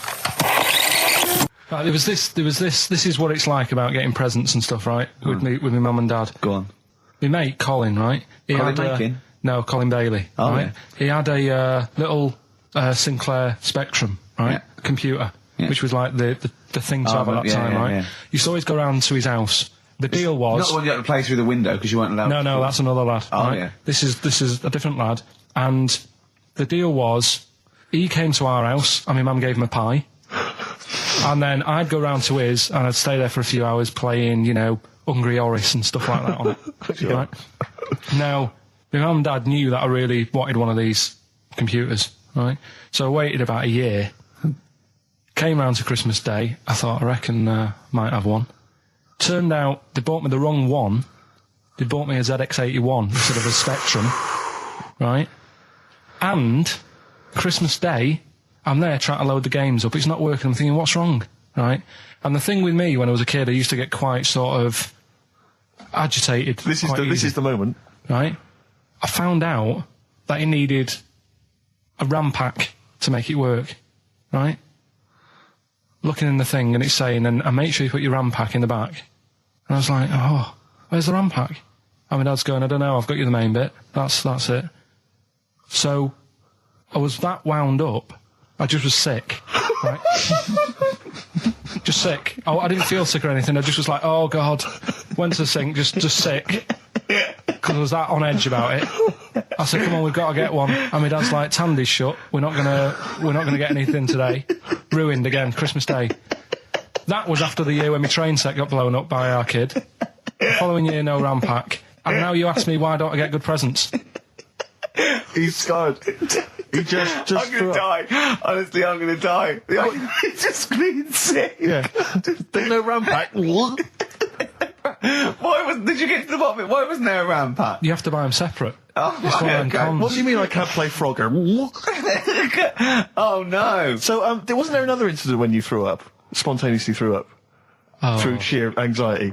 I do get it. It's not so much now because I've relaxed a bit, but as a kid I used to be quite on edge all the time with certain things. Do you think that's what happened to your The cat wind. that kept being sick? That it didn't get the food it wanted, and it just threw up. Do you remember that? Yeah. God, so they shaved it. No, like, again, I spoke to you in the week, and I had much better things, like when I tell you about Brian Blessed climbing Everest, and for some reason it made him, it played havoc with his belly, and he followed through, and he had to clean up. Shut himself? Yeah, using ice and snow. Why are you telling me that Brian Blessed? In what way is telling me that Brian Blessed shit himself once in any way educational? Because I was saying how he was climbing Everest, right? Right. I give it to him. He's an actor and that, but he gave that a go. Yeah. Right. It played. What's the point of that? You'd say, wouldn't you? You'd say, God, he's Oh, so he's all right. Me doing a boxing match for no reason is rubbish, but him climbing Everest and shitting himself, Yeah, he did that. is commendable. right, and he's only going to go and do it again. He's going to climb it again. Yeah, but he might not shit himself this time. Yeah, but what's the point in going? Nothing's changed up there. Yeah, good point. Yeah, Where's you been? Well, it has. They've probably cleared it up by now. Like, but it's slip on it. I can't even bother. Read about Brian Blessed. Is it actually true, or have you libelled No, someone else? it was an interview with him in it. And what did he talking about- say? Oh, come on! What did he say? He said I climbed Everest and I played havoc with me belly. Let's talk about it next week. We've really run out now. Oh, you're a fool. 3 holidays Carl's had this year. Last year. Yeah. I'd love to have 3 holidays. You've got to start putting the work in there. 2 holidays No, then. you had 3 holidays. You went away with Suzanne and her parents. Yeah, well, that doesn't count. It does count. If you book 2 weeks off the firm and you go away and you go, how was your holiday? Go, well, I didn't really count. It wasn't a really good holiday. Can I have them days back, please? You my New Year's resolution is to be nicer to you, but Well talk done, sense. you've already broken that. No, but talk sense. Talk sense. You've had 3 holidays this year, and I'm just saying, you're in your 30s now, and 30s is when you should be really putting the work in. That's true enough. To reap the benefits in your 40s, 50s, 60s, 70s, 80s, 90s, and 100. Carl, what's your New Year resolution? What about think before you speak? It's worth. I mean, See, I'm consider it. allowed to laugh. I'm allowed to laugh at things other people say, Carl. That one, that is a good suggestion. How was your holiday, Carl? It was all right. Right, brilliant. But that I don't see on the ratio of good to bad in Carl's mind. That might be amazing because we never It might be hear him amazing, singing the mightn't it? praises of anything. I'll tell you what. Can we have a cracking little tune and then come back and hear about Carl's holiday? I'd love to do that, Let's really. keep it tight. Love Will Tear Us Apart by Joy Division. Now I can't put my finger on it, but that doesn't sound like the original, and it's off a compilation. It sounded a bit fast. I think the vocal was slightly different. If anyone can, put me out of misery, I think it might be in a session of the time or something. Carl, is it a New Year resolution for you? Another one. Maybe when we ask you to get a song, get the original single version. I could be and wrong, not some but obscure session. Yeah, it does seem different, doesn't it? Very odd. Yeah. Yeah. Maybe we just remember it wrongly. But anyway, that's XFM for you. 104.9, I'm Ricky Gervais with me, Steve Merchant. Karl Pilkington. Carl, you went to Lanzarote. Yeah. People said don't go to Lanzarote. They told you it was Lanzarote. They told you, were they right or They wrong? were right, yeah. Really? Yeah, it's a bit ropey, yeah. Is it why? Just, out there. If it wasn't for the volcano they had, it'd been knackered. That's their big draw, is it? That's it, basically. That's all they've got going for them. When you landed, was it really hot? Were you quite excited? You were thinking this is It okay? was warm. It's, we can't complain about the weather. The weather was all right. Sure. You know what I mean? That's what I went for, but it'd be nice if there just was something else. Yeah. What did you do all day then? Did you read your ritual book? No, I didn't read that. I read that book. Do you know the book that I bought and all the chapters were messed up? Oh, yeah. I bought a better version of that, All right. and I read that, Excellent. and then, Did it make more sense in order? yeah, a lot easier to follow. Yeah. And then we went and had a look at the volcanoes and that. They've got 36 of them to look at. How many did you look at before you realised that pretty much, you've seen one volcano, you've seen them all? Probably about 6 or 7. Really? And then when you got to the 8th, you thought, now I know what this is going to be, Suzanne. This is going to be like a mountain with a hole in the top. Yeah. Really? But it happened years ago as well. It's like, just keep a couple, fill the rest in, tidy it up. Fill the rest in! Yeah, no, Well, yeah. getting some builders. No, seriously though. Okay, They're a 4 death million tons of concrete, please. They're an absolute death trap. Yeah, what? Yeah. What do you mean fill them in? Do you know what a volcano is? It's just a hole, isn't it? That's happened. Well, it's more than the happened back hole. It's in- more a portal to the magma in the centre of the earth. Back in 1730 it happened, and they still haven't sorted it out. Well, when you say it happened, volcanoes were made a lot longer ago than 1730. No, but the one that did Lanzarote in. Right. Sort it out. What would you suggest? Well, How tidy can it they up. fill it in? It's joined. It's all joined. No, but what I'm And saying is, it was the a- big it was- plates of the earth are all joined. It All was the a disaster, magma's wasn't it? joined. With the trade centre thing, that happened. They cleaned it up, sorted it out, they've moved on. That's what I'm saying. Whereas Lanzarote have just gone, leave it.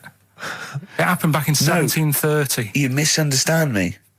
How, in the name of God, can you fill in a volcano? You ignorant twit. No, but it's not just the holes. They've actually left the lava everywhere. That's what I mean. It's not just the big holes. There's lava everywhere. But it's molten rock. They can't just pick it up like they're like a carpet. Put it in the holes. The holes are there ready. Just push it all in.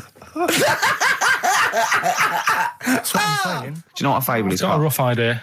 Okay, it's a thing that uses sort of metaphor, analogy, just to explain sort of morals. I mean, they're very old for a start, and it's all. I'll give you an example of one. A quick one. Oh, the one about the dog with 2 bones. He goes to a dog's got a bone. He sees a reflection in the lake, and he thinks, "Oh, that dog's got a nice bone. I'll have that." And as he goes to get that one in the reflection, he drops the one he's got, and that's one about I think be happy with your I lot. was told one when I was younger. Go on.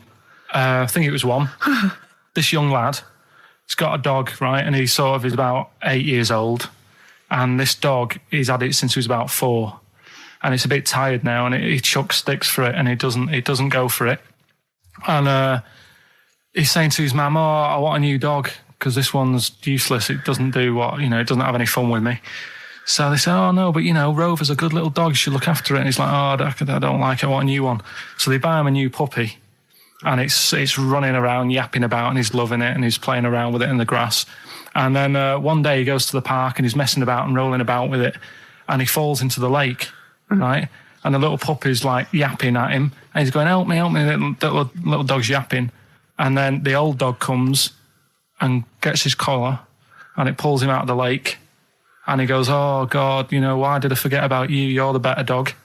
And he loved that one again rather than the puppy. I got a feeling that was Lassie. Well, yeah, that was an episode of Lassie. What's the moral? What's the moral there, Carl? What's that telling? What's that explaining through analogy?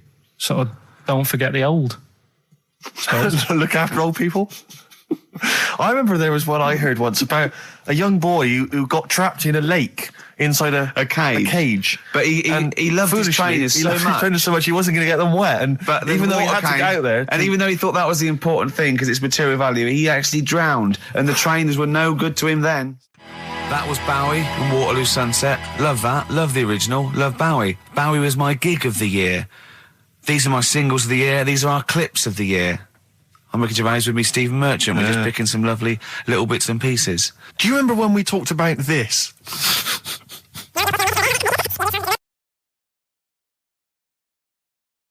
So we just had a text here that says, and I don't know what truth there is in this, as ever, but John says there is apparently a nude bike ride today in Hyde Park. Now, I can't believe that's the case, because I don't think it's allowed, is it? You can't ride around with your veg, can you? I don't know. Why would you want to? Well, good point. On a bike. On a bike, I like the fact that that's what disgusts him. I want. Do you know what? If we did appeal for a nudist to call in, I'd want a very specific sort. I want a German nudist, a middle-aged man called Helmut. Okay. If there is any, or the closest one to it. So I want a middle-aged man from Germany. If your name is Helmut, you're in. But I'll accept Hans. Carl would be good, wouldn't it? All right. Yeah. I think I'm wondering if the age might. Maybe we could broaden out. Okay, just a German nudist bloke. Right. Could he at least be fat? Can I find a fat German fella? If your name's Helmut, we're going to give you a big prize. Yeah. But any fat German fella who likes to get his sausage out. Sure. Okay. It's sauerkraut. Yeah. What's the phone number? 0871 222 1049. It'd be good just to get an email or a text with a contact on it, and then I can just call them up in the week. Sure. And 83936 is the text number. I don't know what our audience demographic pans out like, Rick, but I'm suspecting that's probably a fairly small fraction of our listenership. I know, but there must be someone out there. If you know a fat German who likes to get his tackle out, phones are going. Straight away. Just answer it, Carl. Just answer it. Just pot luck. it could be anything. Well, just see what it is. To be fair, it could be a nutter. But just say hello. Just tell his nutter straight away. He'll stay there, won't he? He'll stay there. Well, answer it. Answer it. Leave it. Answer it. Oh, you see this? It's gone. It's gone. There you go. He bottled it. So, just as well. Well, you took too long to answer it. There's a vicar in Australia who's started sort of doing his services and all that in nude. Hot, isn't it, out there? Yeah, where'd you get the churches aren't. Churches are pretty cold. It was on some website. Of course it was. Yep. Just saying about a vicar and that who's there's a lot of nudists and that who want to get married. Do it, don't mess about with the wedding dress and that. Just snip up. Cheaper, isn't it? Well, I suppose it's so. I suppose if you believe in God, you believe that that's the way to be, innit? Because Adam and Eve and that. Yeah, but then in Adam and Eve, the shame made us dress up, didn't it? Yeah. Eating the apple and things. Yeah, but God didn't want that, did he? No, he wanted to see it all. He was loving it. He was having a whale of time getting a life full of all of that, and then the snake said, cover yourself up. Stitched him right up. What exactly is there then? Is it just a kind of moon-like kind of surround with just kind of dust and rock? That's exactly what you see. I was there when the Mars thing went wrong. Yeah. I would have just sent a camera crew there, filmed a bit of that, right, and say, here we are, this is it. Ignore the little coffee shop in the background. Right? This is Mars, because that's where it's like just loads of dust. Holes everywhere. Tidy it up. Little round-headed aliens complaining, whinging, just like Mars. Yeah. So, is there any? What's the best bit about the holiday? Come on, pretend you're Judith Chalmers. I have been doing. I would have done all. I would have said that. Don't bother. Right. I mean, the hotel was good. Yeah. That was all right. What was that like? It's all right. Just, clean. That's all you want, isn't it? See, that's not quite what Judith Chalmers does. She doesn't go, what's the hotel like? All right, yeah, clean, isn't it? All right. What was it like? What was it? 3-star, 4-star? Did it have a swimming pool? What was the room like? Yeah, had a swimming pool and that. Yeah. Yeah, it's good. I think it was one of the better ones on the island. Okay. Nightlife? Wasn't really. And there was a bar. There was some bands playing. Yeah. Not very good. Food got a bit boring. Yeah.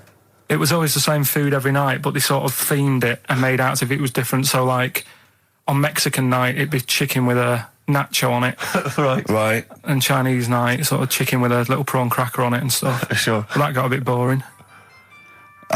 That's me just turning on my phone, because I want to read to you a text that I got from Karl. I think you sort of sum up the holiday in this text, don't you? Do you remember it? I can't remember. Let's have a look. Let's have a little look. Instantly, what did Suzanne, your girlfriend, make of it? Similar view to you? That they should fill in the holes? Yeah, it's just that thing, you see, I went on a coach trip, right? And you go and see the volcanoes. Like I say, there's 36 of them. Yeah. Which, how many do you need? And when we're on the coach going round all these volcanoes, the fella on the front's going and look out your left window at the moment, and there's a volcano.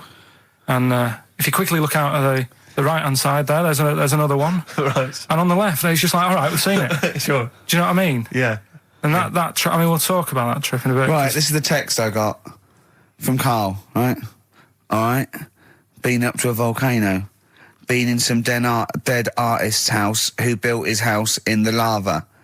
They said they would show me science with volcanoes, but all they did was chuck some water in a hole and it shot up in the air.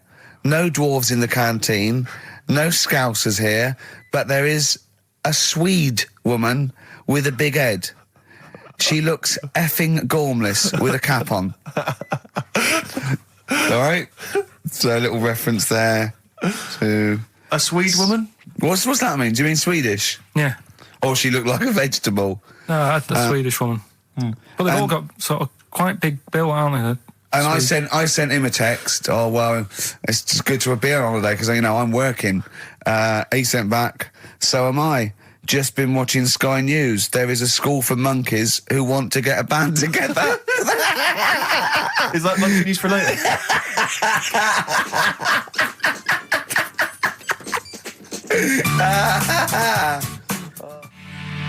Oh My Corazon by Tim Burgess. I can't get enough of that. I love that chorus.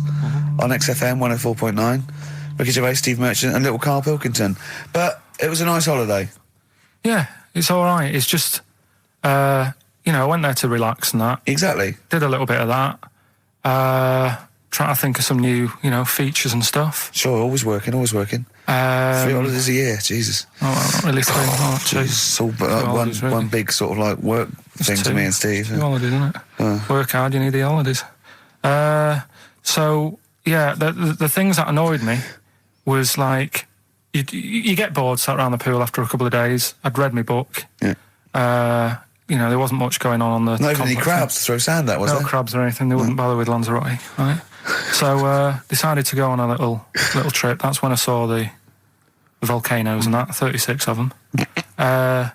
So, we go on the trip, and the thing that annoys me, it does happen every holiday that you go on. If you go on a sort of a package thing, they have these trips, right?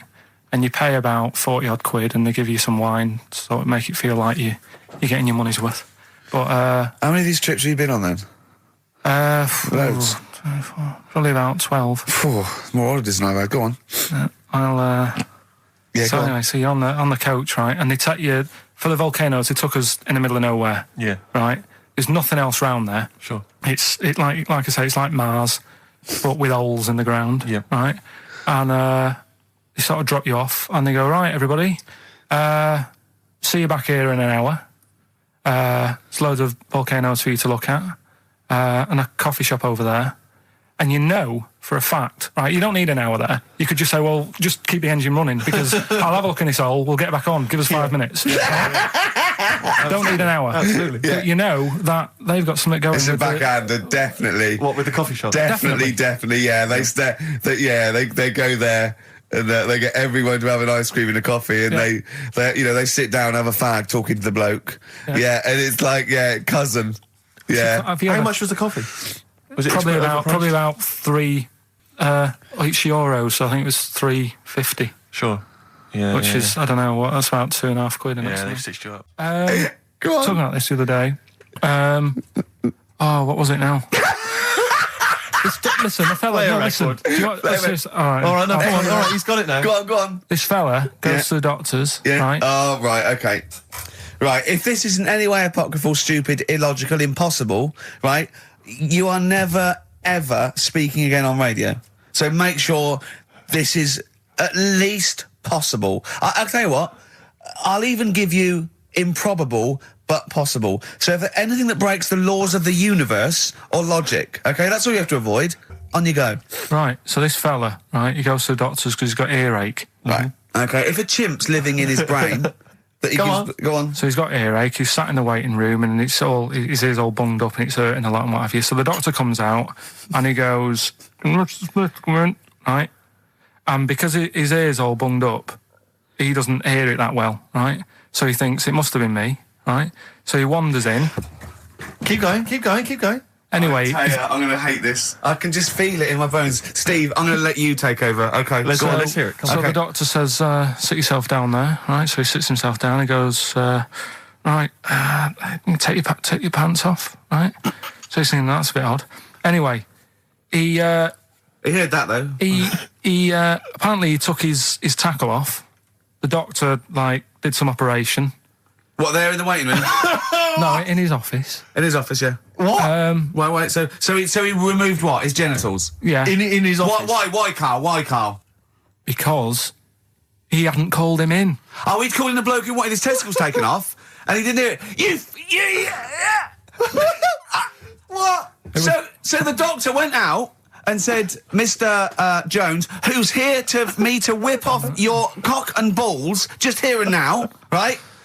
Bloke comes in, didn't it? It must have been me. So the bloke who wanted his balls taken off didn't say, I think he said me. So he didn't interrupt then. So the bloke goes in, he starts taking his testicles off, and he doesn't say, I'm here for me ears. What are you doing with that? That is a blinding record. And before that, Rick, what do you make of those adverts? They were great, weren't they? I like them, yeah. I'm going to buy all them products on the way home. And that's endorsed by Ricky Gervais. He's won awards. Yeah. Rick, do you remember this?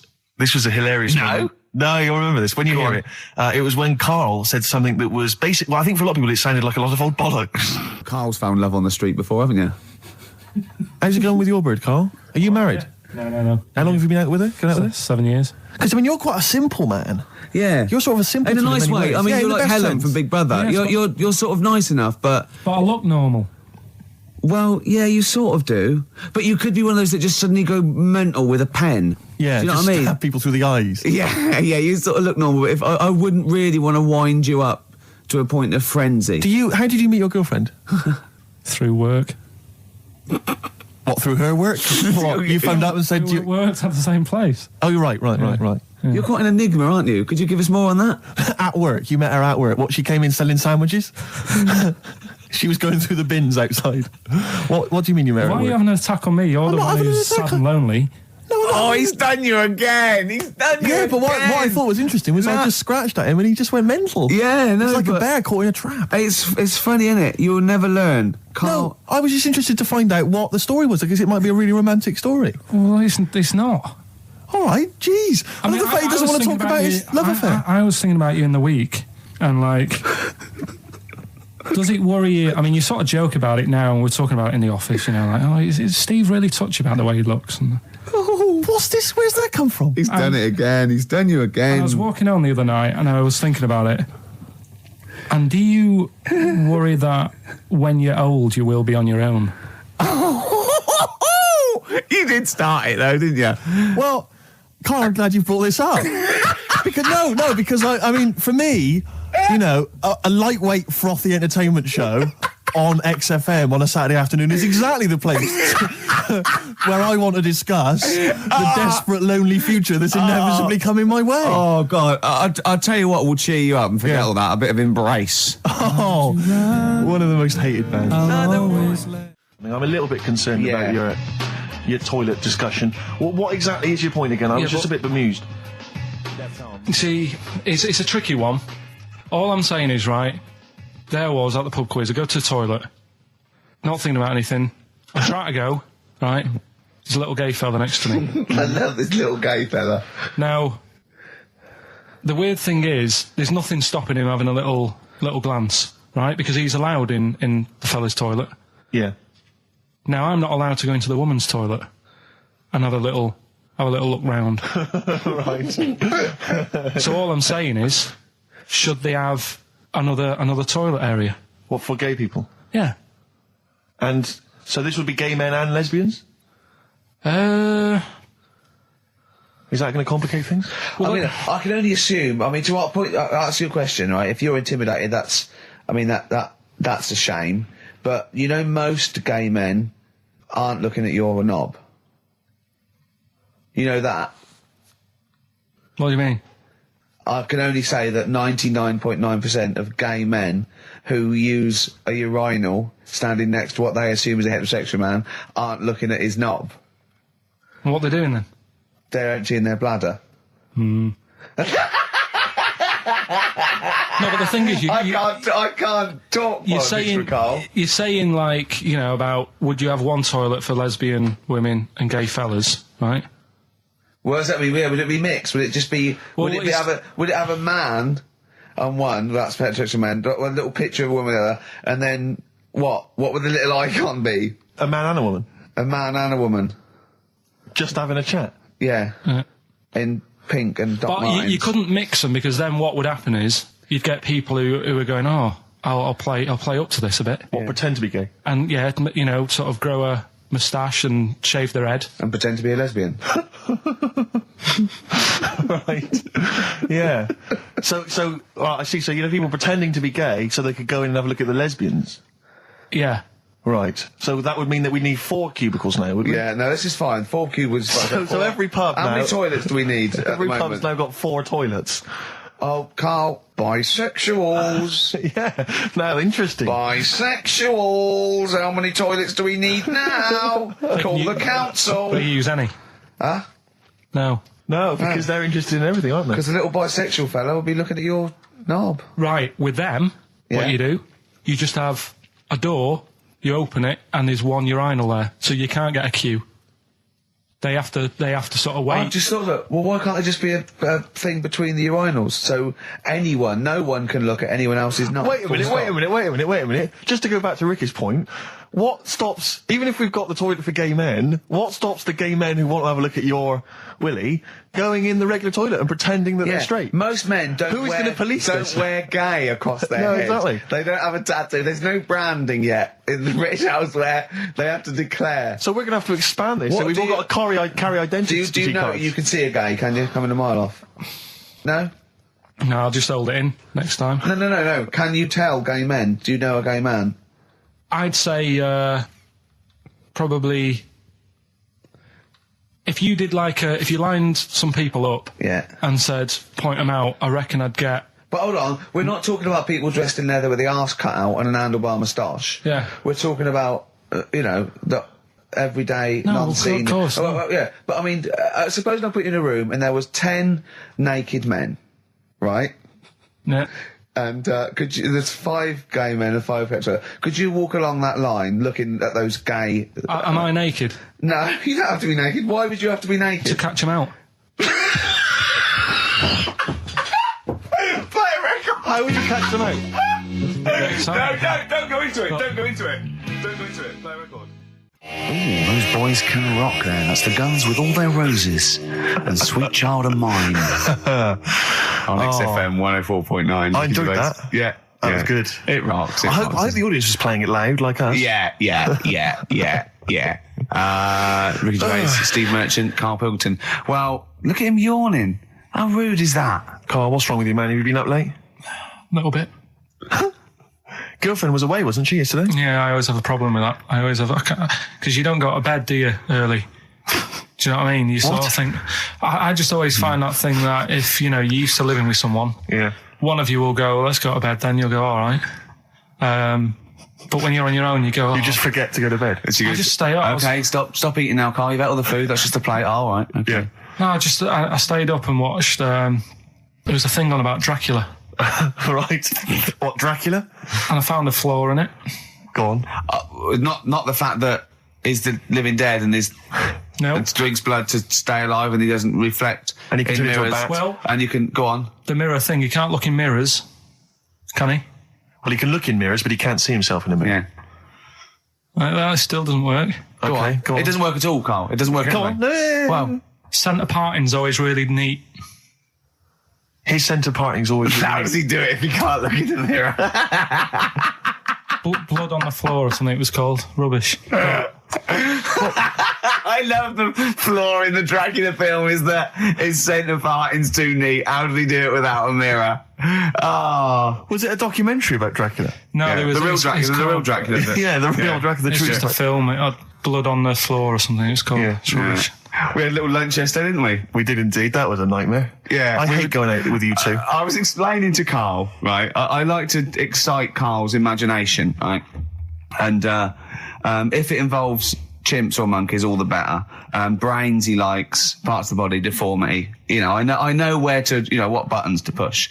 And I told him about this thing. I don't know if any of you out there know about this, but there's an experiment they did in the 50s, a clinical psychology experiment where there's your two hemispheres of the brain, okay? They're joined by a thing called the corpus callosum, right? Which is just a little flap of skin, like a little scarlet lead that joins your two hemispheres. And what they did, they cut that in half, and they thought it was a cure for schizophrenia, but what it turned out to be, or epilepsy, I think, I can't remember, was that your two sides of your brains didn't function together. You couldn't get information. I was telling Carl all this thing, and one of the things I told him was that they did it on a monkey, and it fought itself over a nut.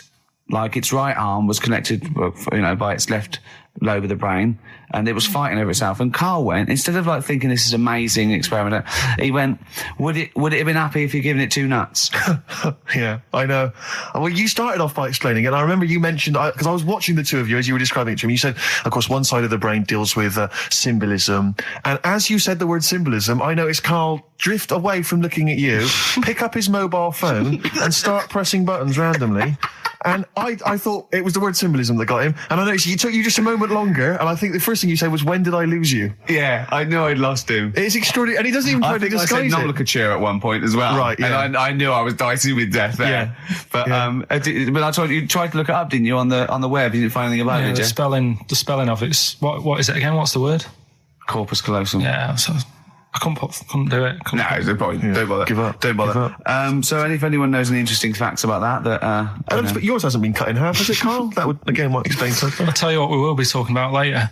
I don't know if you're sort of aware of them, Steve. Go on. Bonobos. Oh, I don't know much about bonobos. I told him about he was looking for stuff. I said, put in bonobo. He was having no luck with chimp. And they're a form of chimpanzee, but they're even closer to us, evolutionarily speaking. They've got their social groups are more like ours. They're more intelligent, and he was loving it, weren't you? So is it human bonobo Carl? Is that how it works on the evolutionary ladder? Chimp Carl. Yeah. Talking about him. So we're talking about bonobos. You're excited about that? Yeah, That's coming up in monkey news. No, I think it's a bit of a monkey bonus. Placebo, Bitter End on XFM 104.9. This is pre-recorded. We recorded this a couple of weeks ago, before Christmas. I hope you had a great Christmas. If you didn't, Not our fault, really, is it? Nothing to do with us. Wouldn't have thought we'd have. We're well over time because we've got plenty of cash now, thanks to a lot of you who probably bought the Office DVD. Yeah. Probably got And that if you in stock. haven't yet, and you've maybe got vouchers or money, still available. Still there in the shops. Still available. You can still make it the best-selling DVD of all time. Please. Please do. Yeah. Please do. I'll tell you what you want to hear there before you make your mind up. I'll tell you what, if you like this next clip, go and buy the Office DVD. I think you will. It's a brilliant clip. It's the one where we talk about, well, it is self-explanatory. Yeah. We went. It was a great day, wasn't it? Brilliant round of golf. Absolutely brilliant. Such a beautiful place in Stoke Poges. It's like a really posh place. And are you a good golf player? Well, we'll get to that. Oh, okay. Wow, he bought the shoes especially for it. Oh, brilliant. I'd love to have seen him in those little shoes. I know, and they were no good because they were metal spikes. We had to change them. He was annoyed straight away. He spent over £22 on these golf shoes. We hired a buggy that was brilliant fun. I was bombing along, wasn't I? I don't drive, but it was great on that buggy. Well, you've been on a buggy with me and you were a bit scared. Yeah. What I nearly killed us once. I was just taking banks and things, but you don't see sort of bunkers, and he'd scream and go, "Stop!" And he'd put his foot down the brake, and then I reversed. At one point, he sort of did a handbrake turn next to the lake, and then we had to reverse, right? And you know, you just flick a switch and put your foot down. He did that without looking. I look behind, there's a big oak tree there. He screams, "Watch the tree!" Right? So Dukes of Hazzard. And I kept jumping in and leaving him behind because I had to go to my ball. Because anyway, so the first shot, I got on the driver. I honestly did one of the best shots I've ever done. It went straight down. It was great. I thought, phew, got away with that because it's always the first one because it's a clubhouse and you want to look good. Yeah. So. He tees up, and I've been saying, buy some balls. He just got 6 balls. I was going, what if you lose me? I won't lose 6 balls, right? He tees up, right? Whacks it. It goes miles, like right angles, straight into these the woods, right? He turns around, he goes, go and buy some more balls. So I'm laughing because it's like impolite to laugh, but he broke the ice for me, and I was falling around. And then his second shot, I go, you know, you're off for 3 now. If you take another shot, he went, oh, right. So it's his third shot. He puts the ball down. He hits the ground before it and misses the ball altogether. And I was on my back, wasn't I? Unbelievable. Actually rolling about on his back. And we were terrible. I went round 107. He went round in like 119 or something. Sure. It was just rubbish. How long did it take? 5 hours. Of course. And there was no one around, luckily. But it was fantastic. So then we go and have our meal. What annoys me, I said, right, I'll go for a run. He went, I'll have a bath. I said, I'll see you at 7:45. At 7:55, I have to call him. He's not ready, so he's let me down there. I can't stand lateness or laziness. You hate lateness. Yeah, and he's let me down. Do you know his excuse? He fell asleep in the bath because there was no light bulb. There's no light bulb in the bathroom. So instantly he fell asleep, and he was late. No, do you know what I mean, though, Steve? If you're sort of, like, nice and warm and what have you... I was tired anyway. I've been stressed out for 4.5 hours, right?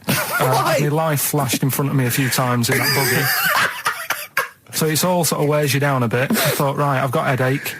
You're going for your run. I'm going to have a bath. I walk in, put the light on. For some reason, it didn't come on, but I thought, it's all right. I'll just... doesn't matter. You can have a bath in the It's summer, so it's light anyway. Well, there's no windows in the bathroom, so... So you were in the darkness? So I'm in the darkness. I nod off because I'm shattered. He calls up, hassling me. So I said, well, it doesn't normally take that long for me because, I haven't got, like, long hair. I've got a dryer and so I can sort of one wipe. Yeah. He's already 10 minutes late, though, when I called. Well, 10 minutes. 10 wow, minutes. This is late, this next. It doesn't matter. Dinner wasn't until 7:15, so we had, like, another 20 minutes anyway, so it doesn't really matter. Yeah, but we said 7:45. So he's calling up, hurry up. So I said, yeah, all right. So I get out and dry and like my tackle and what have you. Calls back again 30 seconds later. No, I don't. No, I don't you're like that. not going to do that, no. Give it a wipe. 30 seconds later, come on. So I end up going downstairs to the meal area. Naked. With a wet shirt on and wet socks. I've got headache as it is. Meant to be a relaxing weekend.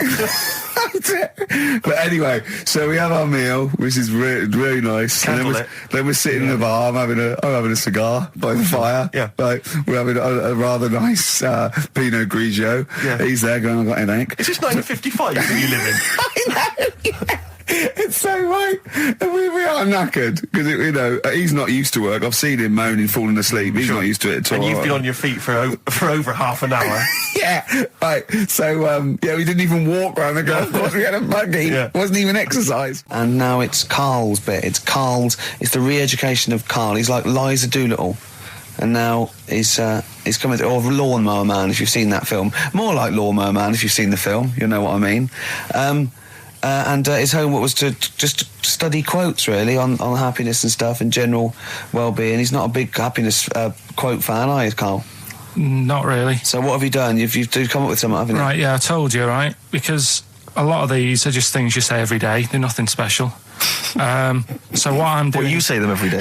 Well, the sort of things you come out with and you don't even think about it, do you know what I mean? Yeah. They're on the TV all the time. People on the radio are saying these sort of little quotes. Sure. And what I've done is, remember that programme on Channel 4, Faking It? Yeah. Where they got some, like, posh kid to be on a door and all that.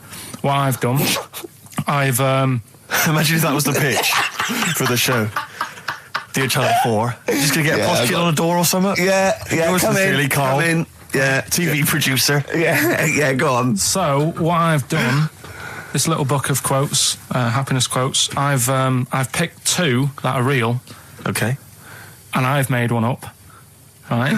And we've got to guess. And you've got to guess. Okay, then, go on. Well, I'll tell you what, Rick, why don't we, when we've heard them, we won't confer. No. You'll write down yours, A, B, or C, and I'll write down mine, and we'll see how it Okay, works. Karl, off you go. Right, and just because I'm looking at this book, it doesn't mean I'm actually reading. No, I know. Don't worry, we're clever. No, we know, we can't see yet. Call my bluff. Yeah, go on then. Nothing is worth more than this day. Okay. Yeah. Yeah? All right. Yeah. The way I see it...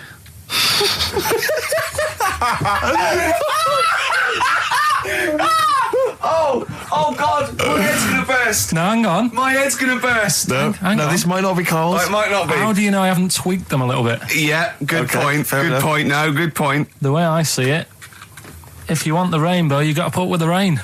Yeah. Okay. All right? All right, yeah. Okay, hang on. It's not, yeah. Come on. Cat food, Cat food, come on. it stinks a bit. But if you don't put up with the smell, the little kitten will die. Steve, I don't know what to say. I don't know what to say. Imagine this in faking it. Imagine their faces when he says that, and they're going, "Oh my God." Oh. Karl, play a song, mate. We'll have to confer on this one. Well, that's just amazing, Karl. Just read them again. Two were real, one was fake. Go on in. Right. First one. Nothing is worth more than this day. Excellent. Next one. What does that mean?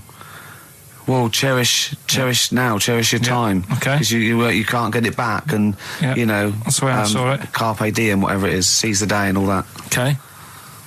If you want the rainbow, you've got to put up with the rain. Yeah, of course. Yeah, rough with the smooth. You know, it's not all plain sailing, but you know, rainbow's beautiful, but it comes because of the rain, which you might not like. So make the most of everything, and good. Cat food doesn't smell good, but if you don't put up with it, then the little kitten will die. Right, now, Karl, that is a good effort. Now, that one's yours. I mean, obviously, right? Right, no, but it's a good effort, right? I mean, it slipped seamlessly into the others. Yeah. Don't think it didn't. No, but it's good. I mean, we knew it was that one. But what I will say is, it's good, but what you don't know, maybe subconsciously, is, I mean, it's very similar to the putting up with the rain and the rainbow. But that's good. Why do you think that? Well... What does mine mean? Well, even though it smells bad, it's good for something. Right, so I didn't look at it like that. What did you look at? I kind of thought... Was yours more specifically about cat food, generally? Because, normally it's an analogy. Yeah, or a metaphor for something, much bigger. Well, no, the way I mean, Dolly Parton, who I think did the rain thing, she wasn't specifically concerned about weather conditions. No. It was a sort of general idea. It was all about life. Yeah. Well, that's what I've done. Go on. Okay. I've used an everyday thing. Yeah. And put it with today's problems, right? Go on. So, my girlfriend, she might like to go shopping for clothes. I hate it. Right. But because I love her, I put up with it. Ah, that's nice. Yeah? Yeah. So, you love that little kitten. You can't stand the smell of the stuff you got to feed it. But because you love it, you go, well, you know, I'll put up with this just for a few minutes, and then I can, like, squeeze its head later and give it a little... Sorry! Squeeze its little head. No, yeah, well, that's just the thing that I do with cats. Put it in a bag and drone it in a lake. I can feed it and then I can throw it against the wall. Exactly. So you didn't see it like that, did you? No, that's very good. So it's about love, is it? It's about putting up with the bad things for something you love. Yeah. Well, that's nice. But that's very Carl, good. you seem now to be convinced and rather smug that you've tricked us and that you've fooled us and that we didn't understand it. Well, I say that's your fault, not ours. No, it's not, though. I mean, look, that man in Forrest Gump, he was a bit of a nutter.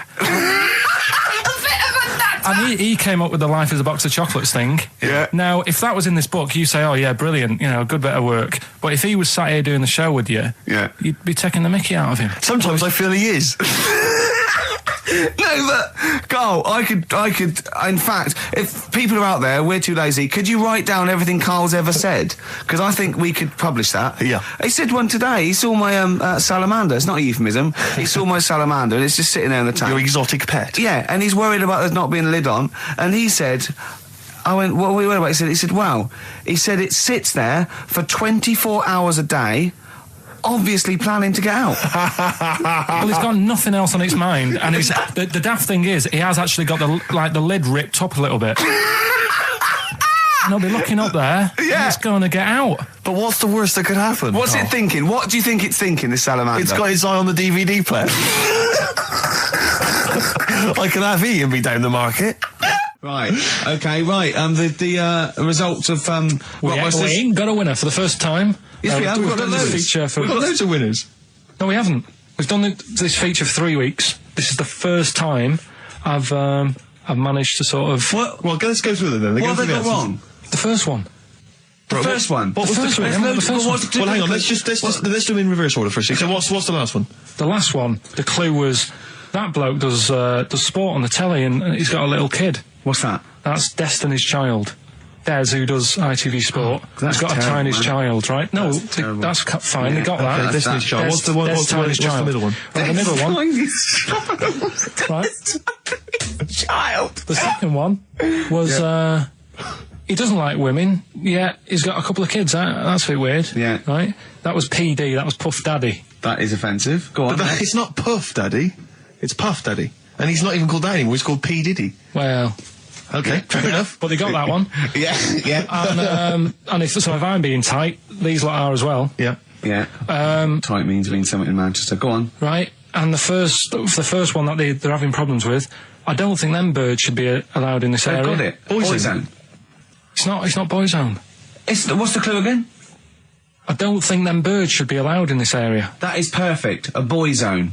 No birds. No women. No women, yeah, birds, right? A boy zone. Sorry, Carl. If that isn't the answer, their clue is better than yours. That is brilliant. What was yours? Boy zone, it works perfectly. What's your answer then?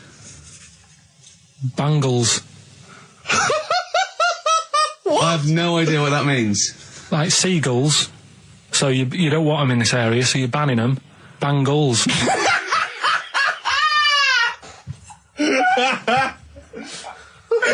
Oh! Well, give it to Boyzone, because Boyzone's better. Don't use birds being loud in this area, it's a Boyzone. I think we should have a rollover. Carl beat them. Carl beat them. You have to use his logic, surely. But theirs works. You can't do what am I thinking. No, that's not what I'm thinking. It perfectly. It works perfectly. I think you've got to give it to the ones that got the Boyzone. Well, how about, right, because they didn't actually get into my head and my way of thinking, heaven right? forbid. How about we just keep back the David Attenborough, and they can have, I'll chuck in the Hellraiser, right? Okay. And Blondie album and the Madness one. Yeah, okay, pick a winner at random. Pick a winner, Steve. I'm going to give it to Paul Sloman, who got those answers, and he also says, P.S. Carl, you're a moron. So I'm giving that to Paul, and good luck to him. Right, well, he's got a crazy night tonight. If we can rush these over to him, he's got a cracking Saturday night. Well, if I'm a moron, I might get your address wrong when I send them to you. Ooh. Coming right back at you, Paul. Yes. Right. 104.9 XFM. You alright? This is Carl, producer of Ricky Gervais and Steve Merchant. They're not about today. Ricky's on holiday. Steve couldn't be bothered. So I'm left here with all the DATs. That's a digital audio tape of all the shows they've done since they've been here over the last, I don't know, year and a half or something.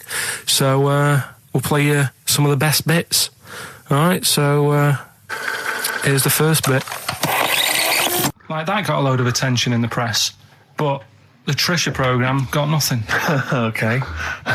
Which, I know, like, well, Steve called me up in the week, right? Like 10 o'clock in the morning, I was at work, and he goes, I think so at 10 o'clock. I should think preparing this show. Most people go to work about 8, 9. Are you watching Trisha and that? I said, no, what is it? He goes, oh, you'll be loving it, right? Freaks, was it Help Me, My Mum's a Freak? Siamese twins. Right, so I couldn't watch it, but he said, oh, it might be on again, because they repeat stuff on ITV2. Right. So I had my dinner late, right, instead of having it at like 1 o'clock like I normally do. Yeah. I had it at like 2:30. Yeah. Sat in the office, put the telly on, ITV2. These Siamese twins. Did it blow your mind? It was amazing. You know, we talk about a lot of things on the show quite a lot. The Airy kids crop up a lot. I was waiting. It's been 10 minutes and you haven't mentioned the Airy kid. Right, and last week we were talking about Siamese twins, weren't we? So it was weird that this programme was on, but it was amazing. I mean, what I think you can't refer to them as Siamese twins. I think they're known as conjoined twins. Why? I think Siamese is maybe considered derogatory or as an old antiquated phrase. Yeah, I think it's because the first famous ones were actually from Siam. Right. And that doesn't exist anymore. No, it's conjoined, Carl. Yeah. Get the phrase right. But you'd think that if that's happened to you, that wouldn't be that sort of offensive. The names that you must get called. Right. You think that's the least of your Siamese worries? twins, I'd say, well, that's, yeah. Now, were you stunned by where they were connected? Just live with it, we'd say. Because they were connected, of course, at the forehead. Oh. Sort of, which was quite extraordinary. Well, there was one set of Siamese twins. One had a job and the other one didn't. That's ludicrous. Yeah. The other one was unemployed. The other one had a job. She had to go to work. She had to get up at 6 o'clock on a day off. I'm supporting you, literally. Yeah. Then they get done off the social for sort of... Yeah, because the other one was signing on. That wasn't a question that Trisha asked. Annoyingly, because I know that much of the audience was thinking that. There was a few things that didn't crop up. What questions would you have asked of them? Because what things did you feel weren't mentioned? I'd love to just watch Carl watching amazing things. Exactly. Do you know what I mean? It's like early learning thing. Mouth slightly open. Yeah, mouth open at a dribble, looking round to see if anyone else has seen it. You know, I hate that. Like when a cat sees a bird land on the balcony. Exactly. It can't believe it's luck. I'd probably say, how do you buy her like a birthday present? A surprise gift, yeah. Because everything's ruined. Sure. Right? I'd probably ask... Yeah. Well, did you not think it was interesting that one of them had a boyfriend? Well, that was a bit weird, wasn't it? Uh-huh.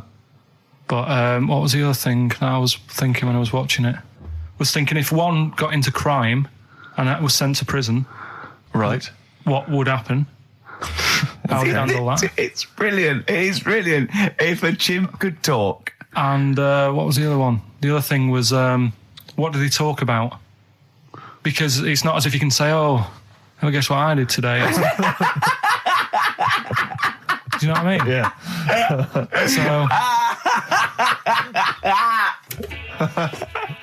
You know, taking the mickey. The really weird thing about all this, right? And it's annoying because you were saying about, you know, oh, what should have Trisha have asked and all that. Yeah. But one of them mentioned that one of them was adopted and the other one wasn't. Don't talk rubbish. No, seriously. I didn't understand it, right? Of course you didn't. And then Trisha sort of said, well, let's have a chat. And they were like, no, don't want to go into that. What do you mean one was adopted? That's what he said. One of them... don't quiz me on it, but that's what was said. Hello there, I'm a multi-millionaire. And I've just seen your orphanage. I'd love to adopt one of your children. You'd like to adopt one? I'd love to adopt a children, because I've got loads from around the world, so I'd love to adopt one. I'd give you $10,000 towards your we'll speed it through then, yeah. Brilliant, okay. We've actually got 2 left. I only need one. I'm only interested in one. Yeah, I don't need any more. Don't need any more. They're sisters. I know it would be tragedy to break them up, but I really only need one. Now break it up. There's the rub. You see. Sure. Because, You just need the one. It's $10,000 now. You can have that. I'll sign it now. But I don't want to discuss it further. I'll bring her around. Brilliant. Okay. Ding dong. Hi. Yeah. Brilliant. You brought my kid round. Yeah, there she is. There. That's a joy. Yeah. Okay. Just standing next to a bush. Yeah. Do you want to? Can you bring her out? No. Me? It's like, there's nothing behind the bush. So you just want. I just want to be able to walk 360 degrees round her. Do you want her or not? Yes, I can't believe it. What's that little trolley? She's talented. Oh dear. You're talking nonsense, Carl. Well, whatever. I mean, I'm a little bit concerned about your toilet discussion. What exactly is your point again? I was just a bit bemused. You see, it's a tricky one. All I'm saying is, right, there I was at the pub quiz. I go to the toilet, not thinking about anything. I try to go, right, there's a little gay fella next to me. I love this little gay fella.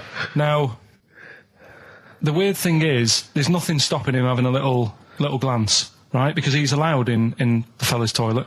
Yeah. Now, I'm not allowed to go into the woman's toilet and have a little look round. Right. So all I'm saying is, should they have another toilet area? What, for gay people? Yeah. And so this would be gay men and lesbians?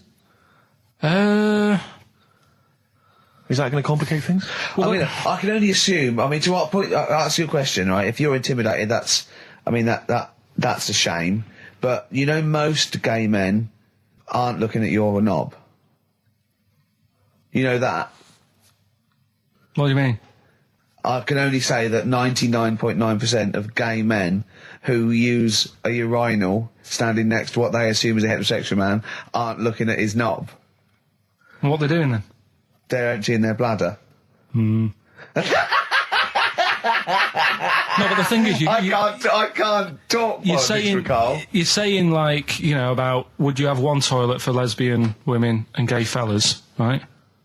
Well, does that mean? Would it be mixed? Would it just be? Well, would it have a man on one? That's heterosexual man. One little picture of a woman, there, and then what? What would the little icon be? A man and a woman? A man and a woman. Just having a chat? Yeah. In pink and dot But lines. you couldn't mix them because then what would happen is you'd get people who are going, oh, I'll play up to this a bit. What, pretend to be gay? And yeah, you know, sort of grow a moustache and shave their head. And pretend to be a lesbian. Right. Yeah. So I see. So you know, people pretending to be gay so they could go in and have a look at the lesbians. Yeah. Right. So that would mean that we need 4 cubicles now, wouldn't we? Yeah. No, this is fine. 4 cubicles. So every pub How now. many toilets do we need? Every pub's now got 4 toilets. Oh, Carl, bisexuals. Yeah. Now, interesting. Bisexuals. How many toilets do we need now? Call the council. Do you use any? Huh? No. No, because they're interested in everything, aren't they? Because the little bisexual fella will be looking at your knob. Right. With them, Yeah. what you do, you just have a door, you open it, and there's one urinal there, so you can't get a queue. They have to sort of wait. I just thought that, well, why can't there just be a thing between the urinals so no one can look at anyone else's knob? Wait a minute. Just to go back to Ricky's point, what stops, even if we've got the toilet for gay men, what stops the gay men who want to have a look at your willy going in the regular toilet and pretending that they're straight? Most men don't wear gay across their No, head. exactly. They don't have a tattoo. There's no branding yet in the British house where they have to declare. So we're going to have to expand this. What so we've do all you- got to carry identity. Do you know cards. you can see a gay, can you? Coming a mile off. No? No, I'll just hold it in next time. No. Can you tell gay men? Do you know a gay man? I'd say probably if you did if you lined some people up Yeah. and said point them out, I reckon I'd get. But hold on, we're not talking about people dressed in leather with the arse cut out and an handlebar moustache. Yeah. We're talking about, the everyday, No, non-seen... of course, no. Well, yeah, but I mean, suppose I put you in a room and there was 10 naked men, right? Yeah. And there's 5 gay men and 5 hetero. Could you walk along that line looking at those gay... Am I naked No, you don't have to be naked. Why would you have to be to naked? catch them out? How would you catch them out? Get excited. Don't go into it. Don't go into it. Play a record. And then the other thing is, the one that I was reading, the world record with the fellow who's pulling a train with his teeth. Does that make any difference that he's done it with his teeth? What do you mean? Well, what difference does it make? Well, isn't it? It's quite hard to pull a train with your teeth, I imagine. Well, it's pretty hard to pull a train. All I'm saying is it because he couldn't beat the fella who's pulling it with his hands? Well, this is my point. I think there was one bloke with the record for the running backwards 100 metres was sort of like 11 and a half seconds. And I was thinking, turn around, you'd probably have a really good go at that. Do you know what I mean? Yeah. It's sort of like doing a marathon with a milk bottle on your head. Take the milk bottle off and see how fast you can go, you twat. But you can just tweak it, like the fella who has done the pegs on the face, right? Yeah. His name's Gary Stretch Turner, right? Right. So you're sort of cheating already if he's got a stretchy head, right? but you are, right, you are one of the most stupid humans I have ever met. Well, get me in the book. Yeah. Right? Well, listen. So Gary Stretch Turner, right? His record is 153 pegs. Yeah. He did it again, and he only got 150 on. So he hasn't broke his own record. Right. But what I'm saying is, if he tweaked it a bit more, would that make a new record? What? Well, if he said, I've got 150 pegs on, but at the same time as eating a burger. I see what you mean, yeah. He'd be the world record breaker for pegs and eating burgers at the same time. Yeah, just change it a bit. If you know you're not going to make it, just do something else. I'm assuming the rules are set at the beginning, Carl. That's Yeah. it. That's where they say, right, you're just going to do the pegs thing. You're not going to introduce burgers halfway through, are you? Definitely not. And then they have a go. I was on one leg, not interested. How many pegs? 150. Can I just ask very briefly, I was quite interested by the family had to move because they lived on Butthole Road. Yeah, I quite like that Now, one. I don't know if I've told you before, Rick, where I used to live. I'm not going to tell you the name of the street that I used to live on, not on air, because my parents still live there and I don't want, Right. But I'm going to write it for you now. This is the genuine name of the street I used to live on. Just imagine when you're at school. Yeah. And like in class, for instance, in French, you've got to say, you've got to answer where you live. Yeah. J'habite, wherever. Yeah. That's the name. This is actually the name of the street we lived on. No, it's I not. swear to God. That is... Absolutely right. I could phone my father now and he could confirm that for you. I swear because he doesn't want to God. And I'd tell you that... But listen, do you know what worries me? It's the apostrophe S. I know. Because that's blatant. Yes. Amazing, isn't it? That is incredible. But imagine how embarrassing So that if was. I look that up in the Bristol... You'll find that in the Bristol A to Z. I swear to God. That is really... Why have you never told me that before? I can't believe I haven't. That's I'm incredible. still embarrassed now. Do you know, whenever I have to phone up, if I have to give that address, I always spell it instantly. Really? Like, somehow that'll hide it, that'll disguise the name. But I can't get over that. Anyway, if you perhaps live in Tits Avenue, Yeah. or... Wankling Drive. Wankling Drive, just get in touch. Let us know, we're not really interested. This is XFM 104.9. I'm Ricky Gervais with me, Stephen Merchant. You're listening to the best of, basically, Karl Pilkington. This is a bit easier, but I still think it's a good one. So this is, we should explain what this is if you've just tuned in. It's one of those stupid lateral thinking problems. That Karl himself has created. Yeah, that was his homework. Right, this one. It's a fella. He has a normal day doing stuff. Nothing wrong with him. Right? And It's the twist in the tale. It's just like Tales the Unexpected. Just a normal day, nothing wrong with him. Hold on, though, he's got the legs of a fish. Go on. So, that's why he's been hiding his legs. so Go on. he does his normal... Legs of a fish. Sorry, Karl, carry on. He has his working day and that, Yeah. and then he gets a bit tired. Goes to bed. He puts the light on, leaves it on, goes to bed. Oh, That's crazy. that's mental. I can't think what's happened. Anyway, here's Radiohead. Right, okay. What? The question is, why does he put the light on when So he's a going man, to bed? he's had a normal day, he's come home from work. Is that right? He's come home from work or he's not been working? Yeah, he's just been out? no, it's been working and stuff, I think. You think? You've made it up, Karl, you can decide. So is the question is, why has he put the light on when he's asleep? There's a reason that he's put the light on when he's asleep. Has he gone to sleep? No, Karl, don't shrug. You're meant to answer these questions. He put the light on before he went to bed. Yeah, and the question And you're he's asking gone me to is sleep, why? What's the scenario? And the light's on and Yeah. that, but he's gone to sleep. Yeah. He started reading and then he fell asleep. No. Did he intentionally, for some reason, put the light on? Every night It's mad. Sounds mad.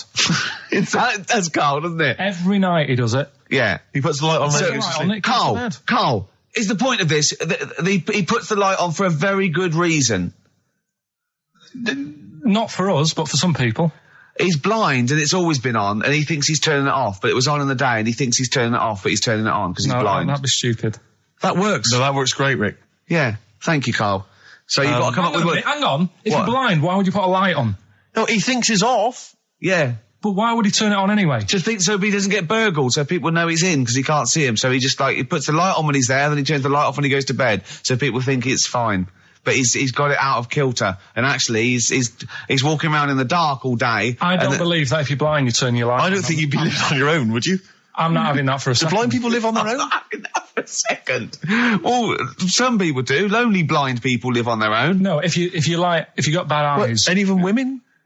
Are there any blind women who are living on their own? Rick? No, I mean, if you know of some blind women. 08700 800 1234. We've gone through this. If you are a blind woman with no standards and you don't care annoying voices and smell, yeah, then get in touch with you. Yeah, I mean, you've got to be within the ages of, say, 25 to 65. You know, right. Well, call it 75. You fussy all of a sudden. I know. Yeah, go on. If you were blind, would you live in London?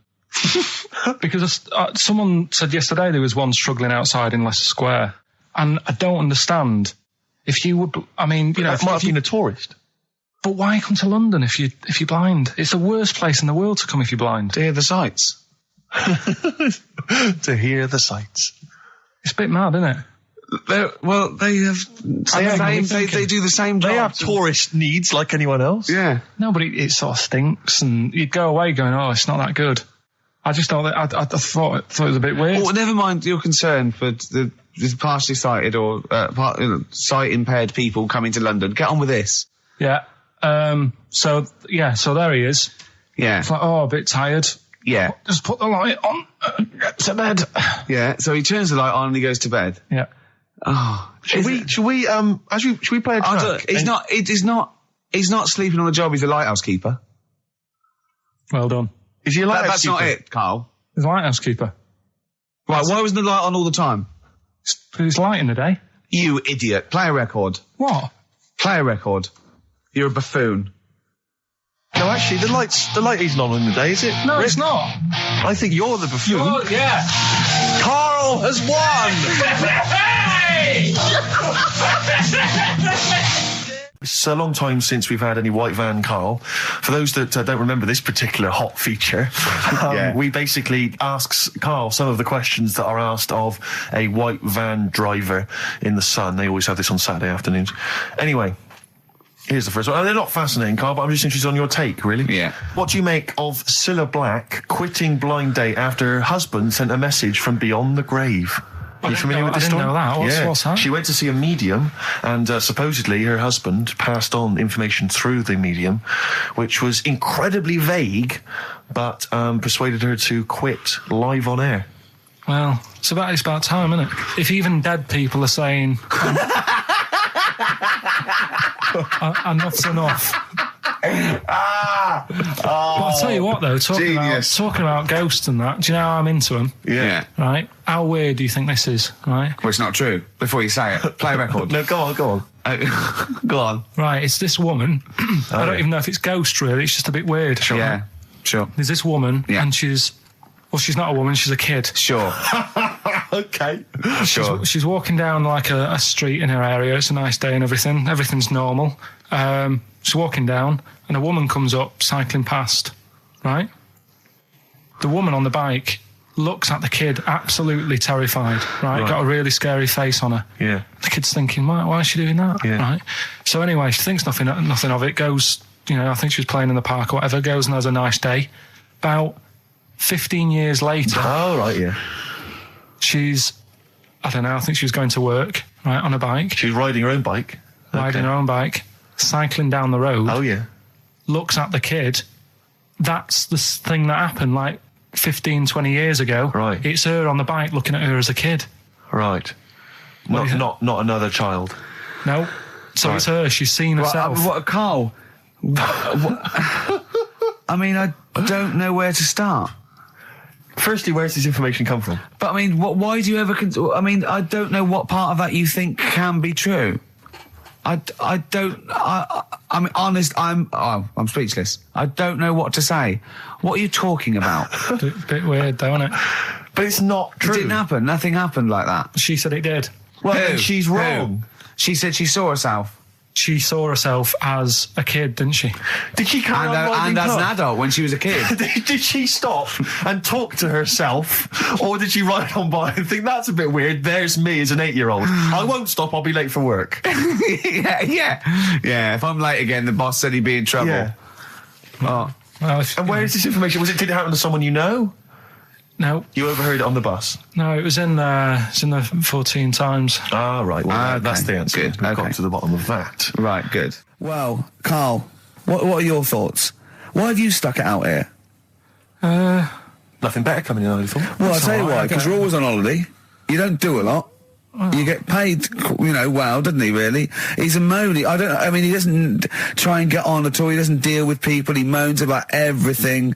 And, so he's... I'm alright, I've got my own little room and that. Yeah. Like a cage. It is like a cage, isn't it? And he can shut the door. If people walk past, he goes, shut the door. He doesn't want them looking in. He's like a miserable old chimp.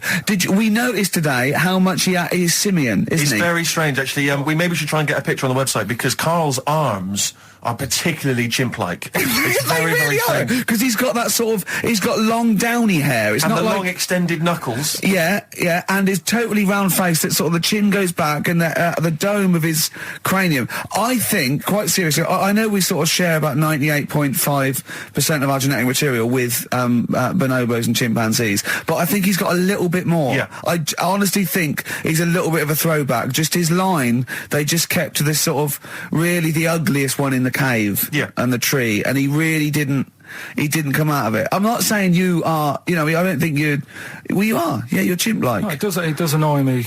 My hair annoys me on my body and that. Because I've got like hair on my little toes and that.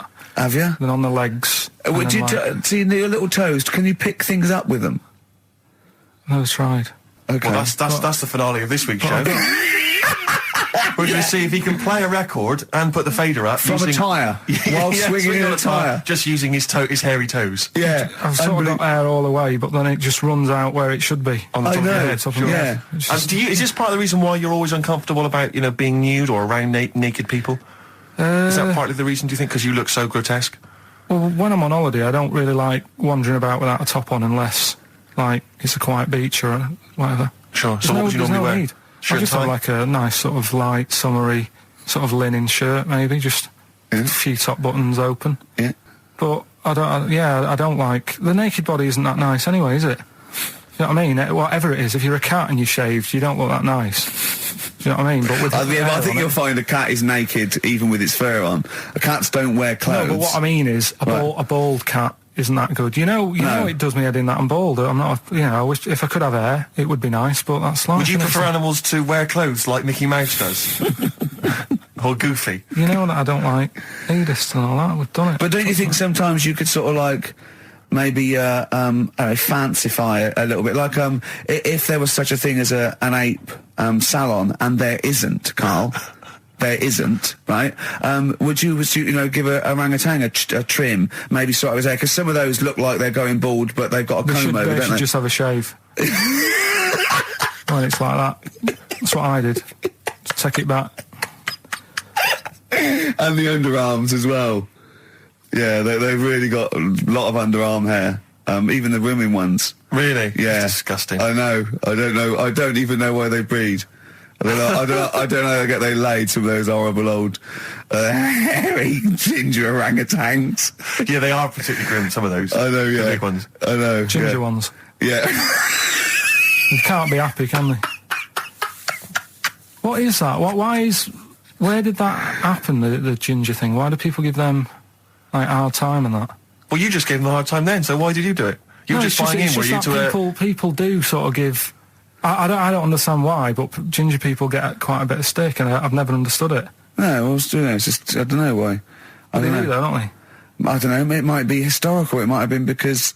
I'm sure they don't everywhere in the world. I'm sure it's probably... No, they are. They're always... I've said to you about even, like, ginger cats, they're always fat, because they You're sort of sick of it, probably. Wait. What do you mean? Ginger cats, what do you mean? When you see a ginger cat... They've been eating, like, because they're upset. Fed up they're being bullied. You never and see, like, a thin, happy ginger cat running about. It's always overweight and looking a bit fed up.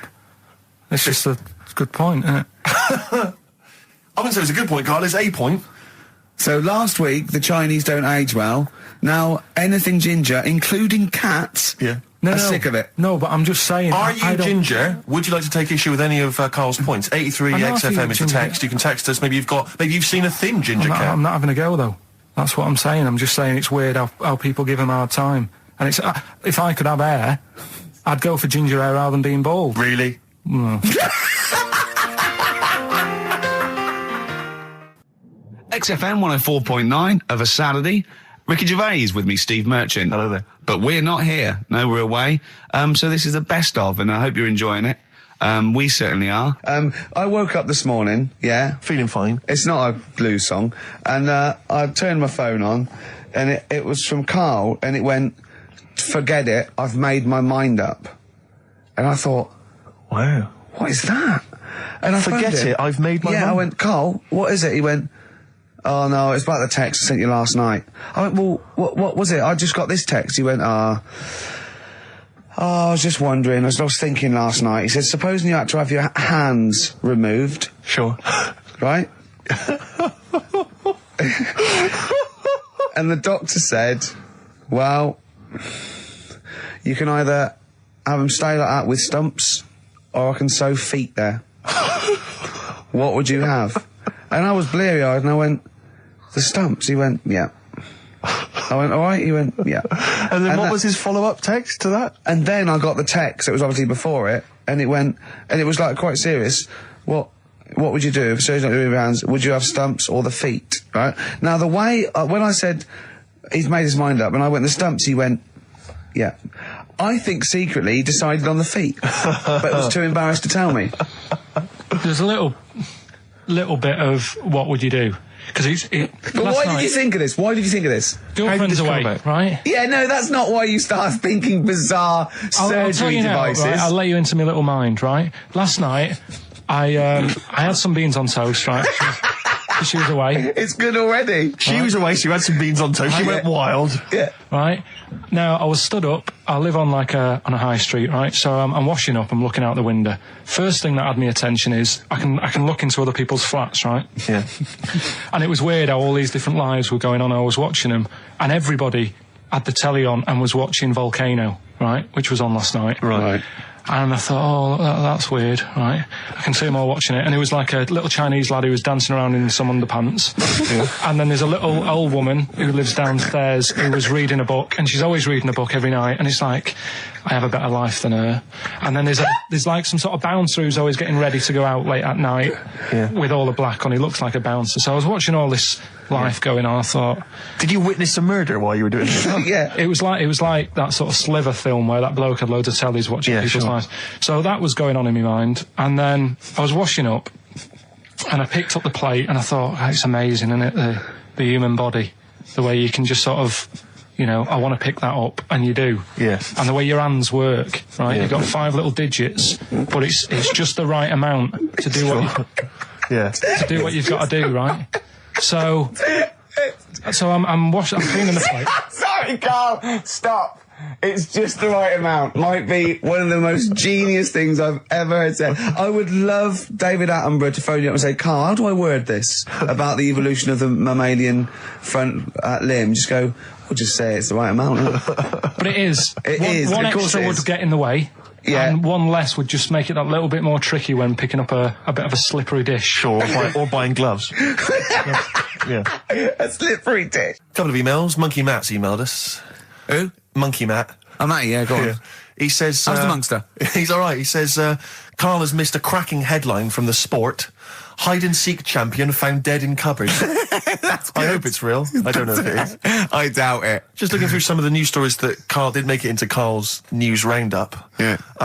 Just this one you might be interested in. Headline, woman says partner ran off to become vampire. Yeah. And it says, a young mother says her partner has dumped her to become a vampire. Rebecca Roberts from Somerset says Matthew Barrett fell for a blood-worshipping woman in a US cult.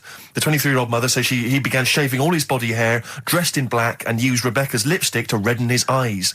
Rebecca caught him performing weird blood rituals in front of his computer at night, cutting himself to prove commitment. She said, I thought it was just a hobby. Everyone's got a right to one. I was pleased he'd found an interest. Brilliant. This is apparently from The Sun. Apparently he's left. He's gone to America. He's living in this Ohio-based cult. But it's the last bit where she's been asked whether or not, if he came back, would she take him back? Sure. And this is where I wonder if the journalist, you know how journalists are supposed to just report the news, be objective. Yeah. I wonder if maybe the journalist here has maybe had some interference. Made the quote better for them than go on. Because it says, I never thought this would take over his life. Now, if he came back, I'd say fangs, but no fangs. Oh dear! I can't believe. Imagine you're the woman, Rick. Okay. And I've come round. You're the journalist. I'm the journalist, and I've come in and I've said, okay, I read about this. All I have to do is not say that thing. You've come. I understand you're obviously quite upset. Your husband's gone gutted. off. If he came back, would you take him back? Definitely not. Right. What would you say to him then if he came back? Just get lost. Right, but I'm really pissed off with you. Would you perhaps say something a bit more pithy?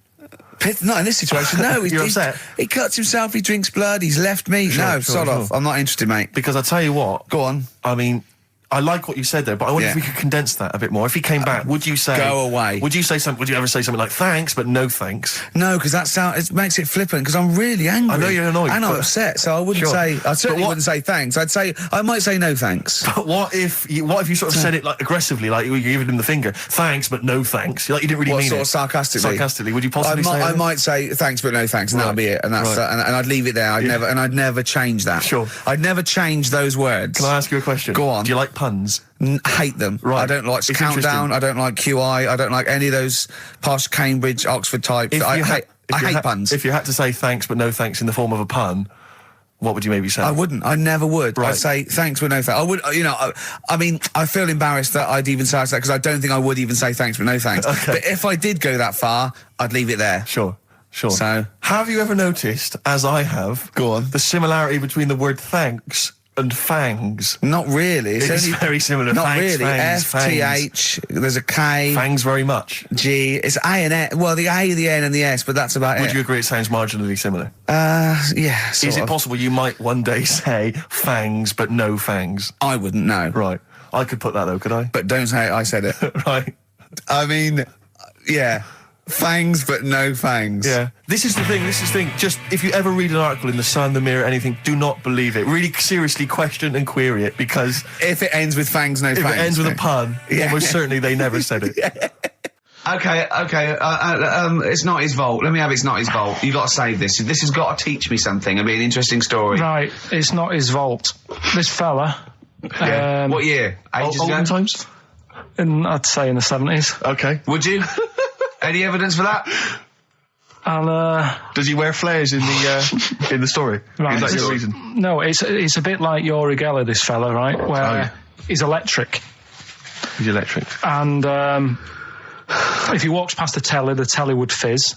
Uh-huh. If he walked past the radio, it all goes like that. Ooh. His hair stuck up all the time. Ugh. And he'd be having a bath and everything would be all right, and then the power would sort of switch on in his body, and the electric in his body made him jump out of the bath. So... What do you mean so? What is that so? What does that so mean? You've given us nothing. You've given us nothing. You'd have to at least give us the scientific explanation. Yeah. Electric eels have 400 volts in them. Oh, is this the running away again? What was that one called? Yeah, but it's not his vault. But there's a reason that not his fault. It's not his fault. I thought it was going to be something about keeping it safe. I think we should do these the other way round. I think you should tell us the story and then we'll hear the pun.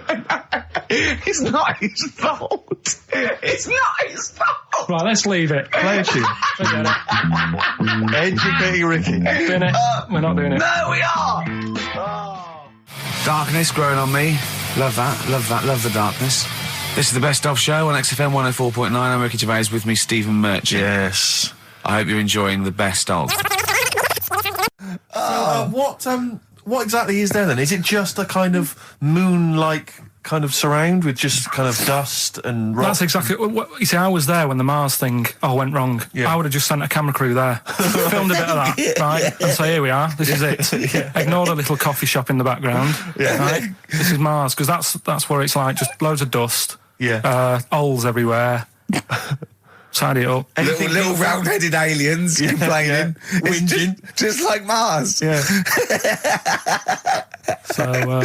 So, is there any? What's the best bit about the holiday?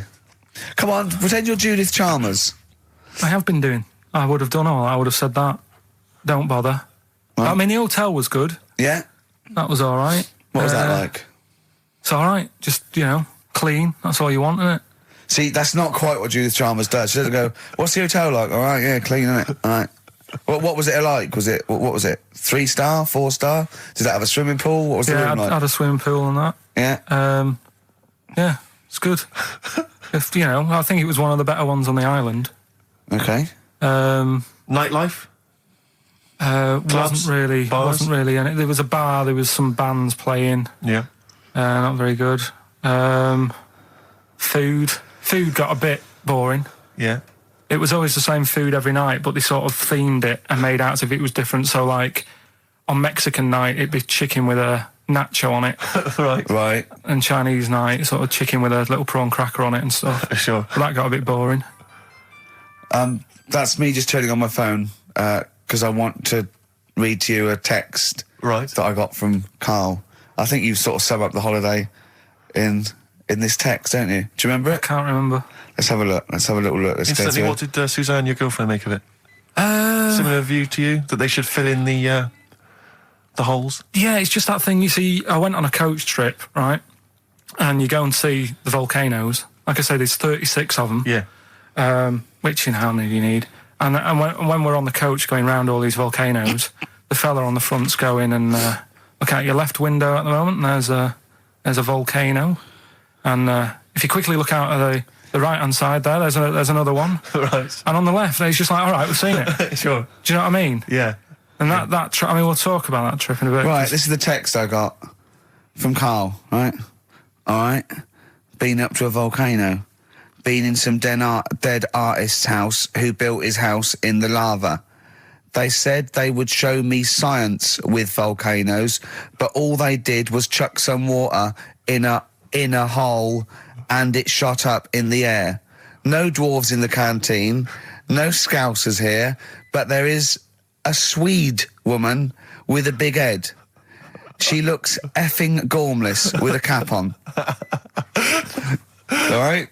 So a little reference there to... A Swede woman? What's that mean? Do you mean Swedish? Yeah. Or she looked like a vegetable? No, the Swedish woman. But they've all got sort of quite big bill, aren't they? And I sent him a text. Oh, well, it's just good to be on holiday because, I'm working. He sent back, so am I. Just been watching Sky News. There is a school for monkeys who want to get a band together. Is that monkey news for later?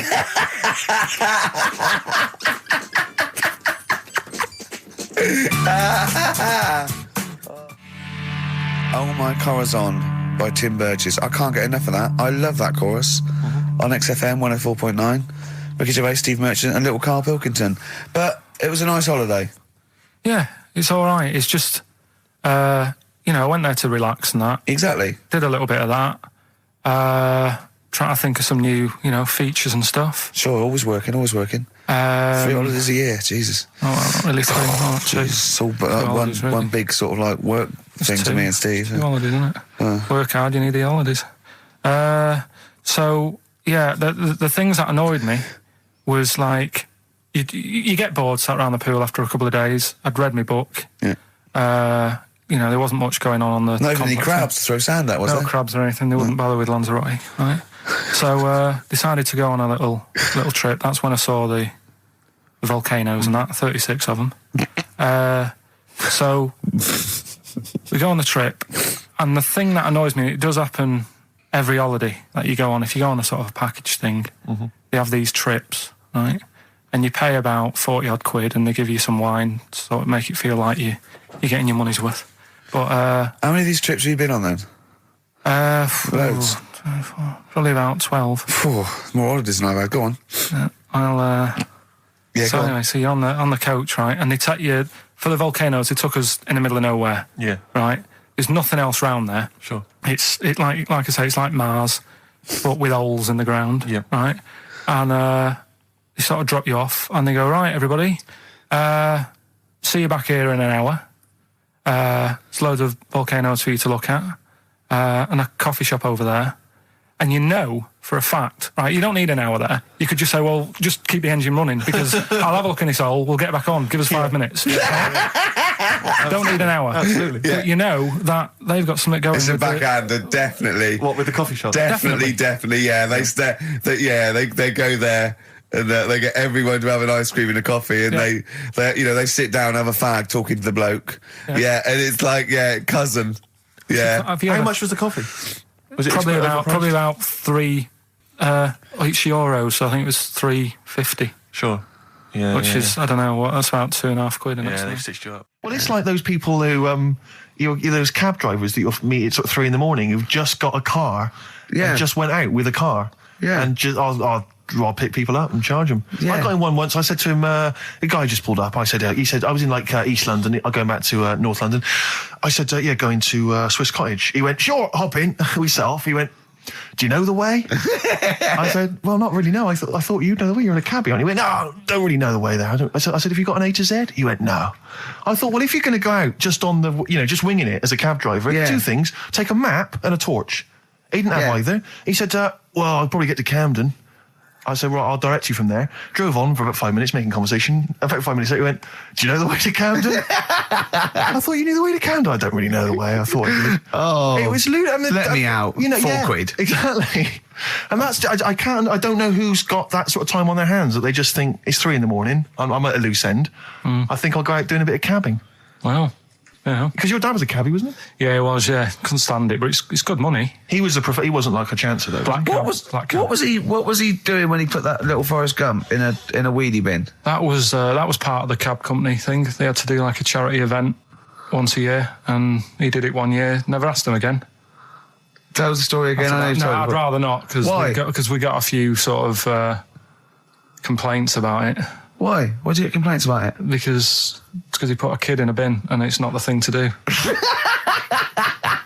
So But we could use it as a sort of sobering lesson for people. Yeah, tell it like a, you shouldn't do it. no, yeah, but that's how I did it last time. But people still didn't like it. All the stuff I tell you, we don't take the mickey out of people on purpose. No. It's real life, innit? And that goes on in life. Yeah. My dad was saying that in hospital, though. Do you know how he was in hospital? Yeah. He did some jokes about old people and that. And he said, at the end of the day, if something makes you laugh, it's funny. And if it makes you laugh, you can't help laughing, can you? Do you know what I mean? enough. So, what are you meant to do? And laughing's good for you. Yeah. So, But being if- laughed at isn't as good for you, is it? No, but there's probably more people laughing at one person. So if you balance it out, there's only one person who's upset and there's a bunch of people laughing.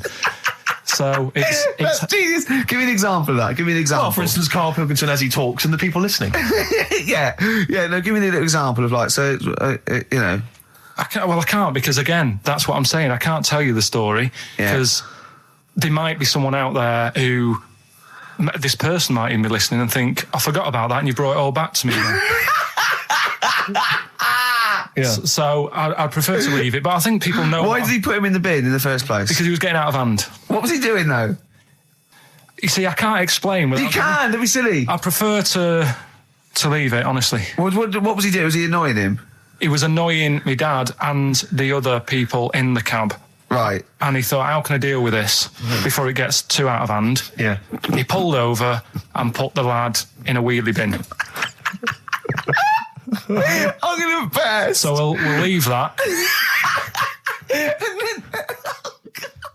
So then I was thinking, imagine like going to the doctors and he's saying, yeah, everything's all right, your heart's good and everything, but Your art's good? What, your Larry's or? yeah, your heart, you're in good form and whatever. Sure. Yeah, it's good news. I had Giano in earlier. He's not looking good. Yeah.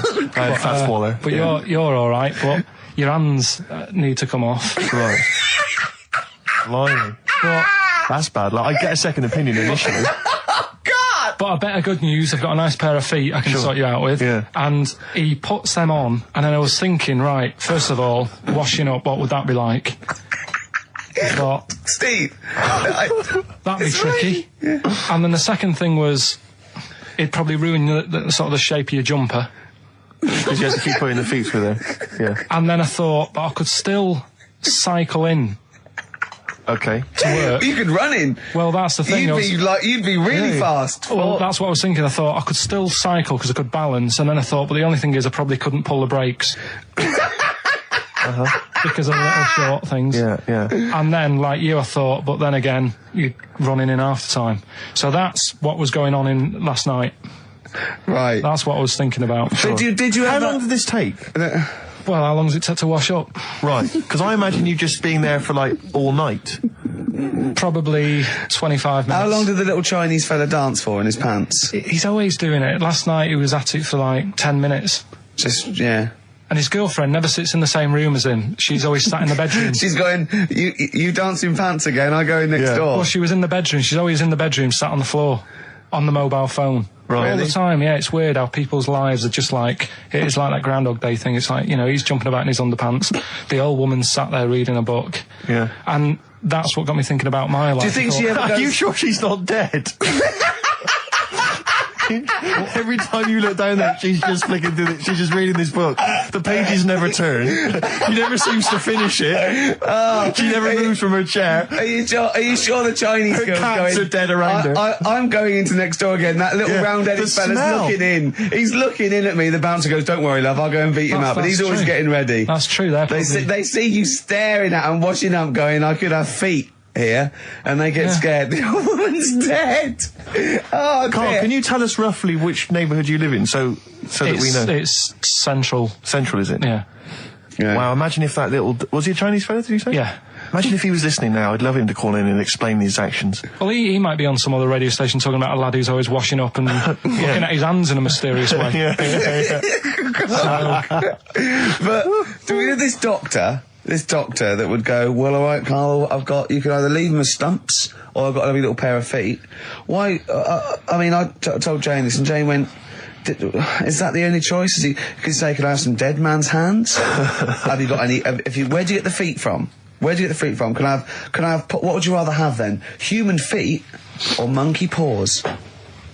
Well, I mean, that wasn't an option last night. That if the doctors said... No, it wasn't an option last night, but don't forget, it's in your head, Carl. This didn't happen. No, but I'm just saying, at the time, that's all the doctor had to offer. But you know, it's your head, you can go anywhere. No, it wasn't a real doctor to offer.